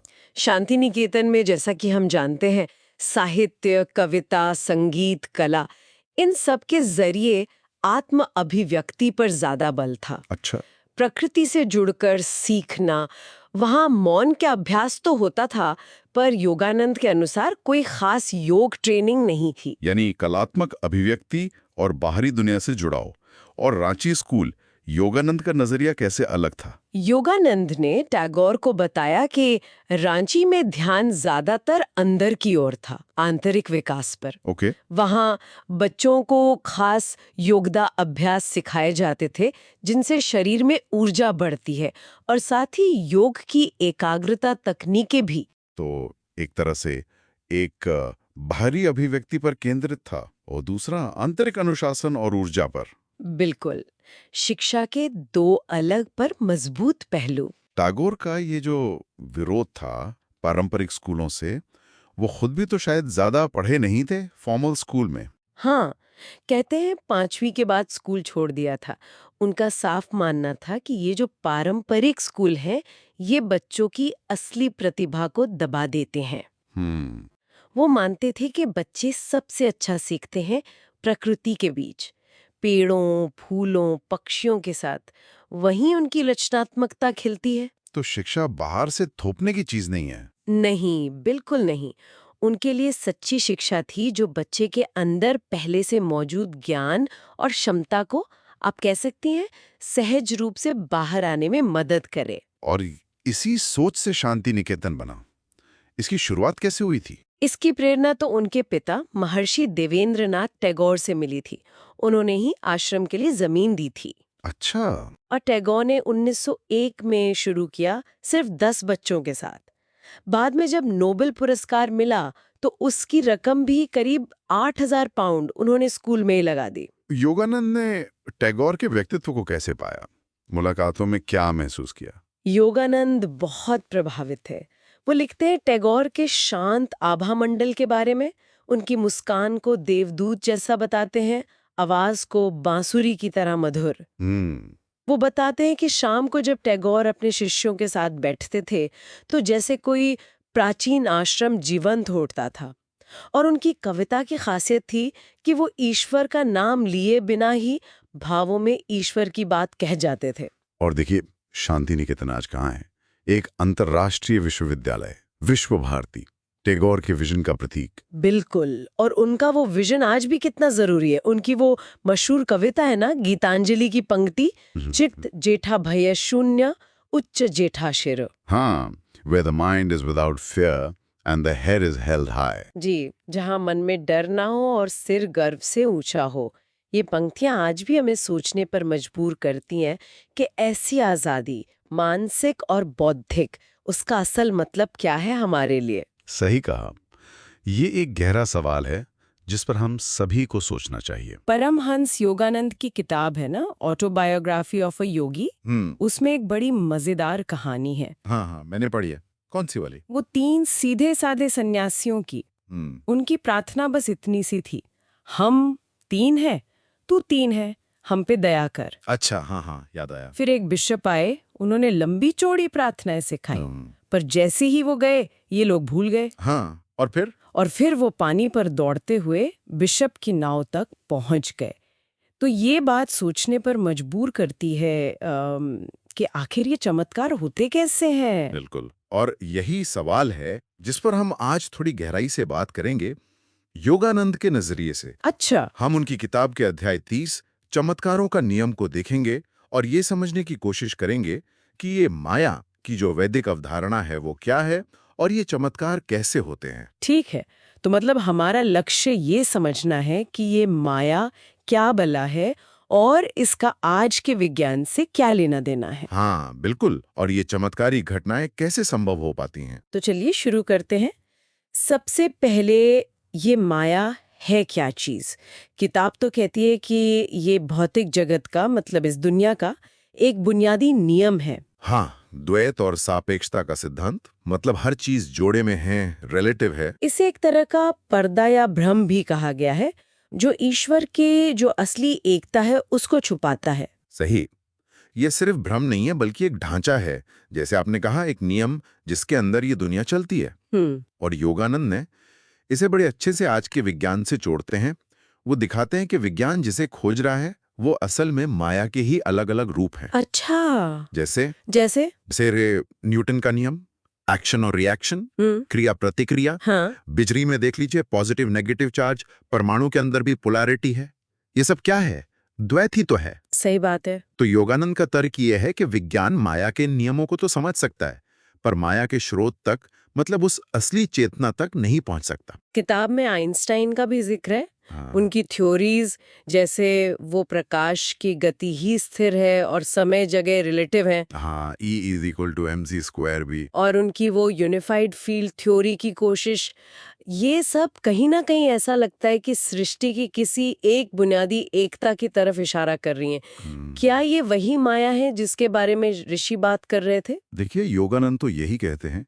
वो सिर्फ ये नहीं कह रहे हैं कि विज्ञान और अध्यात्म मिल रहे हैं, वो कह रहे हैं कि विज्ञान अनजाने में ही सही उसी ब्रह्मांडीय भ्रम यानी माया के नियमों को खोज रहा है, जिसे योगी लोग पार करना सीखते हैं। ये तो काफी बड़ा दावा। बिल्कुल। और वो एडिंगटन जैसे वैज्ञानिकों का भी हवाला देते हैं। एडिंगटन ने कहा था कि ये भौतिक दुनिया असल में छायाओं की दुनिया है और इसका असली तत्व मन तत्व है, मतलब माइंड स्टफ। Mind stuff. हाँ, और इलेक्ट्रॉन माइक्रोस्कोप ने भी तो यही दिखाया ना कि परमाणु असल में प्रकाश जैसे हैं और उनमें कण और तरंग दोनों का गुण है, द्वैत, होम। E=CE² तो सीधा कहता है कि पदार्थ ऊर्जा है, मतलब प्रकाश ही है एक तरह से। एग्जैक्टली। तो ब्रह्मांड एक बड़े विचार जैसा लगने लगता है। ये सब सुनने में बहुत गहरा है, पर फिर वो चमत्कार वाली बात पर आते हैं। पानी पर चलना या कहीं से कुछ प्रकट कर देना, ये कैसे होता है? ये तो नियमों के खिलाफ लगता है। योगानंद के अनुसार ये नियमों का उल्लंघन नहीं है, बल्कि ये और गहरे नियमों की समझ है। गहरे नियम? हाँ, देखिए, मानव जीवन का असली लक्ष्य ही इस माया, इस द्वैत से ऊपर उठना है, ताकि उस परम एकता को महसूस किया जा सके। और ये कैसे होता है? सिर्फ सोचने से तो नहीं होता होगा। नहीं, बिल्कुल नहीं। ये बौद्धिक विश्लेषण से नहीं होता। इसके लिए चेतना की एक खास अवस्था चाहिए, जिसे निर्विकल्प समाधि कहते हैं। निर्विकल्प समाधि? हाँ, मतलब चेतना की वो गहरी अवस्था जहां मन एकदम शांत हो जाता है और व्यक्ति ब्रह्मांड की एकता का सीधा अनुभव करता है। वाह! तो जो सिद्ध योगी होते हैं, जो ये चमत्कार करते हैं, वो इस अवस्था में क्या करते हैं? वो अपनी चेतना को सिर्फ अपने इस छोटे से शरीर तक ही सीमित नहीं रखते। वो उसे पूरे ब्रह्मांड की ऊर्जा से, उसकी संरचना से जोड़ लेते हैं। अच्छा। वो महसूस करते हैं कि वो सिर्फ ये शरीर नहीं, बल्कि वो पूरी कॉस्मिक एनर्जी है। योगानंद आइंस्टीन का जिक्र करते हुए कहते हैं कि ऐसे में उनका द्रव्यमान अनंत हो जाता है। अनंत द्रव्यमान आइंस्टाइन के हिसाब है। हाँ, एक तरह से। तो फिर गुरुत्वाकर्षण जैसे जो सामान्य भौतिक नियम हैं, वो उन पर हावी नहीं हो पाते। तो मतलब वे दुनिया को बिल्कुल अलग नजरिए से देखते हैं। बिल्कुल। वे सृष्टि को उसके असली रूप में देखते हैं, यानी प्रकाश या ऊर्जा के तौर पर। प्रकाश। हाँ, उनके लिए पानी के प्रकाश कणों और जमीन के प्रकाश कणों में कोई खास फर्क नहीं रह जाता। सब मूल रूप से प्रकाश ही है। तो फिर योगानंद बताते हैं, अपनी इच्छा शक्ति और गहरी विजुअलाइजेशन, मतलब मानसिक एकाग्रता से वे इन प्रकाश परमाणुओं को किसी भी रूप में ढाल सकते हैं। किसी भी रूप में, जैसे पेड़ या दवा या शरीर। हाँ। चाहे पेड़ बनाना हो, दवा प्रकट करनी हो या अपना शरीर ही कहीं और प्रकट करना हो। किताब में इसकी तुलना सपने देखने से या सिनेमा देखने से की गई है। सपने से? कैसे? जैसे सपने में हम अपने मन से कुछ भी बना लेते हैं ना, या सिनेमा के पर्दे पर सिर्फ लाइट और शैडो के खेल से पूरी दुनिया दिखती है। हाँ हाँ। वैसे ही सिद्ध योगी सृष्टि के इस प्रकाश वाले लेवल पर काम करते हैं। योगानंद ने खुद अपना अनुभव बताया है कि कैसे उन्होंने अपने शरीर को प्रकाश के रूप में देखा था। कमाल है। तो अगर मैं इसे ठीक समझी, योगानंद कह रहे हैं कि चमत्कार कोई जादू टोना नहीं है, नहीं, बल्कि ये चेतना का माया के नियमों से परे जाकर सृष्टि के असली तत्व यानी प्रकाश के स्तर पर काम करने का नतीजा है। बिल्कुल सही। और मजे की बात यह है कि विज्ञान भी शायद अनजाने में ही उसी दिशा में बढ़ता दिख रहा है, जहां पदार्थ और ऊर्जा एक ही चीज के दो पहलू नजर आते हैं। सही कहा। और ये हमें एक बहुत ही दिलचस्प सवाल पर लाकर छोड़ता है। क्या? कि अगर ये सच है, अगर ये हमारी ठोस दिखने वाली दुनिया असल में बस प्रकाश और चेतना का एक खेल है, एक कॉस्मिक मोशन पिक्चर जैसी, तो फिर हमारी अपनी जो ये मानी हुई वास्तविकता है, वो कितनी वास्तविक है? और क्या हम भी उस वास्तविकता को बदल सकते हैं या उसके साथ इंटरैक्ट कर सकते हैं? इस बारे में सोचने के लिए बहुत कुछ है। नमस्कार। आज हम परमहंस योगानंद की मशहूर किताब ऑटोबायोग्राफी ऑफ ए योगी के एक बहुत ही गहरे अध्याय पर बात करने वाले हैं। हाँ, अध्याय 31, पवित्र माता से एक साक्षात्कार। इसमें कुछ ऐसी घटनाएं हैं जो सच में सोचने पर मजबूर कर देती हैं। बिल्कुल। हम बात करेंगे 19वीं सदी के दो महान योगियों की, लाहिरी महाशय और स्वामी त्रिलंग, उनके जीवन के कुछ अद्भुत किस्से। और हमारा मकसद सिर्फ किस्से सुनाना नहीं है, बल्कि ये समझना है कि इन अनुभवों के पीछे का मतलब क्या है।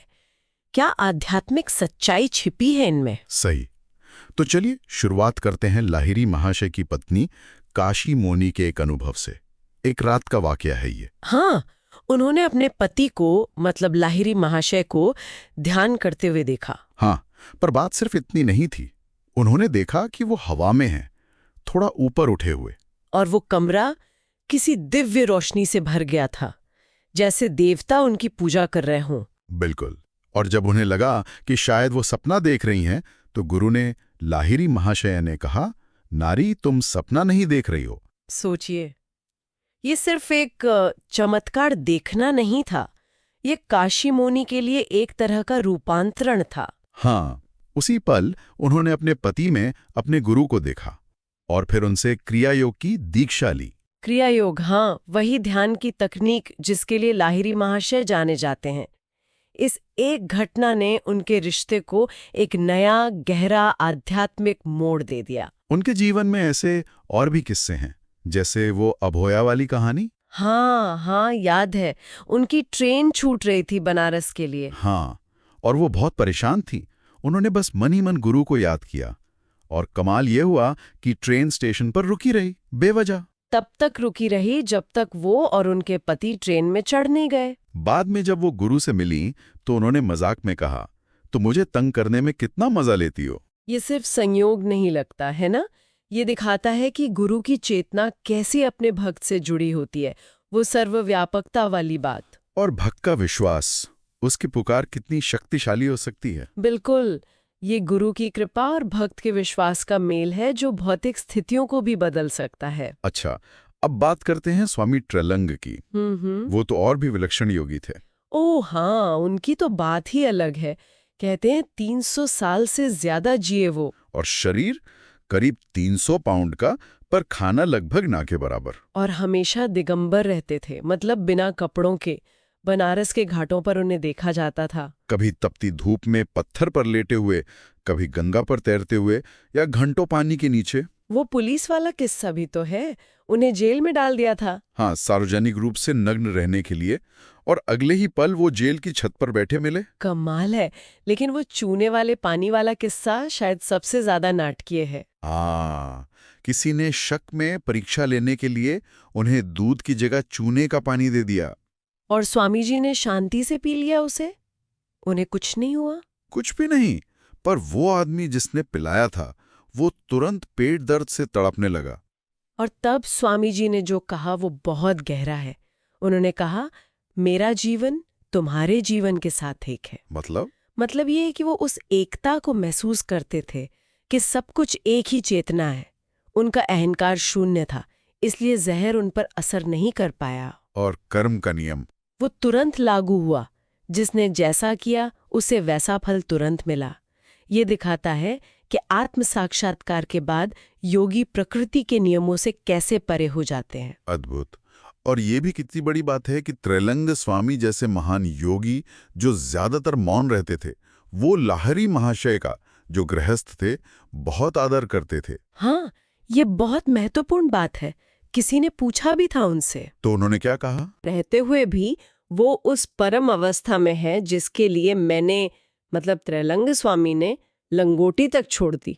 वाह, ये तो इस सोच को चुनौती देता है कि ऊंची आध्यात्मिक अवस्था के लिए घर बार छोड़ना ही पड़ता है। बिल्कुल, ये गृहस्थ योग की महिमा है, दिखाता है कि संसार में रहकर भी परम सत्य पाया जा सकता है। तो कुल मिलाकर ये कहानियां सिर्फ चमत्कार नहीं हैं। नहीं, बिल्कुल नहीं। ये हमें सोचने पर मजबूर करती हैं। हमारी समझ जो भौतिक जगत तक सीमित है, उसे चुनौती देती हैं। चेतना की असीम संभावनाओं की ओर इशारा करती हैं। हाँ, ये विश्वास की शक्ति, गुरु शिष्य का संबंध, कर्म का सिद्धांत, इन सब गहरे विषयों को सामने लाती हैं। और अंत में वो एक सवाल जो त्रैलंग स्वामी के कथन से उठता है, मेरा जीवन तुम्हारे जीवन के साथ एक है। हाँ, इस एकात्म भाव का, इस एकता की समझ का हमारे रोजमर्रा के जीवन के लिए क्या मतलब हो सकता है? हमारे कामों पर, दूसरों के प्रति हमारे नजरिए पर इसका क्या असर पड़ सकता है? ये एक ऐसा विचार है जिस पर हम सबको शायद सोचना चाहिए। ये हमारे अस्तित्व को एक नया आयाम दे सकता है। नमस्कार। आज हम परमहंस योगानंद की बहुत ही जानी मानी किताब ऑटोबायोग्राफी ऑफ अ योगी के एक खास हिस्से पर बात कर रहे हैं। यह है अध्याय 32। हाँ, इसमें श्री युक्तेश्वर जी, जो योगानंद जी के गुरु थे, अपने गुरु लाहिड़ी महाशय से जुड़ा एक बहुत ही अद्भुत अनुभव बताते हैं। एक ऐसा अनुभव जो सोचने पर मजबूर कर देता है। बिल्कुल। हाँ, ये कहानी विश्वास की है, संदेह की है और गुरु की शक्ति मतलब गुरु शिष्य संबंध की भी है। श्री युक्तेश्वर बताते हैं कि कैसे लाहिड़ी महाशय ने उनके एक दोस्त राम को मृत्यु से वापस जीवित कर दिया था। और मजे की बात यह है, जैसा स्रोत बताता है, कि श्री युक्तेश्वर ये किस्सा बाइबल की एक कहानी के संदर्भ में सुना रहे थे, लाजरस के जी उठने की कहानी। हाँ, जैसे उसकी व्याख्या कर रहे हूं। बिल्कुल। चलिए इस अविश्वसनीय से लगने वाले वृत्तांत को थोड़ा और समझते हैं, देखते हैं स्रोत क्या कहता है। तो कहानी शुरू होती है श्री युक्तेश्वर के दुख से। उनके करीबी दोस्त थे राम और उन्हें हो गया था एशियाटिक हैजा। बिल्कुल। उस जमाने में तो ये जानलेवा बीमारी थी। बिल्कुल। डॉक्टरों ने कह दिया था भाई अब कुछ नहीं हो सकता। बिल्कुल। ऐसी हालत में कोई भी क्या करेगा? युक्तेश्वर जी स्वाभाविक रूप से अपने गुरु लाहिड़ी महाशय के पास गए मदद के लिए। हाँ, गुरु ने उन्हें शांत किया और 2 बार बिल्कुल साफ साफ कहा, उसे कोई खतरा नहीं है, वो ठीक हो जाएगा। हाँ, अब गुरु का वचन तो बहुत मायने रखता है। सही बात है। लेकिन हुआ उल्टा। जब युक्तेश्वर वापस राम के पास पहुंचे तो उन्होंने देखा कि हालत सुधरने के बजाय बिगड़ती जा रही है। बिगड़ती गई और आखिरकार राम की मृत्यु हो गई। ये युक्तेश्वर जी के लिए बहुत बड़ा झटका था। एक तो दोस्त चला गया और दूसरा गुरु के वचन पर संदेह होने लगा। जाहिर है। तो वो दुख और शायद विश्वास में थोड़ी उथल-पुथल के साथ दोबारा लाहिड़ी महाशय के पास गए। और गुरु? वो कैसे गए? स्रोत बताता है कि गुरु बिल्कुल शांत थे, अविचलित। उन्होंने बस युक्तेश्वर से कहा कि शांत होकर ध्यान करो, और कुछ नहीं। कोई जवाब नहीं, बस ध्यान। ये तो अजीब है। हाँ, पर अगली सुबह गुरु ने एक और निर्देश दिया जो और भी हैरान करने वाला था। पास में एक अरंडी के तेल का दिया जल रहा था। उन्होंने युक्तेश्वर से कहा, इसमें से 7 बूंदे तेल लो और जाओ राम के मुंह में डाल दो। मरे हुए राम के मुंह में? हाँ, तो युक्तेश्वर जी की प्रतिक्रिया तो बिल्कुल स्वाभाविक थी। उन्होंने कहा, गुरुजी, राम तो कल दोपहर से मृत हैं, अब ये तेल डालने से क्या होगा? हाँ, ये तो कोई भी सोचेगा। मतलब लॉजिकल सवाल था, मरे हुए शरीर पर तेल का क्या असर? बिल्कुल, लेकिन लाहिड़ी महाशय अपने निर्देश पर अड़े रहे। तो युक्तेश्वर जी ने गुरु की आज्ञा मानकर, हालांकि शायद बिना किसी उम्मीद के, वैसा ही किया। और फिर? और यही कहानी एकदम पलट जाती है। जैसे ही तेल की 7वीं बूंद राम के होठों पर गिरी, क्या हुआ? स्रोत के अनुसार राम का मृत शरीर जोर से कांपा और वो उठकर बैठ गया। सच में? उड़ बैठा? हाँ, और उसने जो बताया वो और भी कमाल का था। उसने कहा कि वो जैसे गहरी नींद में था और उसने लाहिड़ी महाशय को एक बहुत तेज रोशनी में देखा। अच्छा। और उस रोशनी में से आवाज आई, गुरु ने आदेश दिया, उठो, युक्तेश्वर तुम्हें मेरे पास ला रहा है। ये तो अविश्वसनीय है। तो फिर युक्तेश्वर ने पूछा होगा कि आखिर ये सब क्या था, मेरी गलती क्या थी? हाँ, पूछा। और गुरु का जवाब बहुत गहरा है।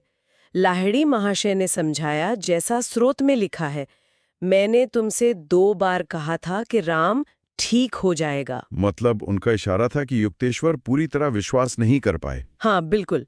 उनका कहना था कि युक्तेश्वर के मन में संदेह रह गया था और वो तेल उसका कोई औषधीय मतलब नहीं था। वो तो बस युक्तेश्वर के विश्वास को जो डगमगा रहा था उसे केंद्रित करने का और गुरु की आज्ञा मानने का एक तरीका था, एक भौतिक साधन। तो असल में ये तेल का कमाल नहीं था, ये गुरु की इच्छा शक्ति थी या कोई दैवीय शक्ति। स्रोत तो यही बताता है कि ये गुरु की इच्छा और शायद देवीय हस्तक्षेप था जिसने राम को मौत से वापस खींच लिया। ये दिखाता है कि विश्वास सिर्फ एक सोच नहीं बल्कि एक ताकत है जो शायद भौतिक नियमों को भी बदल सकती है, खासकर जब गुरु की इच्छा शामिल हो। हाँ, पर शायद उसे जगाने के लिए शिष्य का अटूट विश्वास या कम से कम आज्ञा पालन जरूरी था। इसी अध्याय में एक और बात है, लाहिड़ी महाशय की एक भविष्यवाणी के बारे में। जी हाँ, श्री युक्तेश्वर बताते हैं कि लाहिड़ी महाशय ने भविष्यवाणी की थी कि उनके शरीर छोड़ने के लगभग 50 साल बाद पश्चिम में योग में बहुत गहरी रुचि पैदा होगी। अच्छा। और तब योगानंद द्वारा उनका जीवन लिखा जाएगा और योग का संदेश जो ईश्वर के साथ सीधे अनुभव पर आधारित है वो दुनिया भर में फैलेगा, मानवता में भाईचारा बढ़ाने में मदद करेगा। और ये भविष्यवाणी तो पूरी हुई। योगानंद अमेरिका गए, ऑटोबायोग्राफी ऑफ अ योगी लिखी। बिल्कुल। एक और दिलचस्प बात जो स्रोत बताता है वो ये कि लाहिड़ी महाशय इतनी शक्तियों के बावजूद बिल्कुल सामान्य जीवन जीते थे। हाँ, ये बहुत महत्वपूर्ण है। वो गृहस्थ थे, परिवार था उनका, और वो ब्रिटिश सरकार के मिलिट्री इंजीनियरिंग डिपार्टमेंट में एक अकाउंटेंट थे, नौकरी करते थे। कमाल है, इतनी आध्यात्मिकता और साथ में रोजमर्रा की जिंदगी। यही तो स्रोत यही दिखाता है कि गहरी आध्यात्मिकता और सामान्य सांसारिक जीवन एक साथ चल सकते हैं। मतलब आध्यात्मिक होने के लिए दुनिया छोड़ने की जरूरत नहीं है, अपने कर्तव्य निभाते हुए भी वो ऊंचाई पाई जा सकती है।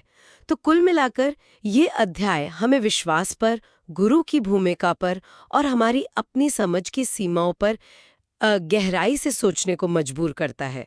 लाहिड़ी महाशय का जीवन, जैसा योगानंद जी ने दिखाया, वो आध्यात्मिक विज्ञान की संभावनाओं को दिखाता है। हाँ, और ये एक सवाल भी छोड़ जाता है, जिसे हम भौतिक दुनिया के नियम मानते हैं और जिसे ये कहानी विश्वास की शक्ति कह रही है, इनके बीच की असली सीमा आखिर है कहाँ?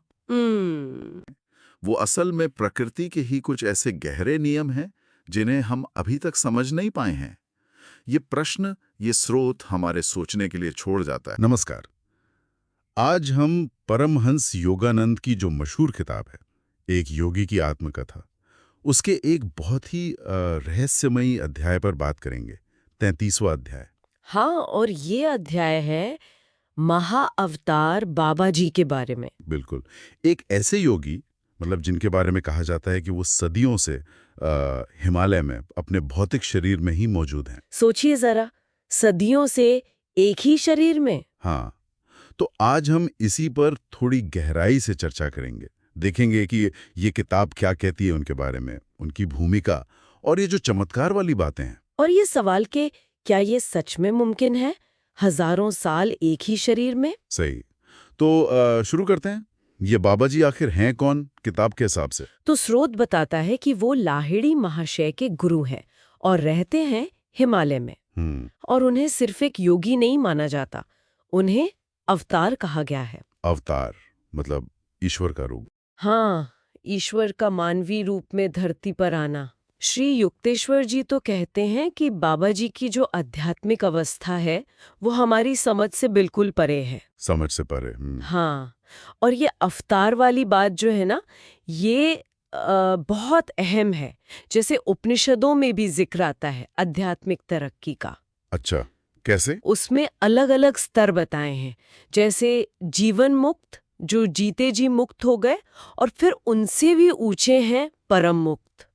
हाँ, जिन्होंने मतलब मृत्यु पर पूरी तरह विजय पाली हो। किताब कहती है कि परमुक्त जो होते हैं वो आमतौर पर शरीर धारण नहीं करते, ओ, लेकिन अगर वो करते हैं तो उन्हें अवतार कहते हैं। और ये अवतार जो है वो प्रकृति के नियमों से बंधे नहीं होते। जैसे? कोई मिसाल, जैसे कहा जाता है कि उनकी परछाई नहीं बनती या उनके पैरों के निशान नहीं पड़ते जमीन पर। अरे हाँ, ये एक तरह से प्रतीक है कि वो भौतिक दुनिया के बंधनों से कितने ऊपर उठ चुके हैं, कितने आजाद हैं। और बाबा जी को तो सिर्फ अवतार नहीं, उन्हें महाअवतार कहा गया है। महान अवतार। बिल्कुल महान अवतार, और उनका मिशन भी उतना ही महान बताया गया है। हाँ, जैसे किताब में लिखा है कि वो समय समय पर पैगंबरों की मदद करते आए हैं। शंकराचार्य, कबीर, उन्हें योग दीक्षा दी। सही। और सबसे अहम, क्रिया योग। हाँ, क्रिया योग। उससे उन्होंने फिर से जैसे पुनर्जीवित किया, एक प्राचीन ध्यान की तकनीक। जी, और ये भी कहा गया है कि वो मसीह के साथ मिलकर काम कर रहे हैं। इस युग के लिए मुक्ति की एक आध्यात्मिक तकनीक, उसकी योजना बना रहे हैं। ताकि मानवता विनाशकारी युद्धों और ये जो भौतिकवाद है उससे बच सके, उससे ऊपर उठ सके। कितना बड़ा, कितना गहरा उद्देश्य है। वाकई। लेकिन फिर वही सवाल, अगर वो इतने महत्वपूर्ण हैं तो इतिहास की किताबों में उनका जिक्र क्यों नहीं मिलता? इसका जवाब भी किताब में ही है। कहा गया है कि ये उनकी अपनी मर्जी है, वो जानबूझकर गुप्त रहते हैं। गुप्त? हाँ, और उनमें ये शक्ति है कि वो जब चाहे अदृश्य हो सकते हैं, गायब हो सकते हैं। अच्छा। उनके परिवार के बारे में या उनका जन्म कहाँ हुआ, ये सब किसी को नहीं पता, पूरी तरह अज्ञात। कमाल है। और एक और दिलचस्प बात, वो कई भाषाएं बोलते हैं। और दिखते कैसे? हाँ, ये बताइए। महज 25 साल के नौजवान जैसे। सोचिए। 25 साल के? सदियों से। ये तो वाकई हैरान करने वाला है ना? शरीर कांतिमय है, और कहते हैं कि वो अपने शिष्य लाहिड़ी महाशय से काफी मिलते जुलते हैं। योगानंदी के जो संस्कृत गुरु थे, स्वामी केवलानंद जी, उन्होंने बताया कि बाबा जी अपने छोटे से समूह के साथ पलक झपकते ही एक जगह से दूसरी जगह चले जाते हैं। तुरंत? हाँ, बस कहते डेरा डंडा उठाओ और गायब। हाँ। और तो और उन्हें खाने पीने की भी जरूरत नहीं पड़ती। बिना खाए पिए? जी।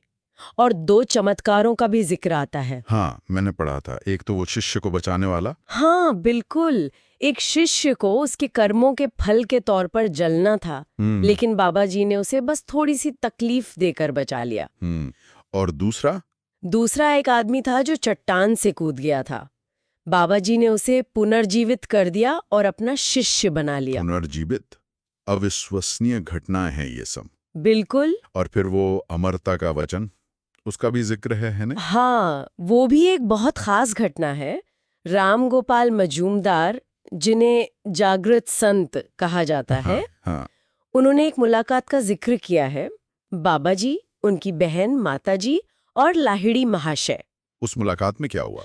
उसमें बाबा जी ने इच्छा जाहिर की कि वो अपना शरीर छोड़ना चाहते हैं। छोड़ना चाहते थे? हाँ, लेकिन माता जी, उनकी बहन, उन्होंने बहुत आग्रह किया। तब बाबा जी ने वचन दिया। क्या वचन दिया? उन्होंने कहा, मैं अपना भौतिक शरीर कभी नहीं छोड़ूंगा। यह पृथ्वी पर कम से कम कुछ लोगों के लिए हमेशा दृश्यमान रहेगा।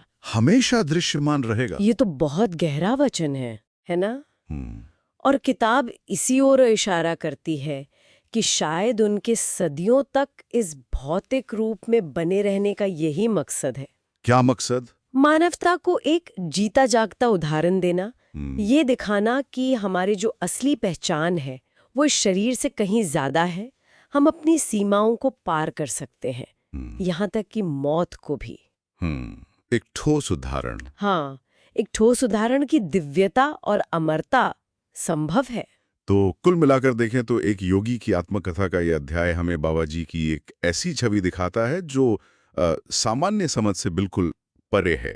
एक अमर गुरु, एक महाअवतार। हाँ, जो गुप्त रूप से पर्दे के पीछे रहकर मानवता के आध्यात्मिक उत्थान के लिए काम कर रहे हैं। सही कहा।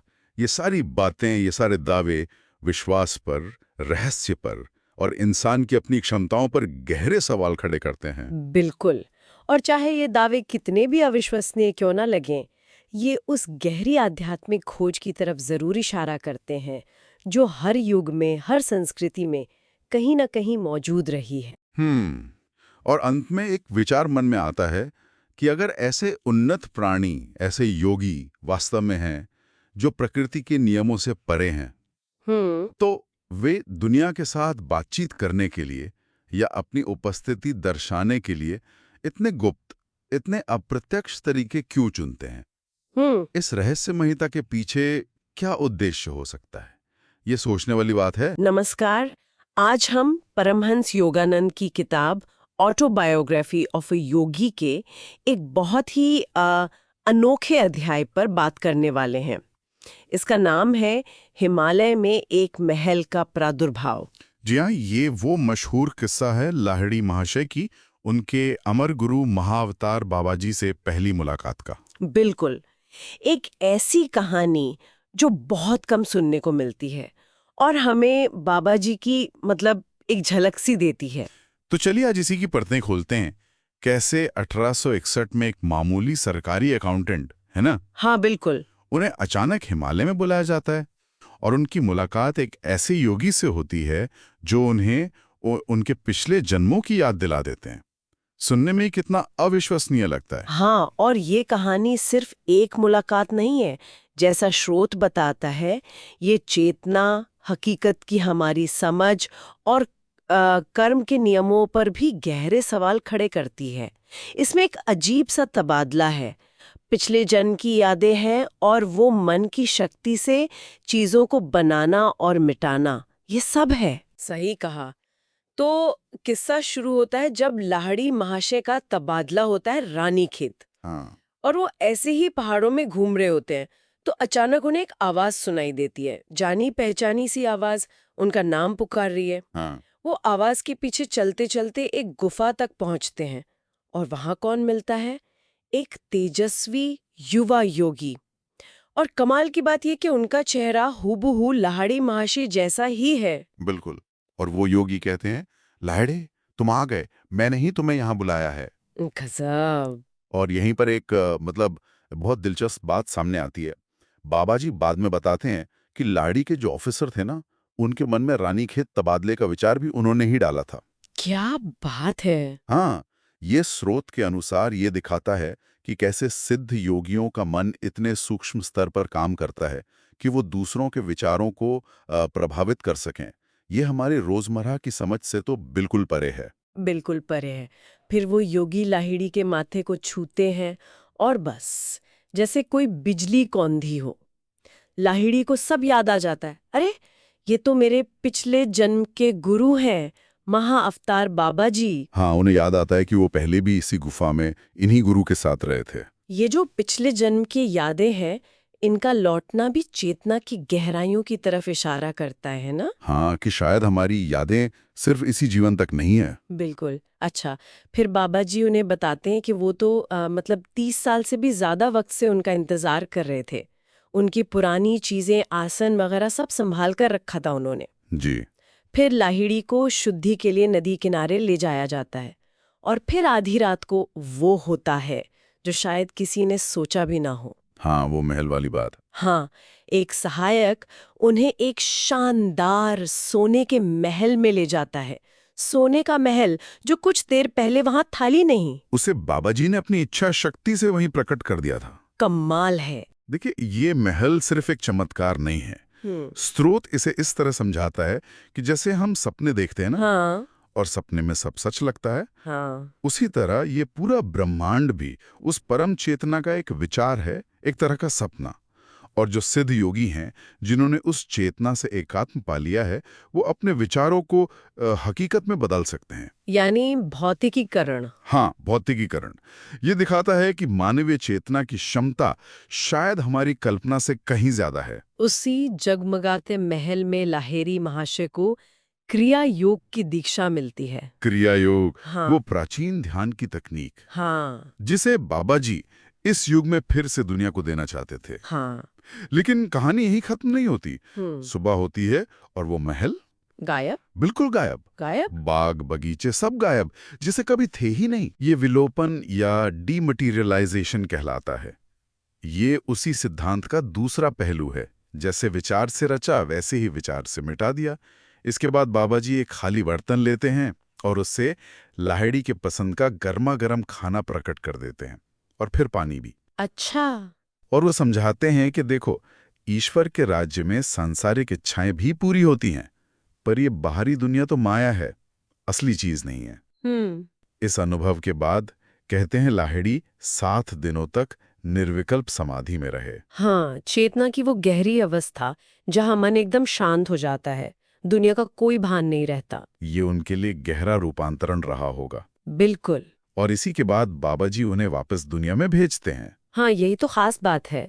बाबा जी उन्हें निर्देश देते हैं कि उन्हें वापस जाना है, दुनिया में रहना है, एक आम गृहस्थ की तरह जीना है और योग का एक आदर्श प्रस्तुत करना है। जी। और क्रिया योग को उन लोगों तक पहुंचाना है जो वाकई में सच्चाई की तलाश में है। और उन्होंने ये भी कहा कि शिष्यों के लिए वो पुराने कठोर नियम जैसे घर बार छोड़ देना जरूरी नहीं होंगे। हाँ, ये बहुत बड़ी बात थी। इसने योग को आम लोगों के लिए सुलभ बनाया। सही कहा। बाद में भी कुछ और दिलचस्प घटनाएं होती हैं, जैसे एक बार मुरादाबाद में। हाँ, वो दोस्तों वाला किस्सा। हाँ, उनके कुछ दोस्त उनकी इस हिमालय वाली कहानी पर शक करते हैं, तो लाहिड़ी थोड़े जोश में आकर बाबा जी का आह्वान कर देते हैं। और बाबा जी सचमुच वहां प्रकट हो जाते हैं। सोचिए, लेकिन वो लाहिड़ी को थोड़ा डांटते भी हैं, है ना? हाँ, वो चेतावनी देते हैं। कहते हैं कि सत्य सिर्फ सच्ची जिज्ञासा वालों के लिए है, तमाशा देखने वालों के लिए नहीं। अब से मैं तब आऊंगा जब तुम्हें मेरी जरूरत होगी, ना कि जब भी तुम मुझे बुलाओगे। और ये कहकर वो वहीं विलीन हो जाते हैं। ये भी एक बड़ा सबक था। योग शक्तियों के जिम्मेदार इस्तेमाल का सबक। और एक और किस्सा, वो कुंभ मेले वाला, बहुत सुंदर है जी। जहां लाहिड़ी देखते हैं कि उनके महान गुरु बाबा जी एक साधारण से दिखने वाले साधु के पैर धो रहे हैं। विनम्रता का इससे बड़ा पाठ और क्या हो सकता है? सही बात है। तो इस पूरी असाधारण कहानी से हम क्या समझ सकते हैं? एक तो गुरु का अपने शिष्य के लिए वो असीम प्रेम, वो इंतजार। हाँ। फिर योग की वो चमत्कारी शक्तियां, भौतिकीकरण, विलोपन, जो हमारी कल्पना से परे हैं। जी। और शायद सबसे जरूरी बात ये कि दुनिया में रहते हुए, अपनी जिम्मेदारियां निभाते हुए भी ऊंची आध्यात्मिक अवस्था पाना संभव है। लाहिड़ी महाशय का जीवन यही दिखाता है। बिल्कुल। ये वृत्तांत हमें हमारी जानी पहचानी हकीकत पर सवाल उठाने को मजबूर करता है। चेतना की क्या ताकत है? क्या ये दुनिया उतनी ही ठोस है जितनी हम मानते हैं?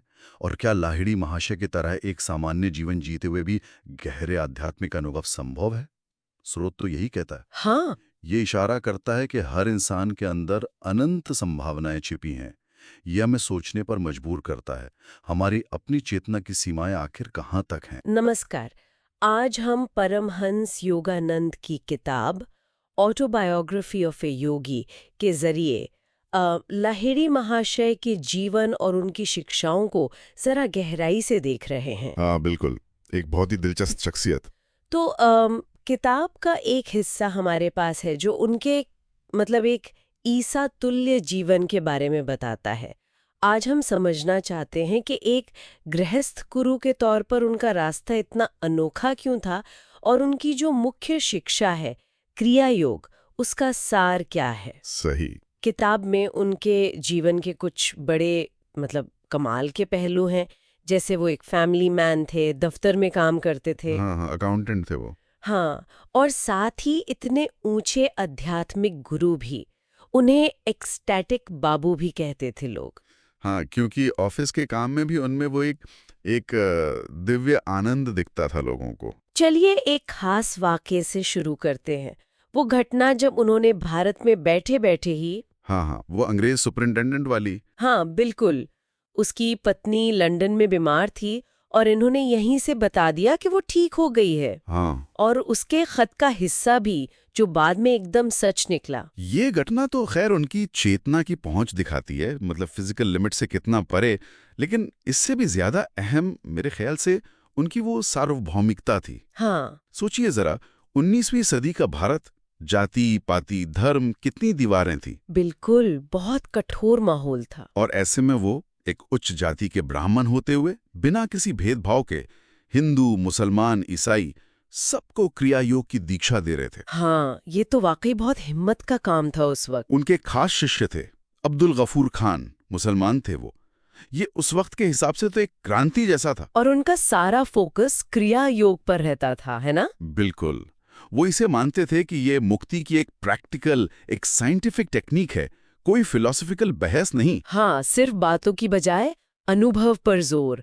उनका वो कहना था, अपनी सारी मुश्किलों का हल ध्यान से निकालो। एग्जैक्टली मतलब बाहर मत देखो, अपने अंदर की अवस्था बदलो। सुनने में सिंपल लगता है पर गहरा है। बहुत।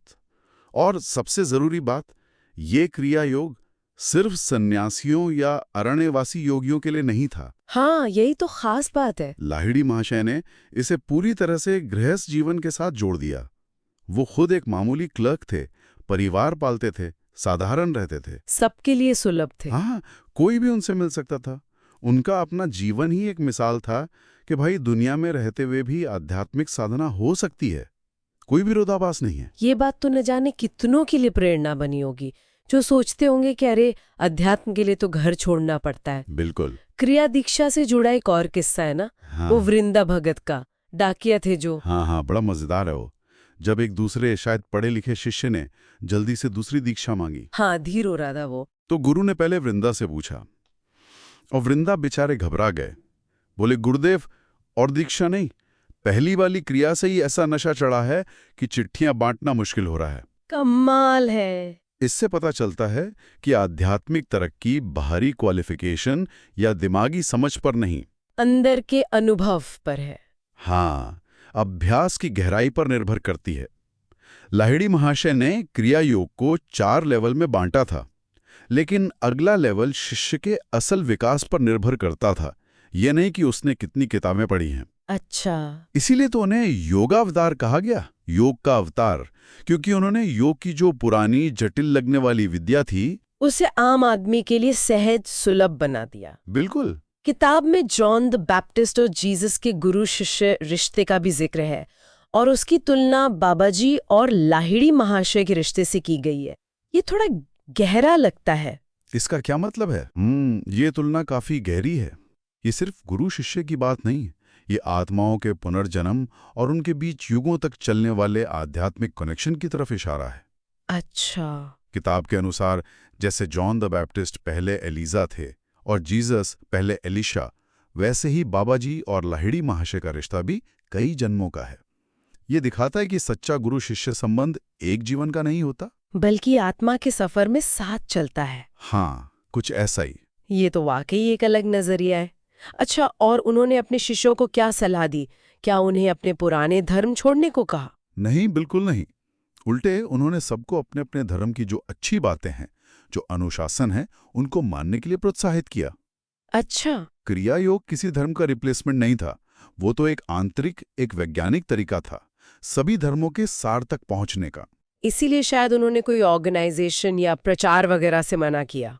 हाँ, साफ मना किया। कहा कि क्रिया योग एक फूल की तरह है, उसकी खुशबू खुद फैलेगी, जिसे जरूरत होगी वो खिंचा चला आएगा। तो आज की इस बातचीत से जो मुख्य बातें निकल कर आ रही हैं वो ये हैं, एक तो लाहिड़ी महाशय का वो बैलेंस जीवन, गृहस्थ योगी का आदर्श, दूसरा क्रिया योग का प्रैक्टिकल और यूनिवर्सल रास्ता होना, हाँ, और तीसरा व्यक्तिगत कोशिश और सीधे अनुभव पर उनका जोर। सही। और देखिए, उन्होंने चमत्कारों को कभी हवा नहीं दी, हालांकि उनकी जिंदगी भरी पड़ी थी ऐसी घटनाओं से। जैसे वो बनारस में बैठे थे और जापान के तट पर एक जहाज डूब रहा था और उन्हें यहां बैठे बैठे उन यात्रियों की पीड़ा महसूस हो रही थी। बाप रे। लेकिन उनका मूल संदेश साफ था, परमात्मा से मिलना या खुद को जानना ये पूरी तरह आपकी अपनी कोशिश पर निर्भर है। ये किसी बाहर वाले की मेहरबानी या किसी धार्मिक विश्वास पर नहीं टिका। ये एक साइंटिफिक प्रोसेस है। बिल्कुल, जिसका पालन करके कोई भी मंजिल तक पहुंच सकता है। और आखिर में एक विचार जो किताब हमें देती है कि क्रिया योग की चाबी का इस्तेमाल करके वो लोग भी जो शायद किसी बाहरी भगवान या मसीहा की दिव्यता में विश्वास नहीं कर पाते, हाँ, वो आखिरकार अपने ही अंदर की पूरी दिव्यता को महसूस कर सकेंगे।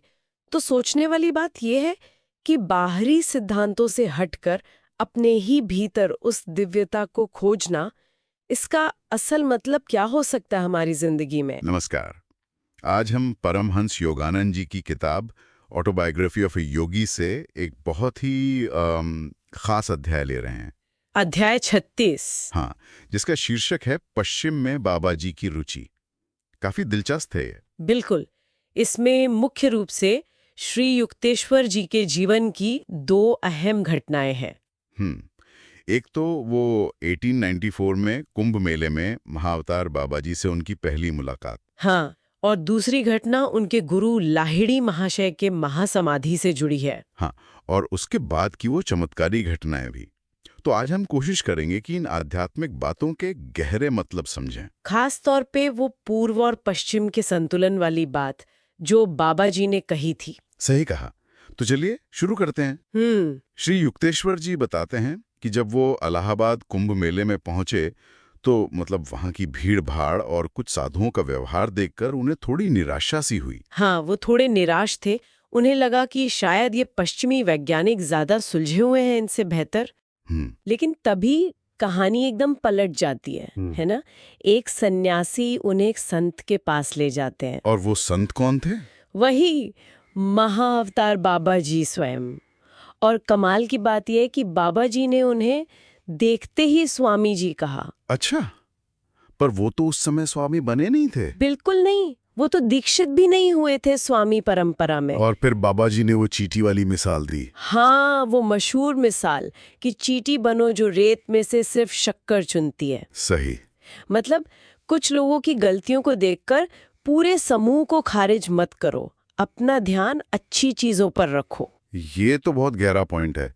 इसी बातचीत में फिर श्री युक्तेश्वर जी ने वो चिंता भी जाहिर की थी पश्चिम के भौतिकवाद और भारत की आध्यात्मिकता के बीच पड़ती खाई के बारे में। हाँ, की थी। और बाबा जी न सिर्फ सहमत हुए बल्कि उन्होंने एक तरह से समाधान भी बताया। क्या कहा उन्होंने? उन्होंने कहा कि देखो, पूर्व और पश्चिम दोनों को सीखना है एक दूसरे से। पश्चिम बाहरी तरक्की में माहिर है, भारत आंतरिक मतलब आध्यात्मिक खोज में। तो दोनों को मिलके एक बीच का रास्ता निकालना होगा। गतिविधि और आध्यात्मिकता का सुनहरा मध्य मार्ग, जैसा किताब में लिखा है। बिल्कुल। उन्होंने ये भी कहा कि भारत पश्चिम से ये भौतिक विकास सीख सकता है और बदले में भारत पश्चिम को योग विज्ञान दे सकता है। योग विज्ञान, ताकि उनके विश्वासों को एक ठोस आधार मिले, अनुभव का। सही। और उन्होंने ये भविष्यवाणी भी कर दी कि वो श्री युक्तेश्वर के पास एक खास शिष्य भेजेंगे, योगानंद जी, जिन्हें पश्चिम में योग फैलाने का काम सौंपा जाएगा। ये तो कमाल है। और हाँ, उन्होंने श्री युक्तेश्वर जी को एक किताब लिखने को भी कहा था ना? हाँ, कहा था। एक छोटी सी किताब ईसाई और हिंदू धर्म ग्रंथों के जो मूल सिद्धांत है उनकी एकता पर। अच्छा।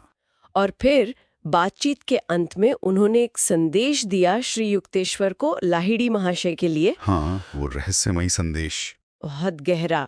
उन्होंने कहा, तुम्हारे गुरु से कहना इस जीवन के लिए उनकी भूमिका लगभग पूरी हो गई है। ओह, ये तो सीधा संकेत था उनके जाने का। हाँ, उनके महासमाधि का। कहते हैं जब श्री युक्तेश्वर ने ये संदेश लाहिड़ी महाशय को दिया तो वो एकदम गहरे मौन में चले गए। जैसे उसी पल उन्होंने संसार से अपना आखिरी मोह भी त्याग दिया हो। शायद ऐसा ही। और इसके बाद बाबा जी श्री युक्तेश्वर से फिर मिले और अचानक गायब हो गए, ये कहते हुए कि तुम मुझे सूरज की रोशनी के पीछे छिपा हुआ नहीं देख पाए। उनकी सूक्ष्म उपस्थिति का इशारा। हाँ, शायद। और बाबा जी का ये संदेश ये हमें सीधे कहानी के अगले हिस्से पे ले आता है, लाहिड़ी महाशय का महासमाधि। सही। उनके एक शिष्य थे केशवानंद जी। वो बताते हैं कि लाहिड़ी महाशय ने उन्हें बनारस बुलाया, कुछ आखिरी उपदेश दिए और फिर कहा, मैं घर जा रहा हूँ। और साथ में ये भी जोड़ा, मैं फिर उठूंगा।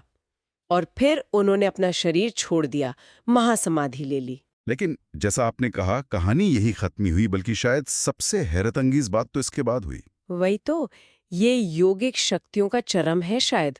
उनके दाह संस्कार के अगले दिन ठीक सुबह 10 बजे हाँ, वो एक ही समय पर 3 अलग-अलग शहरों में अपने 3 शिष्यों के सामने प्रकट हुए। केशवानंद, पंचानन भट्टाचार्य और प्रवानंद। एक साथ 3 जगह, ये कैसे मुमकिन है? और वो भी अपने पुराने रूप में नहीं, बल्कि एक पुनर्जीवित युवा तेजस्वी शरीर में। अविश्वसनीय। उन्होंने केशवानंद जी से क्या कहा? उन्होंने कहा, ये मैं हूँ। अपने जलाए हुए शरीर के बिखरे हुए परमाणुओं से मैंने ये नया शरीर फिर से बनाया है। गजब, मतलब राख से शरीर बना लिया। हाँ, उन्होंने समझाया कि गृहस्थ के तौर पर उनका काम पूरा हो गया है, पर वो पृथ्वी को पूरी तरह छोड़ नहीं रहे हैं। ये बिल्कुल वैसा ही है जैसा कोरिन्थियंस में लिखा है, मृत्यु विजय में निगल ली गई है। मृत्यु पर चेतना की विजय का अद्भुत प्रमाण। बिल्कुल। तो अगर हम इस पूरे वृत्तांत को देखें तो इससे मुख्य बातें क्या निकलती हैं? क्या सार है इसका? मेरे ख्याल से 3 मुख्य बातें हैं। पहली, बाबाजी की वो दूरदृष्टि पूर्व और पश्चिम के बीच संतुलन की, जिसमें योग एक पुल है। दूसरी, सभी सच्चे आध्यात्मिक मार्गों की जो आंतरिक एकता है, उसका संदेश। सही। और तीसरी, और शायद सबसे विस्मयकारी, लाहिड़ी महाशय का जीवन और मृत्यु पर ये असाधारण अधिकार, जो दिखाता है कि चेतना जो है वो पदार्थ से कहीं ज्यादा शक्तिशाली है। और ये सब हमें सोचने पर मजबूर करता है ना? अगर लाहिड़ी महाशय जैसे सिद्ध गुरु वाकई, जैसा इस वृत्तांत में बताया गया है, मृत्यु के बाद अपने भौतिक शरीर का पुनर्निर्माण कर सकते हैं, तो ये हमारी जो वास्तविकता की समझ है और मानव चेतना की जो अनंत संभावनाएं हैं, उनके बारे में क्या गहरा सवाल उठाता है। जरा इस पे सोचिएगा। नमस्कार। आज हम परमहंस योगानंद की आत्मकथा ऑटोबायोग्राफी ऑफ अ योगी के एक बहुत ही दिलचस्प अध्याय पर बात कर रहे हैं। जी, मैं अमेरिका जाता हूँ। हाँ, ये कहानी है एक भारतीय योगी की पश्चिम यात्रा की। एक ऐसी यात्रा जिसने, क्या कहते हैं, बहुत लोगों की जिंदगी बदल दी। बिल्कुल। कहानी शुरू होती है रांची के एक स्कूल से। वहां एक स्टोर रूम में वो ध्यान कर रहे थे और उन्हें कुछ पश्चिमी चेहरे दिखे। एक दर्शन हुआ। हाँ, और ये सिर्फ एक यात्रा की कहानी नहीं है, जैसा आपने कहा। ये दिखाता है कि कैसे पूरब के आध्यात्मिक विचार और क्रिया योग जैसी तकनीकें, क्रिया योग, हाँ, वो अमेरिका तक पहुंची। ये एक व्यक्ति के निश्चय और अंदर की आवाज की कहानी है। तो रांची में उस स्टोर रूम में योगानंद जी को वो पश्चिमी चेहरे दिखे और उन्होंने फौरन ही अपने एक शिष्य को बताया, फिर पूरे स्कूल को, कि मैं अमेरिका जा रहा हूँ। हाँ, और उन्होंने इसे कोलंबस की भारत खोज से भी जोड़ा, एक कर्म संबंध की तरह देखा। दिलचस्प है। और कमाल की बात ये हुई कि ठीक अगले ही दिन बॉस्टन में एक कॉन्फ्रेंस होनी थी, international Congress of religious liberals. अच्छा। वहां से भारत के प्रतिनिधि के तौर पे उनको निमंत्रण आ गया, एकदम अगले दिन। क्या बात है, मैं संयोग तो नहीं लगता ये। फिर वो गए अपने गुरु श्री युक्तेश्वर जी के पास। जी हाँ, जो अपनी गहरी आध्यात्मिक समझ के लिए जाने जाते थे। हाँ, तो उन्होंने गुरुजी से पूछा। गुरुजी का जवाब बिल्कुल साफ था। क्या कहा उन्होंने? उन्होंने कहा, तुम्हारे लिए सब दरवाजे खुले हैं, अभी नहीं तो कभी नहीं। वाह, सीधा और स्पष्ट। हाँ, पर योगानंद जी को अपनी अंग्रेजी को लेकर थोड़ी झिझक थी। हाँ, वो चिंता तो थी, लेकिन गुरु ने भरोसा दिलाया कि संदेश ज्यादा जरूरी है, लोग सुनेंगे। ये दिखाता है गुरु कैसे शिष्य की क्षमता पहचान लेते हैं, भले ही शिष्य को खुद शक हो। सही बात है। फिर पिताजी का जिक्र आता है। शुरू में तो वो इसके सख्त खिलाफ थे, आर्थिक मदद वगैरह को लेकर। हाँ, स्वाभाविक है एक पिता के लिए। पर अगली सुबह कुछ बदला। वो पिता की तरह नहीं, बल्कि लाहिड़ी महाशय के एक शिष्य की तरह सामने आए। अच्छा। हाँ, और उन्होंने योगानंद जी को यात्रा के लिए एक बड़ी रकम का चेक दिया और कहा कि क्रिया योग का संदेश फैलाओ। कमाल है। आध्यात्मिक निष्ठा व्यक्तिगत भावनाओं से ऊपर हो गई। ये वाकई निस्वार्थ समर्थन था। बिल्कुल। लेकिन योगानंद जी के मन में एक चिंता थी, पश्चिम का भौतिकवाद। हाँ, कि वहां जाकर वो टिक पाएंगे या नहीं, उनका संदेश सुना जाएगा या नहीं। तो उन्होंने ईश्वर से एक पक्का आश्वासन मांगा, बहुत तीव्र प्रार्थना की, इतनी की लगा जैसे वो प्रार्थना में ही जान दे देंगे। और तब? और तभी, जैसा वो लिखते हैं, महावतार बाबा जी खुद प्रकट हो गए। ओह, ये तो बहुत ही असाधारण अनुभव था उनके लिए। निर्णायक। हाँ। बाबा जी ने न सिर्फ उन्हें सुरक्षा का भरोसा दिया, बल्कि ये भी बताया कि पश्चिम में क्रियायोग फैलाने के लिए उन्हें ही चुना गया है। और ये भी कि बाबा जी ने ही उन्हें श्री युक्तेश्वर जी के पास ट्रेनिंग के लिए भेजा था। बिल्कुल, और योगानंद जी ने ये गोपनीय बात किताब में इसीलिए लिखी ताकि पढ़ने वाले बाबा जी की वास्तविकता पर विश्वास कर सकें। जी, ये विश्वास दिलाने के लिए था। यात्रा से ठीक पहले श्री युक्तेश्वर जी ने उन्हें एक और अहम सलाह दी। क्या थी वो? उन्होंने कहा, न हिंदू बनकर रहना, न अमेरिकन, दोनों का सबसे अच्छा अपनाना, ईश्वर की संतान, अपना सच्चा स्वरूप बनना। बहुत गहरी बात है। सीमाओं से परे जाने की सलाह। हाँ, और ये भी कहा कि सच्चे जिज्ञासु खुद तुम्हारी तरफ खींचे चले आएंगे। वाह। तो अगस्त 1920 में द सिटी ऑफ स्पार्टा जहाज से यात्रा शुरू हुई। पासपोर्ट में भी कुछ दिक्कतें थीं, वो भी अजीब तरीके से हल हो गईं। चमत्कारिक ढंग से। हाँ, फिर जहाज पर उन्हें भाषण देने को कहा गया और वो पुरानी अंग्रेजी वाली घबराहट लौट आई। फिर से? ओहो। भाषण शुरू किया तो हकला गए, लोग हंसे भी, पर उन्होंने मन ही मन गुरु को पुकारा। और फिर उन्हें अंदर से साफ आवाज सुनाई दी, तुम बोल सकते हो, बोलो। गुरु की आवाज। हाँ, और उसके बाद वो 45 मिनट तक धारा प्रवाह बोले। ऐसा भाषण दिया कि बाद में उन्हें खुद याद नहीं रहा कि क्या बोला था। ये तो गुरु की सहायता का प्रत्यक्ष प्रमाण था उनके लिए। बिल्कुल।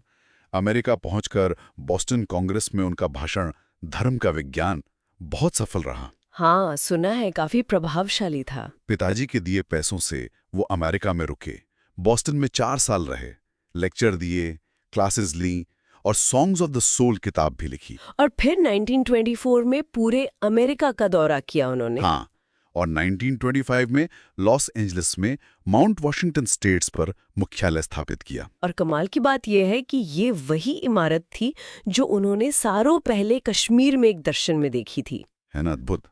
श्री युक्तेश्वर जी भी तस्वीरें देखकर बहुत खुश हुए थे। जी। उन्होंने फिर हजारों अमेरिकियों को योग दीक्षा दी।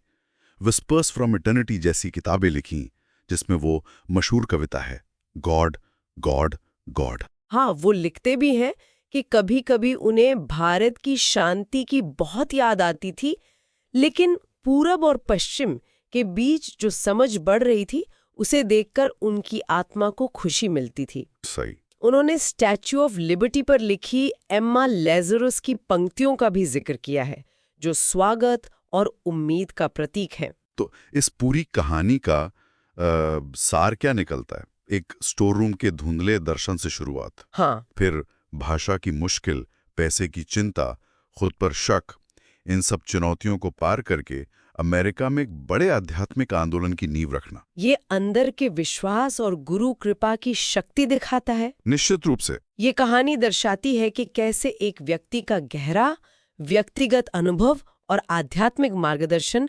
अलग-अलग संस्कृतियों के बीच पुल बना सकता है। यहाँ एक सवाल मेरे मन में आता है। हाँ, पूछिए। कि किसी गहरे निजी विश्वास या अंदर की पुकार को दुनिया बदलने वाले आंदोलन में बदलने के लिए क्या चीजें सबसे ज्यादा जरूरी होती है, खासकर तब जब आपको बिल्कुल अलग सांस्कृतिक माहौल में काम करना हो? ये सोचने वाली बात है। नमस्कार। आज हम एक बहुत ही दिलचस्प शख्सियत के बारे में बात करने वाले हैं। हाँ, लूथर बर्बैंक। बिल्कुल। परमहंस योगानंद की आत्मकथा ऑटोबायोग्राफी ऑफ अ योगी, उसमें एक चैप्टर है, एक गुलाबों के संत। तो आज हम उसी के जरिए बर्बैंक के जीवन और उनके विचारों को थोड़ा गहराई से समझेंगे। हाँ, और फोकस सिर्फ उनके साइंटिफिक काम पर नहीं रहेगा। नहीं, बिल्कुल नहीं, बल्कि योगानंद जी ने उन्हें कैसे देखा, उनका आध्यात्मिक पक्ष क्या था, उनकी दोस्ती, इस सब पर। सही।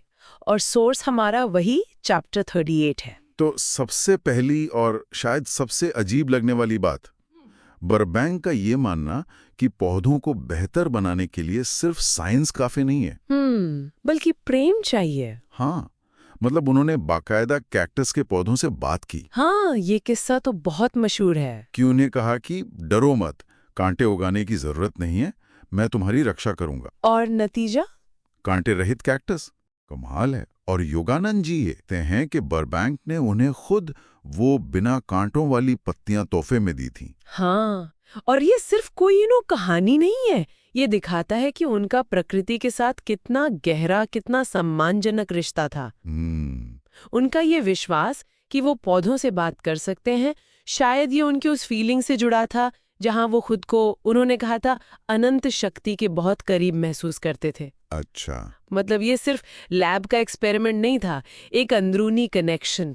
और ये सोच सिर्फ पौधों तक ही सीमित नहीं रखी उन्होंने, नहीं, पूरी मानवता को, इंसानियत को वो एक विशाल पौधे की तरह देखते थे। हाँ, जिसे सही देखभाल की जरूरत है। एग्जैक्टली। प्यार, प्रकृति से जुड़ाव और समझदारी से चुनाव करना, ये सब चाहिए। उन्होंने एक किताब भी लिखी है इस पर, the training of the human plant. और उसमें उन्होंने उस टाइम के एजुकेशन सिस्टम की आलोचना भी की थी। हाँ, कि वो बच्चों को प्रकृति से दूर कर रहे हैं, बस रटा रही हैं। बिल्कुल। इसीलिए वो योगानंद जी के रांची स्कूल के आइडिया के इतने समर्थक थे, जहां शिक्षा ज्यादा प्राकृतिक और सरल हो। सही।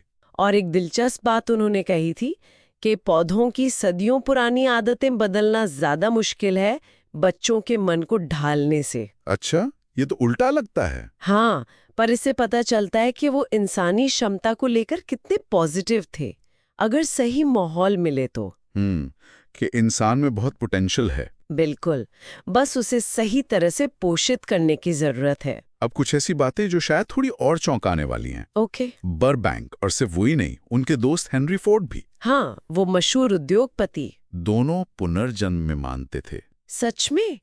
ये तो काफी अलग बात है उस समय के हिसाब से, है ना? और सुनिए, बर्बैंक ने योगानंद जी से क्रिया योग की दीक्षा भी ली थी। क्रिया योग? वो ध्यान की तकनीक। हाँ, और वो उसका अभ्यास भी करते थे। उनका मानना था कि पूरब के पास, मतलब ईस्ट के पास, ज्ञान का खजाना है। बिल्कुल। ये हो सकता है, मतलब जो इंसान प्रकृति के इतने करीब हो, जीवन मृत्यु के चक्र को रोज देखता हो, शायद उसके लिए ये आध्यात्मिक विचार जैसे पुनर्जन्म या ऊर्जा का प्रवाह ज्यादा सहज हो। शायद। उन्होंने ये भी कहा था कि उन्हें अपनी गुजरी हुई माँ दिखाई देती हैं और वो बीमार लोगों या पौधों को ठीक कर सकते हैं अपनी इच्छा शक्ति से। अरे वाह। हाँ, तो ये सब उनके एक अलग ही मानसिक और आध्यात्मिक जुड़ाव की तरफ इशारा करता है। योगानंद जी ने तो उन्हें अमेरिकन संत कहा था। हाँ, उनकी विनम्रता की वजह से शायद, इतनी प्रसिद्धि के बाद भी। हाँ, योगानंद जी ने वो उदाहरण दिया था ना कि फल से लदा पेड़ झुक जाता है। जबकि बिना फल वाला अकड़ कर खड़ा रहता है। बिल्कुल। और बर्बैंक का असर इतना था कि अंग्रेजी में बर्बैंक करना एक वर्ब बन गया। हाँ, मतलब किसी चीज को बेहतर बनाना, अच्छी क्वालिटीज चुनकर। सही। और ये सम्मान दोनों तरफ से था। बर्बैंक ने भी योगानंद जी की योगोदा प्रणाली की बहुत तारीफ की थी। अच्छा। हाँ, उन्होंने कहा कि ये इंसान के शरीर, मन और आत्मा तीनों में तालमेल बैठाने के लिए एकदम सही तरीका है। ये दिखाता है कि दोनों एक दूसरे के काम को कितना समझते और सराहते थे। बिल्कुल। उन्होंने योगानंद के कैसे जिए स्कूल खोलने के आइडिया को भी बहुत सपोर्ट किया था। तो सब मिलाकर देखें तो लूथर बर्बैंक सिर्फ एक महान साइंटिस्ट नहीं थे। नहीं, बिल्कुल नहीं। वो एक गहरे विचारक थे, एक आध्यात्मिक खोजी थे, जिनका प्रकृति से, इंसानियत से एक बहुत ही गहरा और अनूठा रिश्ता था। हाँ, और ये हमें आज एक अहम सवाल पर लाकर छोड़ता है। क्या? कि आज के समाज में हम बर्बैंक के सिद्धांतों से क्या सीख सकते हैं। जैसे वो पौधों को पालते थे, प्यार से, समझदारी से चुनकर, बेकार की चीजें हटाकर। क्या ये तरीके हम इंसानों की क्षमता को बढ़ाने में इस्तेमाल कर सकते हैं? अच्छा पॉइंट है। हमारे समाज की वो कौन सी पुरानी जिद्दी आदतें हैं, वो कांटे हैं, जिन्हें बदलने के लिए शायद नए विचारों के संकरण, मतलब क्रॉस पॉलिनेशन की जरूरत है। सोचने वाली बात है। नमस्कार। आज हम परमहंस योगानंद की किताब ऑटोबायोग्राफी ऑफ ए योगी के एक बहुत ही दिलचस्प अध्याय 39 पर बात कर रहे हैं। जी, ये वो अध्याय है जहां योगानंद 1935 में यूरोप जाते हैं और उनकी मुलाकात होती है थेरेसी न्यूमैन से। हाँ, बावेरिया की वो कैथोलिक रहस्यवादी। तो आज हम इसी अनोखी मुलाकात को समझने की कोशिश करेंगे, मतलब एक पूर्वी योगी और एक पश्चिमी संत। और खासकर थेरेसी से जुड़ी जो असाधारण घटनाएं किताब में बताई गई हैं, उन पर ध्यान देंगे। बिल्कुल। तो हुआ ये था कि योगानंद को उनके गुरु श्री युक्तेश्वर जी ने भारत वापस बुलाया था। जी, संदेश आया था उनके पास। हाँ, लेकिन वो अमेरिका से भारत लौटते हुए यूरोप में रुके, और वजह खास तौर पर थेरेसी न्यूमन से मिलना। और उनके बारे में जो दावे किताब में हैं वो वाकई चौंकाने वाले हैं। है ना? जैसे ये कि वो 1923 से मतलब बिना कुछ खाए पिए जी रही थी। सिवाय वो रोज सुबह मिलने वाले एक छोटे से पवित्र वेफर के। हाँ, और इतना ही नहीं, 1926 से उन्हें स्टिग्माटा होने लगा। यानी ईसा मसीह के क्रूज पर चढ़ाए जाने वाले घावों जैसे निशान, है ना? बिल्कुल। और हर शुक्रवार को वो एक तरह की समाधि में चली जाती थी, पैशन ट्रांस। जी, जिसमें वो ईसा मसीह के दुख को महसूस करती थीं।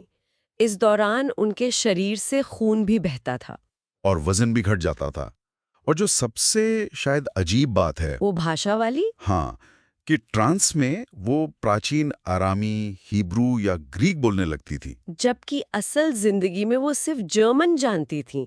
ये तो कमाल है ना? और दिलचस्प भी है कि उन्होंने वैज्ञानिकों को अपनी जांच करने की इजाजत भी दी थी। हाँ, और यही थेरेसी न्यूमन की खासियत है। वो एक तरह से पुल बन गई थीं, रहस्यमय आध्यात्मिक अनुभवों और वैज्ञानिक जिज्ञासा के बीच। अच्छा। जी, किताब में डॉक्टर फ्रिट्ज गर्लिच का जिक्र है। वो पहले आलोचक थे, उनका पर्दाफाश करने गए थे, ओ, लेकिन वो इतने प्रभावित हुए कि बाद में उन्होंने थेरेसी की जीवनी लिख डाली। तो ये दिखाता है कि उनके अनुभव जांच का विषय थे। समझ गया। तो योगानंद बहुत उत्सुक थे उनसे मिलने को। आखिरकार आइकस्टाट में मुलाकात हुई। हाँ, योगानंद बताते हैं कि वो देखने में काफी कम उम्र की, स्वस्थ और खुश मिजाज लग रही थी। मतलब ये देखते हुए कि वो कुछ खाती नहीं थी। और मिलते ही कनेक्शन बन गया। हाँ, तुरंत, जैसे दो ईश्वर प्रेमी मिल रहे हों। योगानंद ने पूछा भी उनके न खाने के बारे में। तो क्या जवाब मिला? उन्होंने कहा, मैं ईश्वर के प्रकाश से जीती हूँ। योगानंद ने इसे बाइबल से जोड़ा। मनुष्य केवल रोटी से ही जीवित नहीं रहेगा। अच्छा, और थेरेसी ने उन्हें अपने स्टिग्माटा के ठीक हो चुके निशान भी दिखाए। ये ईश्वर के प्रकाश से जीने वाली बात, ये योग की दृष्टि से भी काफी महत्वपूर्ण है ना? हाँ, बिल्कुल। योग में भी तो यही माना जाता है कि शरीर सिर्फ भोजन से ही नहीं, बल्कि दूसरी सूक्ष्म चीजों से भी ऊर्जा ले सकता है। जैसे ईथर यानी आकाश तत्व से, या सूर्य की रोशनी से, हवा से मिलने वाले प्राण से। अच्छा। और थेरेसी का उद्देश्य भी यही था, जैसा उन्होंने बताया, यह साबित करना कि इंसान सिर्फ स्थूल भोजन पर निर्भर नहीं है, वो ईश्वर की अदृश्य प्रकाश से भी जी सकता है। किताब में प्रोफेसर वुर्जदेना का भी जिक्र है ना? जी, जिन्होंने जांच की थी, उन्होंने बताया कि थेरेसी का पेट सिकुड़ गया था, कोई उत्सर्जन नहीं होता था, फिर भी त्वचा स्वस्थ थी। तो ये बातें तो मतलब विज्ञान को चुनौती देती हैं। बिल्कुल। और फिर योगानंद ने शुक्रवार का वो ट्रांस भी देखा। हाँ, कॉर्नरस्यूथ गांव में। माहौल काफी गंभीर था, कुछ ही लोगों को इजाजत थी। योगानंद खुद भी एक गहरी योगिक अवस्था में चले गए थे, ताकि वो मानसिक स्तर पर जुड़ सकें। हाँ, उन्होंने देखा कि ट्रांस में थेरेसी की आंखों, सिर, बगल से खून रिस रहा था। वो किसी अनजानी भाषा में बुदबुदा रही थी। चेहरे पर पीड़ा और दिव्यता दोनों भाव थे। हाँ, जैसे वो साक्षात देख रही हो कि ईसा मसीह क्रॉस उठाकर ले जा रहे हैं। ये इतना तीव्र था कि योगानंद के सचिव मिस्टर राइट, वो बेहोश हो गए थे। हाँ, वो बेहोश हो गए। अड़ है। सही। और किताब में ये भी जिक्र है कि थेरेसी दूसरों की बीमारियां प्रार्थना से अपने ऊपर ले लेती थीं। हाँ, और शायद इसीलिए उन्होंने भोजन छोड़ा था। ऐसा कहा जाता है। ये परोपकार और आध्यात्मिक शक्ति का एक असाधारण मेल है। तो कुल मिला के ये मुलाकात वाकई अनोखी थी। पूर्वी और पश्चिमी आध्यात्मिक धाराओं का संगम। जी, और योगानंद के वर्णन से हमें थेरेसी के आसपास की उन घटनाओं की झलक मिलती है जो सोचने पर मजबूर करती है। बिल्कुल। और जो मुख्य विचार है वो यही है कि भौतिक साधनों से परे भी पोषण मिल सकता है, ईश्वर के प्रकाश से जीना। हाँ, ये विश्वास और ईश्वर से जुड़ाव की ताकत दिखाता है। जो किसी एक धर्म या संस्कृति तक सीमित नहीं है। ये मानवीय क्षमताओं पर सवाल उठाता है। और एक आखिरी बात जो सोचने लायक है, किताब के फुटनोट में जिक्र है कि थेरेसी न्यूमैन नाजी शासन के दौर से भी बच निकली थी। जी, ये दिखाता है कि मुश्किल से मुश्किल हालात में भी विश्वास और आंतरिक शक्ति कितनी मजबूत हो सकती है। सही कहा। और न जाने ऐसे कितने और अनुभव होंगे इंसानी दुनिया में जो दर्ज तो हैं पर हमारी समझ से परे हैं। नमस्कार। आज हम परमहंस योगानंद की आत्मकथा ऑटोबायोग्राफी ऑफ अ योगी के एक बहुत महत्वपूर्ण हिस्से पर बात करेंगे। अध्याय 40, उनकी भारत वापसी। सोचिए, कई साल अमेरिका में गुजारने के बाद 1935 में उनका वापस आना। हमारे पास इसके लिए योगानंद के अपने शब्द हैं और उनके अमेरिकी सचिव मिस्टर राइट जो साथ आए थे उनके नोट्स भी। हम देखेंगे कि ये वापसी सिर्फ घर लौटना नहीं थी। ये उनके गुरु श्री युक्तेश्वर से एक आध्यात्मिक जुड़ाव और उनके मिशन का यूं कहिए एक नया पड़ाव था। तो आइए इस पूरी यात्रा को, इसके भावनात्मक मोड़ों को करीब से समझने की कोशिश करते हैं। तो योगानंद 22 अगस्त 1935 को बॉम्बे बंदरगाह पर उतरते हैं। शहर तो उन्हें आधुनिक लगा, पर मन में जैसे कलकत्ता पहुंचने की जल्दी थी, गुरु और परिवार से मिलने की। और फिर कलकत्ता में स्वागत, वो तो जबरदस्त था। सालों बाद पिता से, भाई बहनों से मिलना। योगानंद खुद लगते हैं कि शब्द जैसे कम पड़ गए थे, बस आंखें नम थी और दिलों में एक अजीब सी हलचल। बिल्कुल। और फिर वो पल आता है जिसका शायद सबसे ज्यादा इंतजार था, गुरु श्री युक्तेश्वर से मिलना। और मिस्टर राइट जो एक भारी नजरिए से देख रहे थे, उन्होंने इसका बड़ा ही दिल छू लेने वाला वर्णन किया है। हाँ। मिस्टर राइट बताते हैं कि सेरामपुर आश्रम कितना शांत था और फिर उन्होंने श्री युक्तेश्वर को देखा, सीढ़ियों पर खड़े हुए, एकदम शांत, किसी ऋषि की तरह। और योगानंद का उनके पैरों में झुक जाना, वो शुरुआती कुछ पल जहां कोई शब्द नहीं थे, ऐसा लगा जैसे बस आत्माएं बात कर रही हों। सही का, कोई शब्दों की जरूरत ही नहीं थी शायद। राइट ने श्री युक्तेश्वर के व्यक्तित्व पर भी गौर किया। उनका मजबूत शरीर, वो गहरी पैनी आंखें, लेकिन साथ ही एक मजाकिया हंसी भी थी उनमें, और अपने ज्ञान को लेकर एक सहज आत्मविश्वास। और मिस्टर राइट ने उनके कमरे की सादगी का भी जिक्र किया है ना। वो फीका नीला प्लास्टर, पुरानी दरी पर बाघ की खाल का आसन। हाँ, किया है। और ये सादगी सिर्फ बाहरी नहीं थी, ये असल में श्री युक्तेश्वर के पूरे जीवन दर्शन को दिखाती है कि बाहरी चीजों का कोई महत्व नहीं, जो कुछ है वो भीतर है, भौतिकता से एकदम परे। सही। अच्छा, इसी में एक और थोड़ी अजीब सी लगने वाली बात है उपहारों की। योगानंद तो कई तोहफे लाए थे, पर श्री युक्तेश्वर ने जर्मनी से लाई एक खास छड़ी वाली छतरी की बड़ी तारीफ की। ये थोड़ा अटपटा नहीं? हाँ, सुनने में शायद लगे, पर यह दिखाता है कि कैसे आध्यात्मिक रिश्तों में छोटी साधारण चीजें भी गहरे मायने रख सकती हैं। वो छतरी शायद गुरु और शिष्य के बीच के उस खास स्नेह, उस समझ का एक प्रतीक बन गई। उसका कोई भौतिक मोल नहीं था, पर भावनात्मक मोल बहुत था। दिलचस्प। अच्छा, गुरु से मिलने के बाद योगानंद रांची गए, अपने स्कूल, जिसे उन्होंने कई साल पहले शुरू किया था। वहां स्वागत तो हुआ गर्मजोशी से, पर फिर पता चला कि स्कूल की हालत ठीक नहीं है, आर्थिक तंगी थी। हाँ, क्योंकि जो मुख्य संरक्षक थे कासिम बाजार के महाराजा, उनका देहांत हो गया था, तो फंड्स रुक गए थे। बिल्कुल। और यहीं पर योगानंद का वो रूप दिखता है जो शायद अमेरिका में रहकर और मजबूत हुआ था। एकदम प्रैक्टिकल, दृढ़ निश्चय। वो हार नहीं मानते।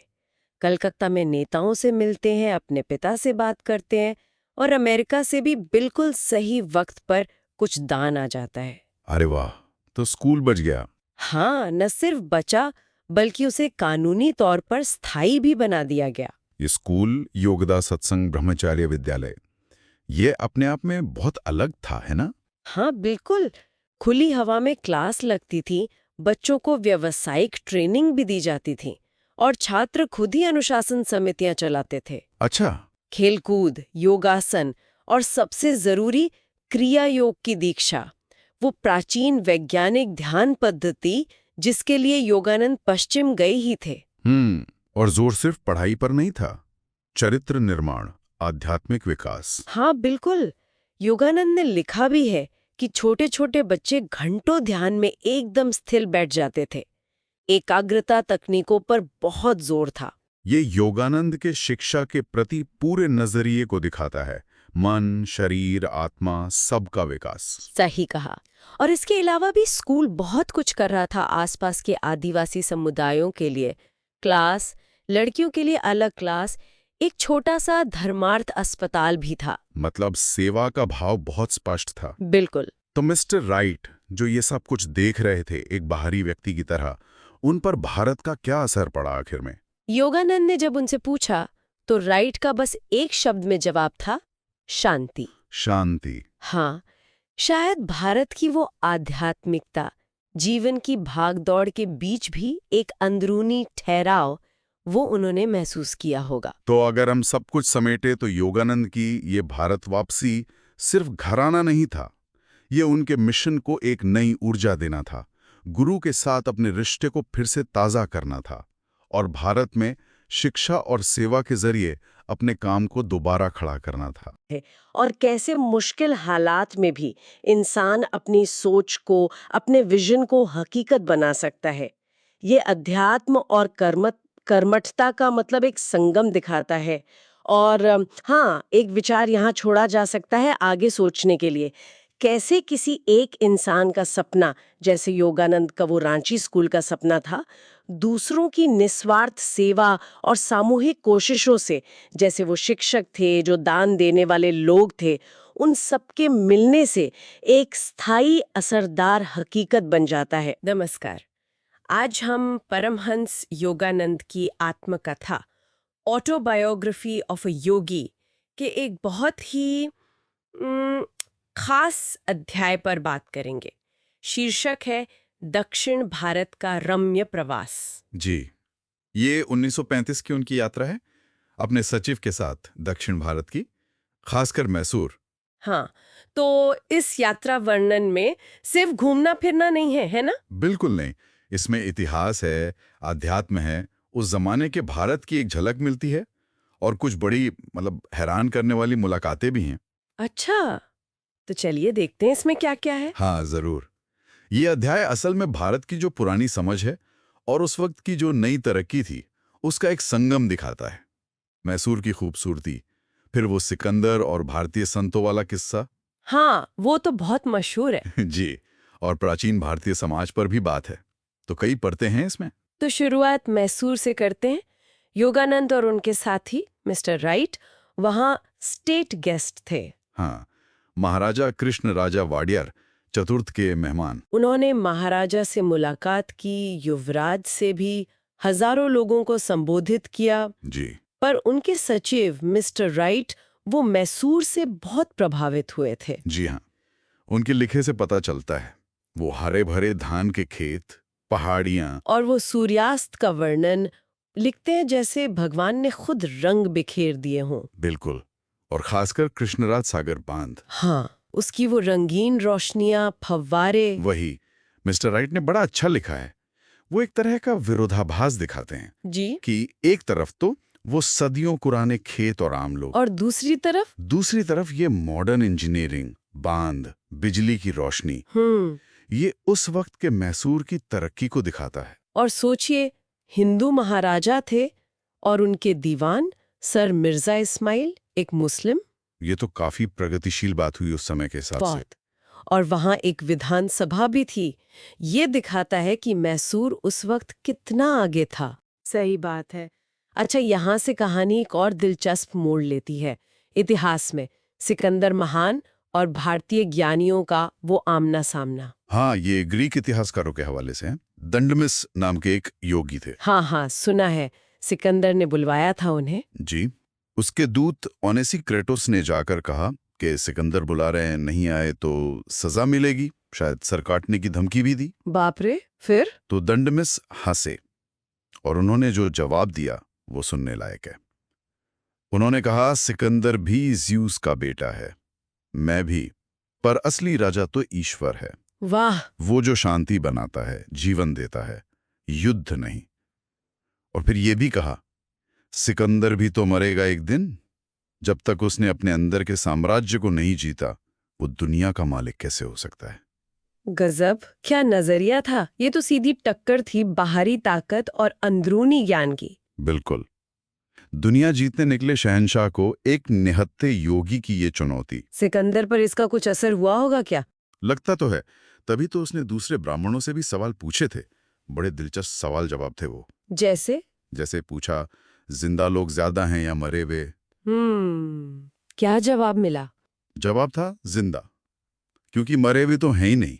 क्या बात है। हाँ, और पूछा, सबसे चालाक जानवर कौन सा है? इसका क्या जवाब था? वो जिससे इंसान अब तक अनजान है। कमाल की हाजिर जवाबी और गहराई। जी। और एक और योगी थे, कालानोस। वो तो सिकंदर के साथ फारस तक गए और उन्होंने अपनी मृत्यु की भविष्यवाणी करके खुद को अग्नि को सौंप दिया। अच्छा। हाँ, और सिकंदर से कहा था, हम बेबीलोन में मिलेंगे। और साल भर के अंदर सिकंदर की मौत बेबीलोन में ही हुई। ये सब तो बहुत गहरा है, लेकिन उस समय के समाज के बारे में भी कुछ कहा गया है। वो वर्ण व्यवस्था। हाँ, स्रोत में मनु का जिक्र है। बताया गया है कि उनकी जो मूल सोच थी वो जन्म पर आधारित नहीं थी, बल्कि इंसान की नैसर्गिक प्रवृत्ति और क्षमता पर थी। मतलब शारीरिक श्रम वाले शूद्र, व्यापार या हुनर वाले वैश्य, शासन या रक्षा वाले क्षत्रिय, और जो आध्यात्मिक खोज में है वो ब्राह्मण। महाभारत का भी जिक्र है कि असली पहचान चरित्र और कर्म से है, जन्म से नहीं। लेकिन ये व्यवस्था तो बाद में बहुत बिगड़ गई है ना? हाँ, स्रोत ये मानता है कि वक्त के साथ ये जन्म आधारित और बहुत कठोर हो गई, जिससे समाज में बहुत बुराइयां आईं। और गांधी जी जैसे लोग इसे सुधारने की कोशिश कर रहे थे। बिल्कुल। ये जरूरी है कि हम इसे स्रोत में दी गई जानकारी के तौर पर ही देखें। ठीक है। और आखिर में दक्षिण भारत के संतों का भी जिक्र है। हाँ, जैसे सदाशिव ब्राह्मण, उनके चमत्कारों की कहानियां आज भी लोग सुनाते हैं। जैसे कोई एक कहानी? जैसे वो कावेरी नदी की बाढ़ में बह गए थे और कई महीनों बाद किसानों को जमीन में गड़े हुए मिले, जिंदा। सच में? कहानियां तो यही कहती हैं। या फिर बच्चों को पलक झपकते ही मदुरई के त्योहार में पहुंचा दिया। ये कहानियां उस इलाके की गहरी आध्यात्मिक परंपरा और योग शक्तियों में लोगों के विश्वास को दर्शाती हैं। तो कुल मिलाकर ये अध्याय दिखाता है कि दक्षिण भारत कैसे इतिहास, आधुनिकता, गहरी आध्यात्मिकता और दार्शनिक समझ का एक अनूठा मिश्रण है। मैसूर की तरक्की से लेकर सिकंदर और संतों के संवादों तक, जी, और समाज की पुरानी व्यवस्था पर भी एक नजर। बिल्कुल। तो इस पूरी चर्चा से एक बात जो सोचने पर मजबूर करती है, हाँ, कहिए। वो दंडमेस वाली बात। बाहरी जीत के बजाय अंदर के साम्राज्य पर ध्यान देना। हाँ, ये बहुत गहरी बात है। आज की दुनिया में जहाँ सब कुछ बाहरी सफलता के इर्द गिर्द घूमता है, क्या ये सदियों पुरानी सीख हमें थोड़ा रुककर अपने अंदर देखने और शायद असली खुशी ढूंढने के लिए प्रेरित कर सकती है? बिल्कुल, ये सवाल अपने आप में एक जवाब है। शायद सोचने के लिए एक अच्छी बात छोड़िए आप। नमस्कार। आज हम परमहंस योगानंद की किताब ऑटोबायोग्राफी ऑफ ए योगी के एक बहुत ही खास हिस्से पर बात करने वाले हैं। हाँ, अध्याय 42, गुरु जी के साथ अंतिम दिन। ये वाकई एक गहरा, भावुक करने वाला अध्याय है। बिल्कुल, ये वो हिस्सा है जो योगानंद और उनके गुरु श्री युक्तेश्वर जी के बीच के वो आखिरी, मतलब दिल को छू लेने वाले पलों को दिखाता है। और इसमें सिर्फ भावनात्मक बातें ही नहीं हैं, इसमें गुरु शिष्य रिश्ते की गहराई है, कैसे आध्यात्मिक जिम्मेदारी सौंपी गई और गुरु के जाने के संकेत, जिसे महाप्रस्थान कहते हैं। हाँ, महाप्रस्थान। अच्छा, चलिए उस एक बड़े ही सीधे सवाल से शुरू करते हैं जो योगानंद ने अपने गुरु से पूछा था। कौन सा?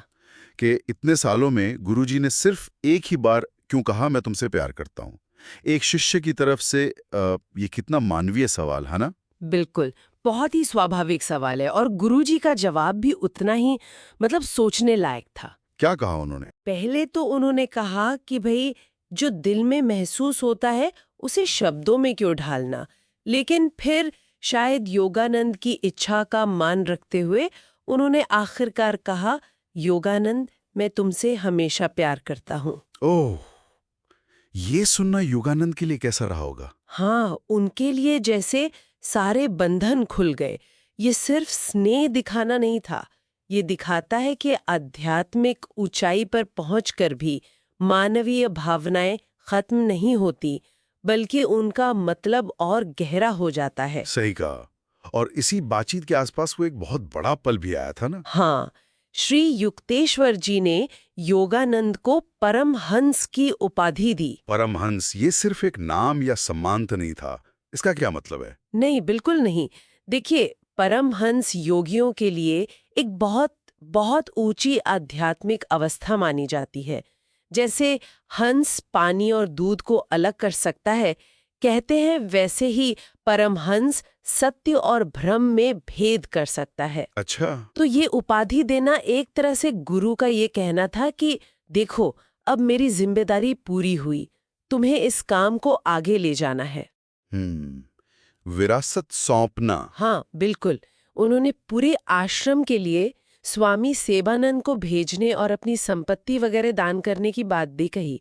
ये सब साफ संकेत थे कि वो तैयारी कर रहे हैं। और इसी जिम्मेदारी सौंपने के बाद गुरुजी के व्यवहार में भी कुछ बदलाव आए थे ना, जैसे उनका किद्दरपुर जाने से मना करना। योगानंद थोड़े चिंतित भी हुए थे शायद। हाँ, हुए थे। और गुरुजी ने पतंजलि के सूत्र का जिक्र भी किया था कि महान संतों में भी शरीर के प्रति थोड़ा खिंचाव, थोड़ा लगाव रह सकता है। और फिर आई इलाहाबाद कुंभ मेले की बात। योगानंद जाना चाहते थे। हाँ, शायद उन्हें उम्मीद थी कि बाबा जी के दर्शन होंगे, जैसे कभी उनके गुरु को हुए थे। लेकिन श्री युक्तेश्वर जी हिचक रहे थे। हाँ, थोड़े अनिच्छुक थे। और उन्होंने इशारा भी किया था कि योगानंद को वहां बाबा जी नहीं मिलेंगे। कुंभ मेले का जिक्र आते ही वो एक अलग ही दुनिया सामने आ जाती है।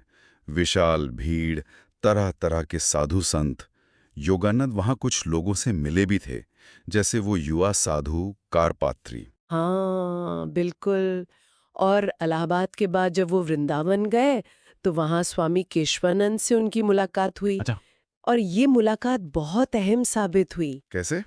केशवानंद जी ने अपना अनुभव सुनाया कि कैसे वो हिमालय में खो गए थे और फिर एक गुफा में उन्हें बाबा जी मिले थे। ओह। और सबसे बड़ी बात ये हुई कि बाबा जी ने केशवानंद जी के जरिए योगानंद के लिए एक संदेश भेजा। हाँ, यही सबसे खास बात थी। संदेश ये था कि बाबा जी इस बार योगानंद से नहीं मिलेंगे, क्योंकि गुरु का काम अभी बाकी है, लेकिन भविष्य में जरूर मिलेंगे। इस संदेश ने योगानंद को कितनी तसल्ली दी होगी ना, उनकी वो बाबा जी से मिलने की इच्छा। हाँ, बिल्कुल। उन्हें बहुत सांत्वना मिली इससे। लेकिन इसके फौरन बाद ही वो दुखद घड़ी आ गई। गुरुजी का महाप्रस्थान। हाँ, योगानंद कलकत्ता लौटे तो पता चला गुरुजी पुरी जा चुके हैं। फिर टेलीग्राम आया कि उनकी हालत ठीक नहीं है। योगानंद ने बहुत प्रार्थना की, पर कहते हैं एक अंदर से आवाज आई जिसने उन्हें पुरी जाने से रोका। कहा कि प्रार्थना सुनी नहीं जाएगी। और फिर ट्रेन में उन्हें गुरुजी का एक दर्शन हुआ। हाँ, पुरी जाते हुए ट्रेन में उन्हें गुरुजी का एक गंभीर दर्शन हुआ। और पुरी पहुंचने पर खबर मिली कि श्री युक्तेश्वर जी ने 9 मार्च 1936 को अपना शरीर छोड़ दिया था। उनका महाप्रस्थान हो गया था। योगानंद जब आश्रम पहुंचे तब उन्होंने क्या देखा? उन्होंने गुरु के शरीर को कमल मुद्रा में बैठे देखा, बिल्कुल शांत, स्वस्थ, जैसे गहरे ध्यान में हो। मतलब ये दिखाता है कि शरीर छोड़ना भी उनके अपने नियंत्रण में था। फिर 10 मार्च को पूरी आश्रम के बगीचे में ही प्राचीन स्वामी रीतियों के अनुसार उन्हें समाधि दी गई। कलकत्ता के बड़े अखबार अमृत बाजार पत्रिका ने भी श्रद्धांजलि छापी और योगानंद को उनका उत्तराधिकारी बताया। योगानंद के लिए ये यकीनन बहुत मुश्किल समय रहा होगा। उन्हें वो बात भी याद आई होगी कि कैसे उनके इलाहाबाद जाने पर गुरुजी थोड़े व्याकुल हो गए थे। कहा था योगानंद चला गया। हाँ, उनका मन दुख और एक तरह के खालीपन से भर गया था। वो सोच रहे थे कि वो दिव्य ऋषि, उनके गुरु कहाँ चले गए। सही कहा। ये अध्याय वाकई गुरु के अंतिम दिनों, उनके प्रेम, उनके ज्ञान सौंपने और फिर शांति से महाप्रस्थान करने का एक बहुत गहरा चित्रण है। और ये योगानंद के जीवन का एक अहम मोड़ था। बिल्कुल। जहां से उन्हें गुरु की विरासत को अकेले ही आगे ले जाने की पूरी जिम्मेदारी मिली। तो यहाँ शायद सोचने वाली बात ये रह जाती है कि जब कोई मार्गदर्शक, कोई गुरु भौतिक रूप से चला जाता है तो उनकी शिक्षा, उनकी विरासत असल में किस तरह जिंदा रहती है? कैसे वो शिष्य के रास्ते को आगे भी रोशन करती रहती है? ये एक गहरा सवाल है। इसी विचार के साथ आज की ये बातचीत यहीं समाप्त करते हैं। नमस्कार। आज हम परमहंस योगानंद की बहुत ही मशहूर किताब ऑटोबायोग्राफी ऑफ ए योगी, उसके एक बहुत ही दिलचस्प अध्याय पर बात करने वाले हैं। हाँ, ये वो अध्याय है जिसमें उनके गुरु श्री युक्तेश्वर जी के मतलब निधन के बाद दोबारा प्रकट होने का जिक्र है। बिल्कुल। और सिर्फ प्रकट होने का नहीं, बल्कि परलोक के बारे में उन्होंने जो बताया वो तो कमाल का है। जरा सोचिए, किसी के गुरु दुनिया से जाने के कुछ हफ्तों बाद वैसे के वैसे ही सामने आ जाएं जैसे वो थे। हाँ, और फिर ब्रह्मांड के वो रहस्य खोलें जिनके बारे में हम मतलब सोचते भी नहीं ज्यादा। तो आज हम यही कोशिश करेंगे। श्री युक्तेश्वर जी ने जो ये ज्ञान दिया है, ये सूक्ष्म लोक, कारण लोक, ये सब क्या है, पुनर्जन्म का चक्कर कैसे है, इस पर थोड़ी गहराई से बात करते हैं। हाँ, चलिए देखते हैं। तो कहानी शुरू होती है बॉम्बे के एक होटल के कमरे में। 19 जून 1936 की बात है। योगानंद जी ध्यान में बैठे थे और अचानक पूरा कमरा जैसे एक दिव्य रोशनी से भर गया। और सामने श्री युक्तेश्वर जी, सशरीर, मतलब बिल्कुल वैसे ही जैसे वो थे। है ना चौंकाने वाली बात? बिल्कुल बिल्कुल। योगानंद जी के लिए तो ये मतलब अविश्वसनीय रहा होगा, दुख भी, आश्चर्य भी। हाँ, वही। पर श्री युक्तेश्वर जी ने उन्हें समझाया कि देखो, मैं असल में मरा नहीं हूं, मैं तो एक ऊंचे लोक में चला गया हूं, हिरण्यलोक। हिरण्यलोक, हाँ, ये सूक्ष्म लोक का एक बहुत ऊंचा स्तर है। अच्छा। हाँ, और वहां उनका एक मिशन है, एक काम है। वो उन आत्माओं की मदद कर रहे हैं जो थोड़ी और उन्नत है, ताकि वो अपने सूक्ष्म कर्मों से मुक्त होकर अगले स्तर यानी कारण लोक में जा सकें। ओह, तो ये एक तरह की सीढ़ी है। बिल्कुल। और हिरण्य लोक में जाने के लिए भी उन्होंने बताया, पृथ्वी पर निर्विकल्प समाधि की अवस्था पाना जरूरी है, मतलब मन का पूरी तरह स्थिर और शांत हो जाना। अच्छा, और उन्होंने सूक्ष्म ब्रह्मांड के बारे में क्या बताया, वो कैसा है? उन्होंने उसका बड़ा लंबा वर्णन किया। ये जो हमारा भौतिक ब्रह्मांड है ना, उससे सैकड़ों गुना ज्यादा बड़ा है और पूरी तरह प्रकाश और रंगों का बना है। प्रकाश का मतलब वहां चीजें ठोस नहीं है? पर वो प्रकाशमयी है। ग्रह, तारे, नदियां, झीलें, सब कुछ प्रकाश से बना है। और पृथ्वी की तरह बीमारी, बुढ़ापा या वो वाली मृत्यु वैसी नहीं है वहां। अरे वाह, तो जीवन कैसा है फिर वहां? बहुत अलग। वहां के लोग मतलब निवासी, वो प्रकाश के विमानों में यात्रा करते हैं, टेलीपैथी से बात करते हैं, मतलब मन से मन का कनेक्शन। बिना बोले? हाँ, बिना बोले। और अपनी इच्छा शक्ति से चीजों का रूप बदल सकते हैं।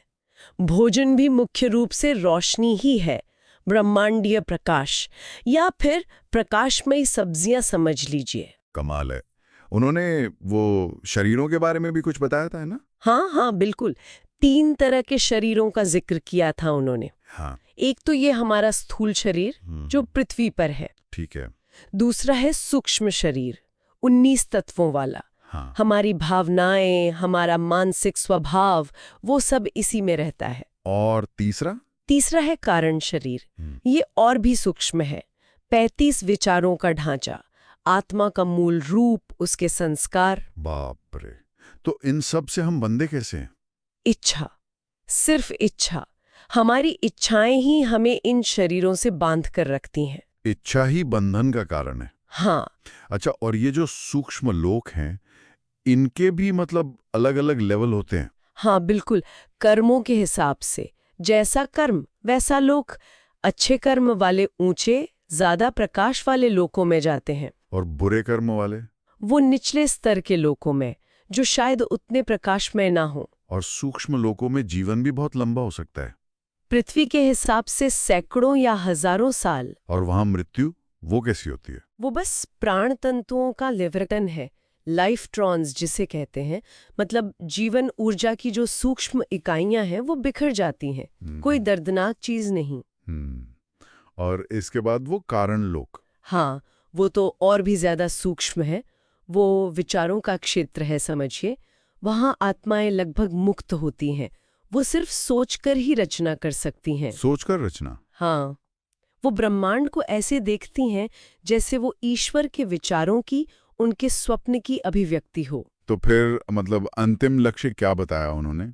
कहाँ जाना है आखिर में? जब आत्मा इन तीनों शरीरों, स्थूल, सूक्ष्म, कारण और सारी इच्छाओं से पूरी तरह मुक्त हो जाती है, तब वो उस अनंत परम चेतना में, ईश्वर में विलीन हो जाती है।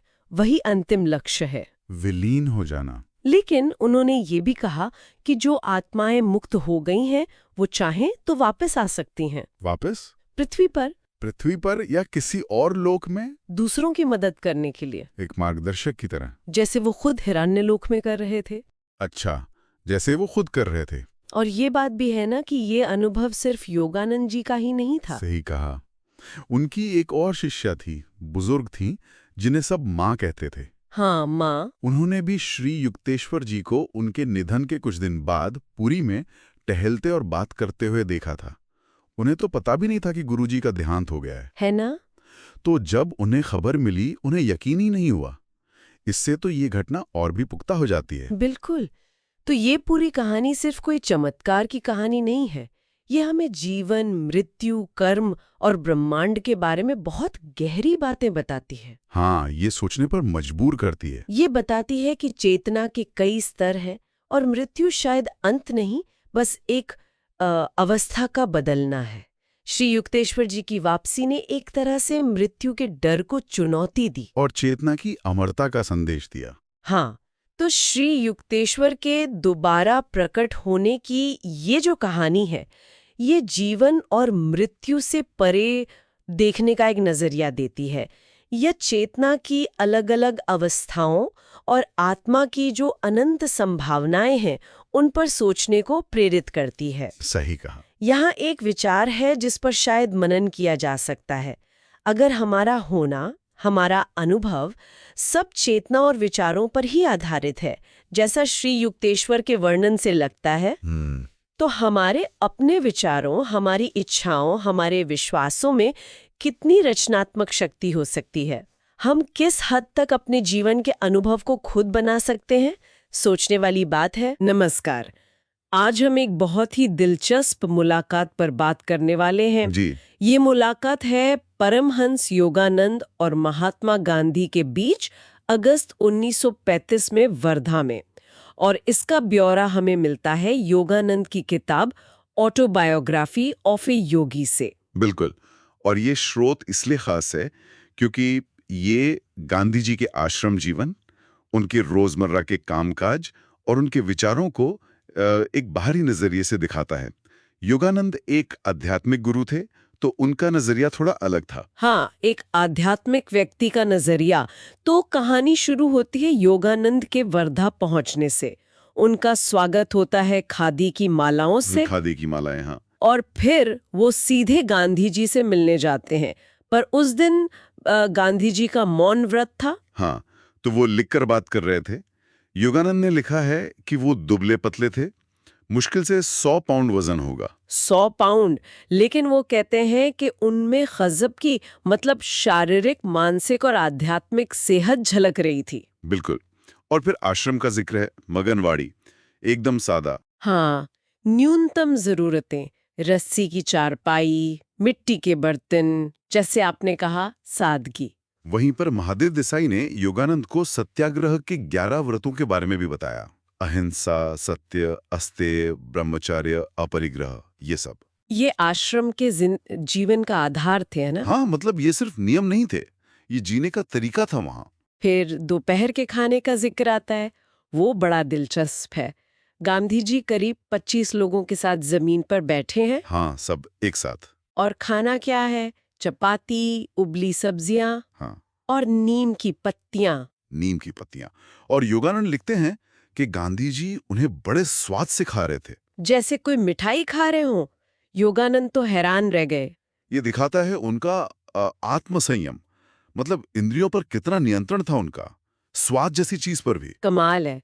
इसी दौरान योगानंद की मुलाकात मीराबाई से भी हुई। हाँ, मिस मैडलिन स्लेड, एक ब्रिटिश एडमिरल की बेटी जो गांधी जी की शिष्या बन गई थी। और उनका समर्पण भी देखने लायक था। वो गांव में सफाई का काम करती थी यहाँ तक कि। हाँ, शौचालय साफ करना भी शामिल था उसमें। और उन्होंने योगानंद से कहा कि भारत आकर उन्हें लगा जैसे वो घर वापस आ गई हैं। गांधी जी का प्रभाव देखिए। अच्छा, फिर अहिंसा पर भी बात हुई। हाँ, योगानंद ने एक सीधा सवाल पूछा कि क्या आश्रम में सांप मारने की इजाजत है? और गांधी जी का जवाब? नहीं। उन्होंने कहा कि वो अहिंसा और निर्भयता का अपना व्रत नहीं तोड़ सकते। लेकिन उन्होंने ये भी माना पूरी ईमानदारी से। हाँ, ये दिलचस्प है। उन्होंने कहा कि अगर सचमुच कोई कोबरा उनके सामने आ जाए तो शायद वो डर के मारे बात भी ना कर पाए। ये स्पष्टवादी था, मतलब आदर्श भी और यथार्थ की समझ भी। बिल्कुल। फिर आहार पर भी चर्चा हुई, खासकर ब्रह्मचर्य के संदर्भ में। गांधी जी का मानना था कि स्वाद पर जीत पाना बहुत जरूरी है। और वो बिना निषेचन वाले अंडों वाला किस्सा, वो क्या था? हाँ, वो उनकी व्यवहारिकता दिखाता है। उनकी बहू कुपोषण से बीमार थी, डॉक्टरों ने अंडे खाने को कहा। गांधी जी पहले हिचकिचाए क्योंकि वो शाकाहारी थे, हाँ। पर जब उन्हें बताया गया कि ये अंडे अनफर्टिलाइज्ड हैं, मतलब उनमें जीवन नहीं है, तो उन्होंने अनुमति दे दी। तो सिद्धांत भी और जरूरत भी, दोनों का ध्यान रखा। ये संतुलन महत्वपूर्ण है। अच्छा, कस्तूरबाई का भी जिक्र है इसमें, और वो 4 रुपए वाला किस्सा तो। हाँ, वो भी है। हाँ। कस्तूरबाई सार्वजनिक कोष से लिए गए 4 रुपए का हिसाब नहीं दे पाई। तो गांधी जी ने क्या किया? उन्होंने उसे ऑडिट रिपोर्ट में लिखवा दिया। मतलब अपनी पत्नी के मामले में भी पूरी पारदर्शिता। सुनने में थोड़ा कठोर लगता है, पर शायद सार्वजनिक जीवन के लिए जरूरी था उनके हिसाब से। हाँ, योगानंद ने भी लिखा है कि कस्तूरबाई उन्हें पति से ज्यादा गुरु मानती थी। और इसी मुलाकात में एक और अहम बात हुई। क्या? योगानंद ने गांधी जी और कुछ आश्रमवासियों को क्रिया योग की दीक्षा दी। ये खास ध्यान की तकनीक है। अच्छा, ये दिखाता है कि गांधी जी नई चीजें सीखने के लिए कितने खुले थे। बिल्कुल, वो सभी धर्मों का सम्मान करते थे और मानते थे कि हिंदू धर्म तो सबको साथ लेकर चलने वाला धर्म है। और ये खुलापन सिर्फ अध्यात्म तक नहीं था। उनके जो मूल सिद्धांत थे, सत्याग्रह और अहिंसा। हाँ, वो मानते थे कि ये दुनिया बदलने के सबसे शक्तिशाली वैज्ञानिक नियम है। प्रेम और अहिंसा का नियम विनाश के नियम से कहीं ज्यादा ताकतवर है। इसे वैज्ञानिक सटीकता से लागू किया जा सकता है, ऐसा उनका मानना था। हाँ, और वो कहते थे कि युद्ध किसी समस्या का हल नहीं है। उनका राष्ट्रवाद भी, मतलब सिर्फ भारत तक सीमित नहीं था। वो कहते थे कि मेरा राष्ट्रवाद पूरी मानवता की भलाई चाहता है। सही। वो मानते थे कि इंसान में स्वाभाविक अच्छाई होती है, और जैसे भौतिक दुनिया में आविष्कार होते हैं, वैसे ही आध्यात्मिक शक्तियों को भी जगाया जा सकता है। तो कुल मिलाकर वर्धा की ये मुलाकात हमें गांधी जी के जीवन की एक बहुत करीबी बहुरंगी तस्वीर दिखाती है। ऊंचे आदर्श, कड़ा अनुशासन, विनम्रता और गहरी मानवता, सब कुछ एक साथ। बिल्कुल। और अंत में एक विचार छोड़ जाते हैं जो गांधी जी के हवाले से ही है। उन्होंने कहा था, हमें इतिहास दोहराना नहीं, नया इतिहास बनाना है।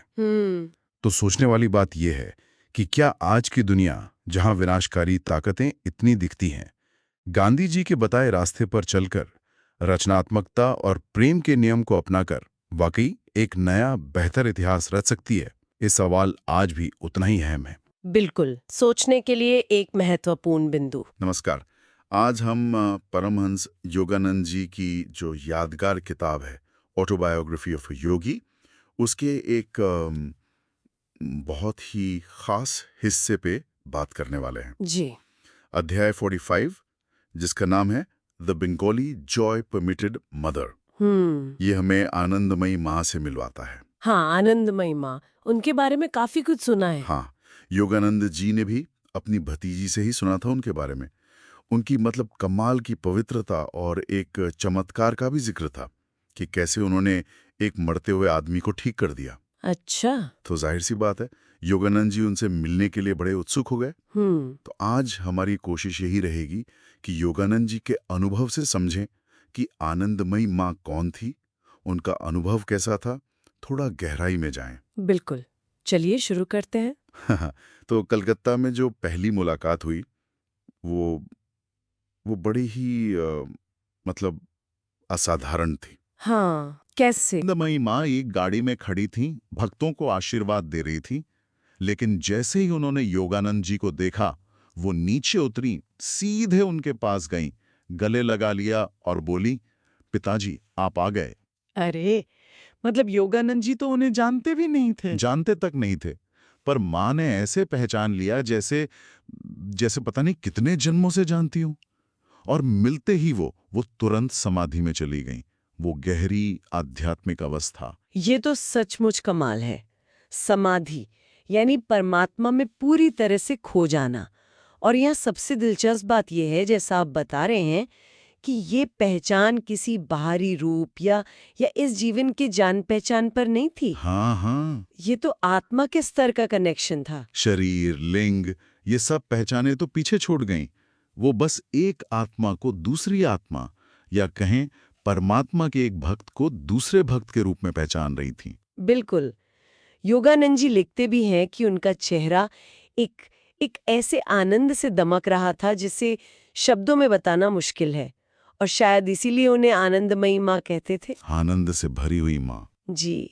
कद छोटा था, हाथ पैर भी छोटे थे, पर उनकी जो आध्यात्मिक मौजूदगी थी वो विशाल थी।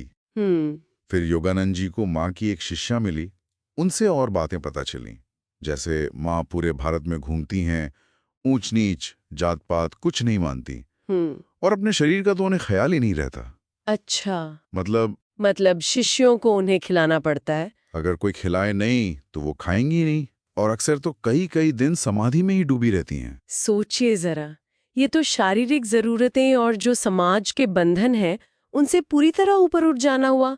पूर्ण वैराग्य। हाँ, और इससे भी ज्यादा जो चौंकाने वाली बात है वो ये कि उनके पति वो भी उनके शिष्य बन गए थे और उन्होंने हमेशा के लिए मौन व्रत ले लिया था। है ना कमाल की बात। जी, ये माँ के असाधारण आध्यात्मिक प्रभाव और उनकी जो अवस्था थी उसकी गहराई को दिखाता है। योगानंद जी ने माँ को अमेरिका आने का न्योता भी दिया था, पर माँ के साथ हमेशा 20-25 शिष्य रहते थे, तो वो हो नहीं पाया। हाँ, वो व्यवहारिक नहीं रहा होगा। हाँ, मुश्किल था। लेकिन माँ से उनका मिलना यहीं खत्म नहीं हुआ। बाद में माँ रांची भी गई उनके स्कूल में। अच्छा, योगानंद जी के स्कूल में। हाँ, वहाँ बच्चों ने बड़े जोश से उनका स्वागत किया। योगानंद जी ने महसूस किया कि वो बच्चों की तरह मुस्कुरा तो रही थीं, पर उनके अंदर एक गहरी सब जगह फैली हुई शांति और एक अकेलापन सा भी था। एक विरोधाभास जैसा। हाँ, कुछ वैसा ही। और वहीं योगानंद जी ने हिम्मत करके उनसे उनके जीवन के बारे में पूछा। और माँ ने क्या कहा? माँ का जवाब बहुत सीधा था, पर गहरा। बोली, पिताजी, बताने को कुछ खास है नहीं। अच्छा। फिर उन्होंने समझाया कि उनकी जो चेतना है वो कभी इस शरीर से, इस आने जाने वाले शरीर से जुड़ी ही नहीं। उन्होंने कहा, इस धरती पर आने से पहले पिताजी मैं वैसी ही थी। जब मैं छोटी लड़की थी मैं वैसी ही थी। जब मैं बड़ी होकर औरत बनी तब भी मैं वैसी ही थी। जब घर वालों ने इस शरीर की शादी तय की तब भी मैं वैसी ही थी। कमाल है। और फिर वो घटना बताई जब उनके पति पहली बार उनके पास आए। माँ ने कहा, उन्हें जैसे बिजली का झटका लगा, क्योंकि तब भी मैं वैसी ही थी। और पति ने क्या किया? योगानंद जी बताते हैं कि पति ने फौरन माफी मांगी और हमेशा के लिए उनके शिष्य और सेवक बने रहने का और मौन रहने का व्रत ले लिया। अद्भुत। और माँ ने बात खत्म करते हुए कहा, और पिताजी, अभी आपके सामने मैं वैसी ही हूं, और आगे भी जब ये दुनिया का खेल मेरे आसपास बदलता रहेगा, मैं सदा वैसी ही रहूंगी। ये चेतना के उस रूप का बयान है जो बदलता नहीं है, जो हमेशा एक सा रहता है, जिसे हम आत्मा कहते हैं या ब्रह्म। जीवन की कोई घटना, बचपन, जवानी, शादी, कोई जिम्मेदारी, कुछ भी उनकी उस अंदरूनी स्थिति को बदल नहीं पाया। सही बात। ये परमात्मा के साथ उस पूरी एकता की तरफ इशारा है जिसे योगानंद जी खुद जीवन का सबसे बड़ा लक्ष्य बताते हैं। ये वो सहज अवस्था है जिसके लिए योगी सालों तक साधना करते हैं। योगानंद जी ने एक और अनुभव बताया, माँ को खाते हुए देखने का। एक शिष्या उन्हें खिला रही थी और माँ को जैसे पता ही नहीं कि वो खा रही हैं या उसका स्वाद कैसा है।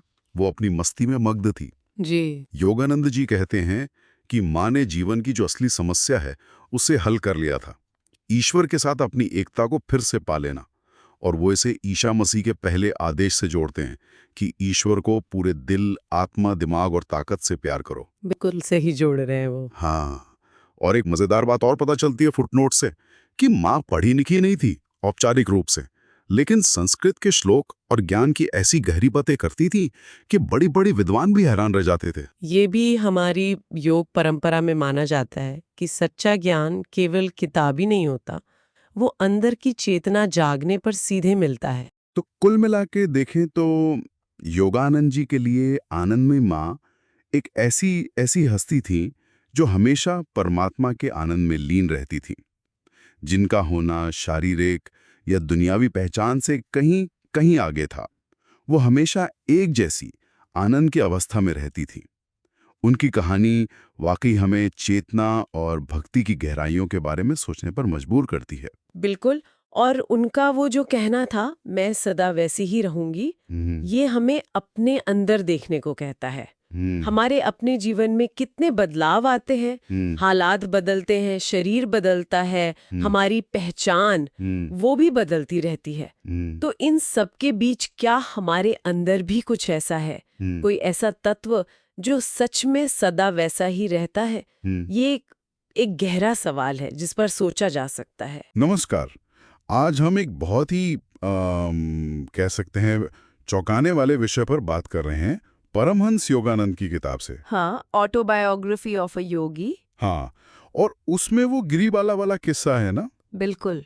अध्याय 46, बिना भोजन के जीवित महिला योगी। मतलब एक ऐसी योगी जो कथित तौर पर दशकों तक बिना कुछ खाए पिए रही। हाँ, ये तो मतलब हमारी जो सामान्य समझ है पोषण की, उसे सीधी चुनौती देता है। सही बात है। तो आज हम इसी दावे की थोड़ी गहराई में उतरेंगे।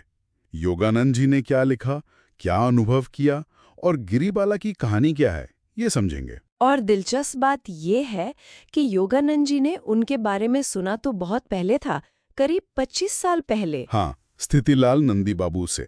और उन्होंने ही बर्दवान के महाराजा वाली जांच का भी जिक्र किया था। वो जांच भी कोई छोटी मोटी नहीं थी। महाराजा ने उन्हें महल में रखकर परखा था, अलग अलग समय के लिए। हाँ, मतलब 2 महीने, फिर 20 दिन, फिर 15 दिन, पूरी निगरानी में। और महाराजा आखिर में पूरी तरह मान गए थे कि हाँ, ये वाकई बिना अन्न जल के रहती हैं। ये बात अहम है, सिर्फ निजी अनुभव नहीं, बाहरी सत्यापन भी। और उनके भाई ने भी तो पुष्टि की थी, लंबा दर्डे। हाँ, उनके भाई ने कहा कि उन्होंने 50 साल से ज्यादा हो गए अपनी बहन को कभी कुछ खाते पीते नहीं देखा। और वो कोई एकांत में नहीं, सामान्य पारिवारिक जीवन जी रही थी। गजब है, मतलब ये वाकई हैरान करने वाला दावा है। हाँ, बिल्कुल। ये इसे और भी ज्यादा असाधारण बना देता है। अच्छा, तो योगानंद जी की मुलाकात कैसे हुई? उनकी यात्रा भी तो काफी रोमांचक थी, है ना? पुरुलिया से ब्यावर गांव तक। हाँ, वो मिस्टर राइट की फोर्ड कार में गए थे और बंगाल के वो देहाती उबड़ खाबड़ रास्ते। सोचिए जरा, उस जमाने में उन रास्तों पर कार ले जाना शायद पहली ही कार होगी जो वहां पहुंची हो। हाँ, रास्ते में वो आम वगैरह गिरने का जिक्र भी है। छोटी छोटी बातें हैं, लेकिन सफर की मुश्किल और अनुभव को दर्शाती हैं। और फिर आखिरकार वो गिरिबाला के घर पहुंचे, तो वो वहां का माहौल कैसा था? कैसी थी गिरिबाला? योगानंद जी ने लिखा है कि वो करीब 70 साल की थीं। सुनहरे रेशमी वस्त्र पहने हुए, शांत सौम्य चेहरा, आंखों में एक अजीब सी चमक थी। और शरीर से कैसी थी? मतलब इतने साल बिना खाए पिए तो बहुत कमजोर होंगी। नहीं, यही तो हैरानी की बात है। योगानंद जी लिखते हैं कि वो दुबली पतली नहीं थी, त्वचा स्वस्थ लग रही थी। उन्होंने बहुत विनम्रता से सबका स्वागत किया। और फिर बातचीत शुरू हुई होगी। गिरिबाला ने खुद क्या बताया, कब से ये सब चल रहा था? उन्होंने खुद बताया कि 12 साल और 4 महीने की उम्र से। उस वक्त जब योगानंद जी मिले तब वो 68 की थीं। 12 साल की उम्र से, यानी लगभग 56 साल। हाँ, 56 साल से ज्यादा बिना भोजन या पानी के। लेकिन क्यों? कोई खास वजह? वजह थोड़ी कह सकते हैं एतोनो है। उन्हें अपनी ससुराल में बहुत ज्यादा खाने की आदत पर ताने मिले थे। अच्छा, खाने पर ताने? हाँ, तो वो बहुत दुखी हुई और उन्होंने ईश्वर से प्रार्थना की कि कोई गुरु मिले जो उन्हें बिना भोजन के जीना सिखा दे। और प्रार्थना सुन ली गई। मतलब कोई गुरु मिले उन्हें? उनके अनुसार हाँ, गंगा के किनारे उनके गुरु प्रकट हुए और उन्होंने एक खास क्रिया योग की तकनीक सिखाई। क्रिया योग? ये तो योगानंद जी की परंपरा का भी हिस्सा है। हाँ वही, इसमें एक मंत्र था और कुछ खास तरह के श्वास के व्यायाम थे। तो इस तकनीक का विज्ञान क्या था?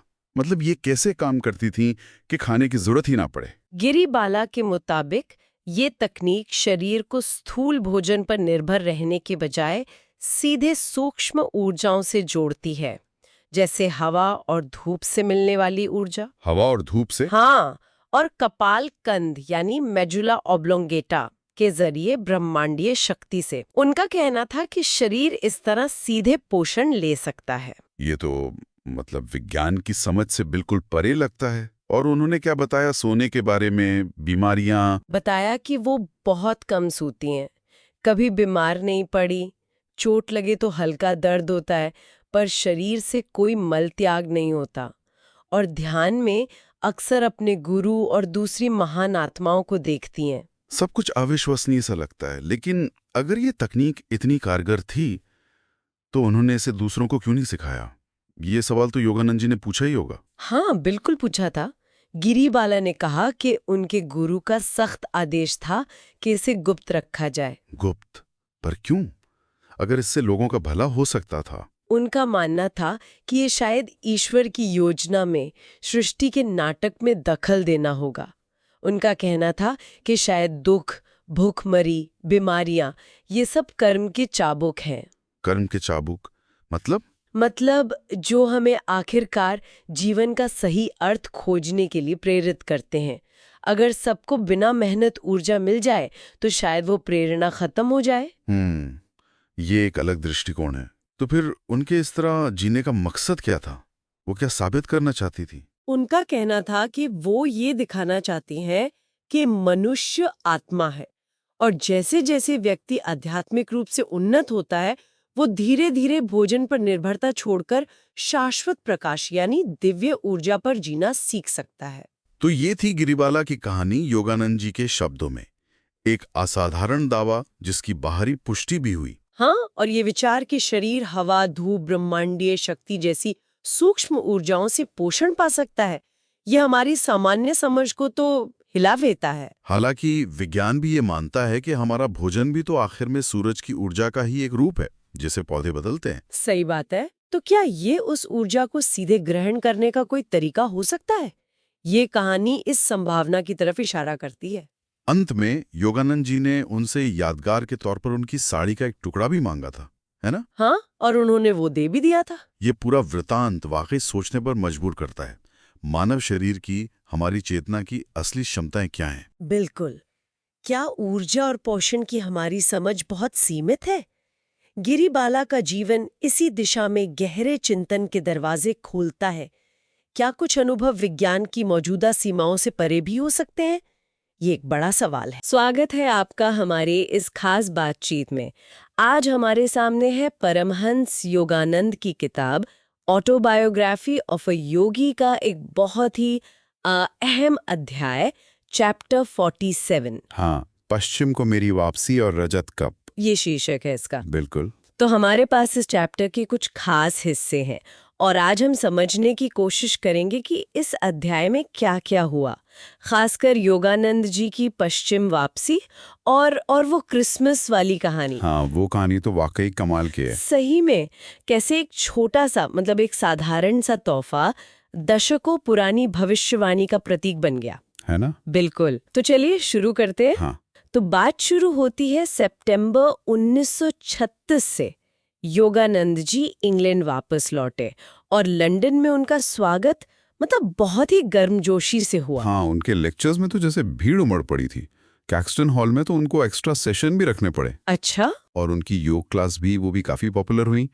और उन्होंने तारीफ भी की, मतलब अंग्रेजों की लगन की, जिन्होंने वो मुश्किल वॉर वाले सालों में भी सेल्फ रियलाइजेशन फेलोशिप के सेंटर्स चालू रखे। ये बड़ी बात है, उनके भारत में रहने के दौरान भी वहाँ काम चलता रहा। एग्जैक्टली ये उनकी मेहनत का ही नतीजा था।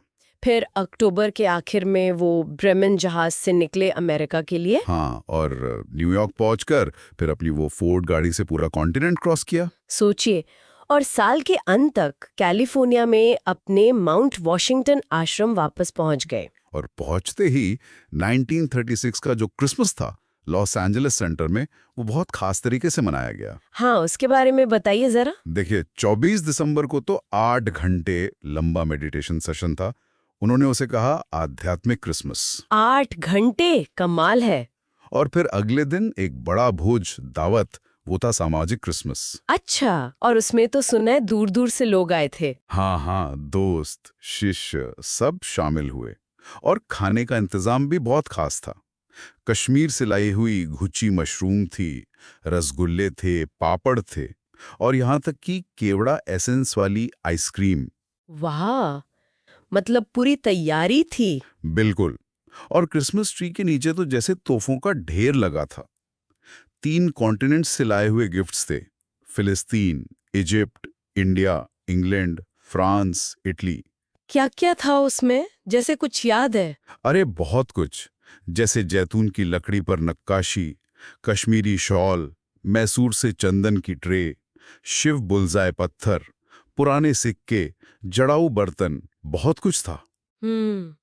और इसी माहौल में फिर गिफ्ट बांटे जा रहे थे। हाँ, तो सिस्टर ज्ञान माता को बनारसी सिल्क की साड़ी मिली। और फिर बारी आई मिस्टर डिकिंसन की। अच्छा। योगानंद जी ने उन्हें कलकत्ता के बाजार से खरीदा हुआ एक छोटा सा स्क्वायर पैकेट दिया। और जैसे ही मिस्टर डिकिंसन ने वो पैकेट खोला, वो एकदम हैरान होके बोले, चांदी का कप? हाँ, और इतने इमोशनल हो गए कि कप लेकर थोड़ी दूर जाकर बैठ गए, जैसे किसी गहरी सोच में डूब गए हों। यहीं से कहानी असल में शुरू होती है ना, वो रहस्यमयी मोड़। बिल्कुल, क्योंकि बाद में मिस्टर डिकिंसन ने बताया कि इस कप का राज क्या है। और ये कहानी आज की नहीं, ये 43 साल पहले शुरू हुई थी। 43 साल? कैसे? जब वो सिर्फ 5 साल के थे, तो एक बार डूबने से बचे थे। और उसी वक्त जब वो डूब रहे थे, उन्हें एक अजीब सा बहुरंगी दिव्य प्रकाश दिखा और शांत करुणा भरी आंखों वाले एक व्यक्ति नजर आए। 5 साल की उम्र में ये तो अविश्वसनीय लगता है। हाँ, लेकिन यही खत्म नहीं हुआ। उसके 12 साल बाद 1893 में शिकागो में वर्ल्ड पार्लियामेंट ऑफ रिलीजन्स के दौरान उन्होंने सड़क पर चलते हुए ठीक उसी व्यक्ति को फिर देखा। किसे? स्वामी विवेकानंद को। क्या बात है, स्वामी विवेकानंद? तुम मिले वो उनसे? हाँ, वो हिम्मत करके उनसे मिलने गए। और कमाल देखिए, विवेकानंद ने जैसे उनके मन की बात जान ली। उन्होंने कहा, नहीं बेटा, मैं तुम्हारा गुरु नहीं हूं। अच्छा। तुम्हारे गुरु बाद में आएंगे, वो तुम्हें एक चांदी का कप देंगे। चांदी का कप? हाँ। तो ये भविष्यवाणी विवेकानंद ने की थी। हाँ। उसी वक्त। और उन्होंने मुस्कुराते हुए ये भी जोड़ा, वो तुम पर इतनी कृपा बरसाएंगी जितनी तुम अभी संभाल भी नहीं पाओगे। ओ, ये शब्द तो इनके मुंह में बैठ गए होंगे बिल्कुल। जाहिर है, पर फिर कई साल बीत गए। 1925 में एक रात डिकिंसन अपने गुरु के लिए बहुत दिल से प्रार्थना कर रहे थे। कुछ घंटों बाद उन्हें ऐसा लगा जैसे कोई दिव्य संगीत बज रहा हो। हाँ। और कुछ फरिश्ते दिखे। अच्छा। और अगली शाम वो लॉस एंजलिस में पहली बार परमहंस योगानंद जी का लेक्चर सुनने गए। और देखते ही पहचान लिया कि यही वो गुरु हैं जिनका वो इंतजार कर रहे थे। तो इस तरह वो योगानंद जी के शिष्य बने। हाँ। और फिर 11 साल तक क्रिया योग के शिष्य रहे। हाँ, पूरे 11 साल निष्ठावान शिष्य। और फिर ठीक 11 साल बाद वो क्रिसमस की रात आई, जब योगानंद जी ने उन्हें वो छोटा सा डब्बा दिया। बिल्कुल। और जैसे ही उन्होंने खोला, डिकिंसन ने अपनी जिंदगी में तीसरी बार वही तेज चकाचौंध करने वाला दिव्य प्रकाश देखा। और डब्बे में वही चांदी का कप था जिसकी भविष्यवाणी स्वामी विवेकानंद ने 43 साल पहले की थी। सच में रोंगटे खड़े हो गए। 43 साल बाद शब्दशाह वही चीज। ये सिर्फ इत्तेफाक तो नहीं हो सकता। बिल्कुल नहीं। ये घटना तो समय और जगह से परे जो आध्यात्मिक कनेक्शंस होते हैं, गुरु का जो संकल्प होता है और गुरु शिष्य परंपरा का जो गहरा रहस्य है उसका एक जीता जागता सबूत है। सही कहा। विवेकानंद की भविष्यवाणी का योगानंद जी के हाथों इस तरह पूरा होना वाकई अद्भुत है। हाँ, तो हमने देखा योगानंद जी की वापसी, पश्चिम में उनका काम फिर से जमना, लॉस एंजलिस में वो वाइब्रेंट कम्युनिटी, और फिर ये एक असाधारण कहानी। हाँ, जो एक छोटे से चांदी के कप के जरिए विवेकानंद, योगानंद और डिकिंसन को जोड़ती है। मतलब कमाल है कि कैसे एक भविष्यवाणी इतने सालों बाद पूरी हुई। इससे मुख्य बात क्या निकलती है, मतलब क्या समझे हम इससे? देखिए, मेरे ख्याल से मुख्य बात यही है कि जो आध्यात्मिक रिश्ते होते हैं या जो मार्गदर्शन होता है वो कई बार हमारी रोजमर्रा की दुनिया और समय की सीमाओं से कहीं आगे तक जाता है। गुरु का जो वचन या संकल्प होता है उसकी शक्ति भी इसमें दिखती है। हाँ, ये वाकई सोचने वाली बात है कि जीवन में ऐसे कितने अनदेखे धागे या मार्गदर्शक शक्तियां काम कर रही होती हैं जिन्हें शायद हम पहली नजर में देख या समझ नहीं पाते। बिल्कुल, इस पर जरूर गौर करना चाहिए। नमस्कार। आज हम परमहंस योगानंद की आत्मकथा ऑटोबायोग्राफी ऑफ अ योगी पर थोड़ी गहरी चर्चा कर रहे हैं। जी, खास तौर पर कैलिफोर्निया में जो उनका एंसिनीटास आश्रम था उसकी कहानी। हाँ, एंसिनीटास। सुनने में आया है कि ये जगह उनके लिए एक तरह का सरप्राइज गिफ्ट थी। हाँ, बिल्कुल। कहानी तो यही है कि योगानंद जी जब भारत और यूरोप की एक लंबी यात्रा से लौटे ना, तो अमेरिका में उनके शिष्यों ने मतलब चुपके से बिना उन्हें बताए समुद्र के किनारे ये आश्रम बनवा दिया था। अच्छा। बिल्कुल गुप्त रखा। हाँ, किसी को बताने की इजाजत नहीं थी। सोचिए जरा कैसा आश्चर्य हुआ होगा उन्हें। हाँ, और ये कोई मामूली जगह नहीं थी। हाँ किताब में इसका वर्णन भी बड़ा सुंदर है जी। 16 कमरे थे। 16 कमरे और एक बड़ा सा हॉल जहां से समुद्र और आसमान का नजारा दिखता था। और ध्यान के लिए अलग से गुफाएं भी थीं। अच्छा, वो भी समुद्र तट पर खुलने वाली। हाँ बिल्कुल। किताब में तो उसे ऐसा बताया गया है जैसे कोई महान सफेद समुद्री जहाज हो जो नीले समंदर की ओर जा रहा हो। क्या बात है। हाँ, और दरवाजे पर भी वो क्या कहते हैं, जिंद अवेस्ता की एक प्रार्थना लिखी थी शांति के लिए। जिंद अवेस्ता? जी हाँ, ये तो पारसी धर्म ग्रंथ है ना। जी हाँ, प्राचीन पारसी ग्रंथ, शांति और सद्भाव का आवाहन करती हुई। दिलचस्प। और इसे बनवाने वाले शिष्य वो कौन थे? हाँ, ये बात भी खास है। ये अमेरिकी शिष्य थे, ज्यादातर व्यस्त व्यवसायी, मतलब अपने काम धंधे वाले लोग। अच्छा, लेकिन वो रोज बिना नागा क्रिया योग का अभ्यास करते थे। क्रिया योग यानी जो योगानंद जी सिखाते थे वो ध्यान तकनीक। जी वही। तो ये दिखाता है कि कैसे पश्चिमी दुनिया के मतलब भौतिक रूप से सफल लोग भी हाँ, अपनी सफलता का इस्तेमाल आध्यात्मिक लक्ष्य के लिए कर रहे थे। एक तरह से पूरब और पश्चिम का संगम। तो ये महज एक अच्छी किस्मत की बात थी कि उन्हें समुद्र किनारे आश्रम मिल गया, या इसके पीछे कोई गहरा मतलब था, जैसे उनके गुरु की भविष्यवाणी? देखिए, योगानंद जी तो इसे सिर्फ संयोग नहीं मानते थे। उनके गुरु थे श्री युक्तेश्वर जी। हाँ, युक्तेश्वर जी। उन्होंने सालों पहले ही कह दिया था कि योगानंद का समुद्र के किनारे एक आश्रम होगा। अच्छा। तो एंसिनीटस एक तरह से उस भविष्यवाणी का साकार रूप बन गया। शिष्यों की श्रद्धा कह लीजिए या योगानंद जी की अपनी आध्यात्मिक शक्ति का नतीजा। और एंसिनीटस फिर सिर्फ रहने की जगह नहीं रहा। नहीं, बिल्कुल नहीं। किताब में बताया है कि ये उनकी गतिविधियों का एक बड़ा केंद्र बन गया। हाँ, बहुत जल्द उन्होंने अपनी एक किताब कॉस्मिक चैंट्स वो वहीं पूरी की। कॉस्मिक चैंट्स, इसमें क्या था? इसमें करीब 40 भक्ति गीत थे जो भारतीय धुनों पर आधारित थे। मतलब पश्चिम में भक्ति संगीत को लाने का एक प्रयास। अच्छा, और यहीं से उन्होंने अपने संगठन सेल्फ रियलाइजेशन फेलोशिप उसका भी काम बढ़ाया? जी हाँ, बिल्कुल। उसका निर्देशन यहीं से किया। जैसे 1938 में वॉशिंगटन डीसी में सेंटर खुला, फिर 1942 में हॉलीवुड में, 1943 में सैन डिएगो में, तो काम फैल रहा था। और ये सब चल रहा था जब द्वितीय विश्व युद्ध भी हो रहा था। हाँ, वो एक मुश्किल दौर था। किताब में इस बात का जिक्र है कि कैसे बाहर की दुनिया में इतनी असुरक्षा थी कि लोग अंदरूनी शांति की तरफ मुड़ रहे थे। हाँ, ये एक अहम बात है। योगानंद जी को इंग्लैंड से चिट्ठियां मिलती थीं जहां युद्ध चल रहा था। इंग्लैंड से? जी। लंदन सेंटर के किसी सदस्य ने लिखा था कि कैसे हवाई हमलों के सायरन बजते थे, बम गिरते थे, और लेकिन फिर भी छात्र ध्यान के लिए इकट्ठा होते थे और अंदर से शांत रहने की कोशिश करते थे। कमाल है। मतलब ये उनके सिखाए सिद्धांतों का एकदम जीता जागता सबूत था। सही बात है कि बाहर चाहे जो हो, अंदर शांति पाई जा सकती है। और इसी माहौल में योगानंद जी ने एंसिनीटास को एक लघु विश्व कॉलोनी बनाने का सपना देखा। हाँ, उनका विजन था कि ये जगह वैश्विक भाईचारे का एक मॉडल बने, एक मिसाल। उनका मानना था कि असली बदलाव वो व्यक्ति के अंदर से शुरू होता है। जैसा उन्होंने कहा कि खुद को विश्व नागरिक समझो। हाँ, और महसूस करो कि दुनिया मेरा घर है। और जब युद्ध खत्म हुआ 15 अगस्त 1945 को, तो आश्रम में खास प्रार्थना रखी गई थी, आभार व्यक्त करने के लिए। ये सारी बातें घूम फिर कर उसी एक विचार पर आती हैं, है ना? किस विचार पर? कि अगर हमें बाहर स्थायी सुधार चाहिए, दुनिया में बदलाव चाहिए, हाँ, तो हमें अंदरूनी आध्यात्मिक मूल्यों, आत्म साक्षात्कार पर जोर देना होगा। हाँ, योगानंद जी का यही मानना था कि आदर्श समाज, वो यूटोपिया जिसे कहते हैं, यूटोपिया, वो पहले इंसान के मन में बनता है। तो अंत में सोचने के लिए एक सवाल छोड़ जाते हैं। जी, योगानंद जी का ये मानना कि यूटोपिया पहले मन में बनता है, फिर वो नागरिक सद्गुण में बदलता है।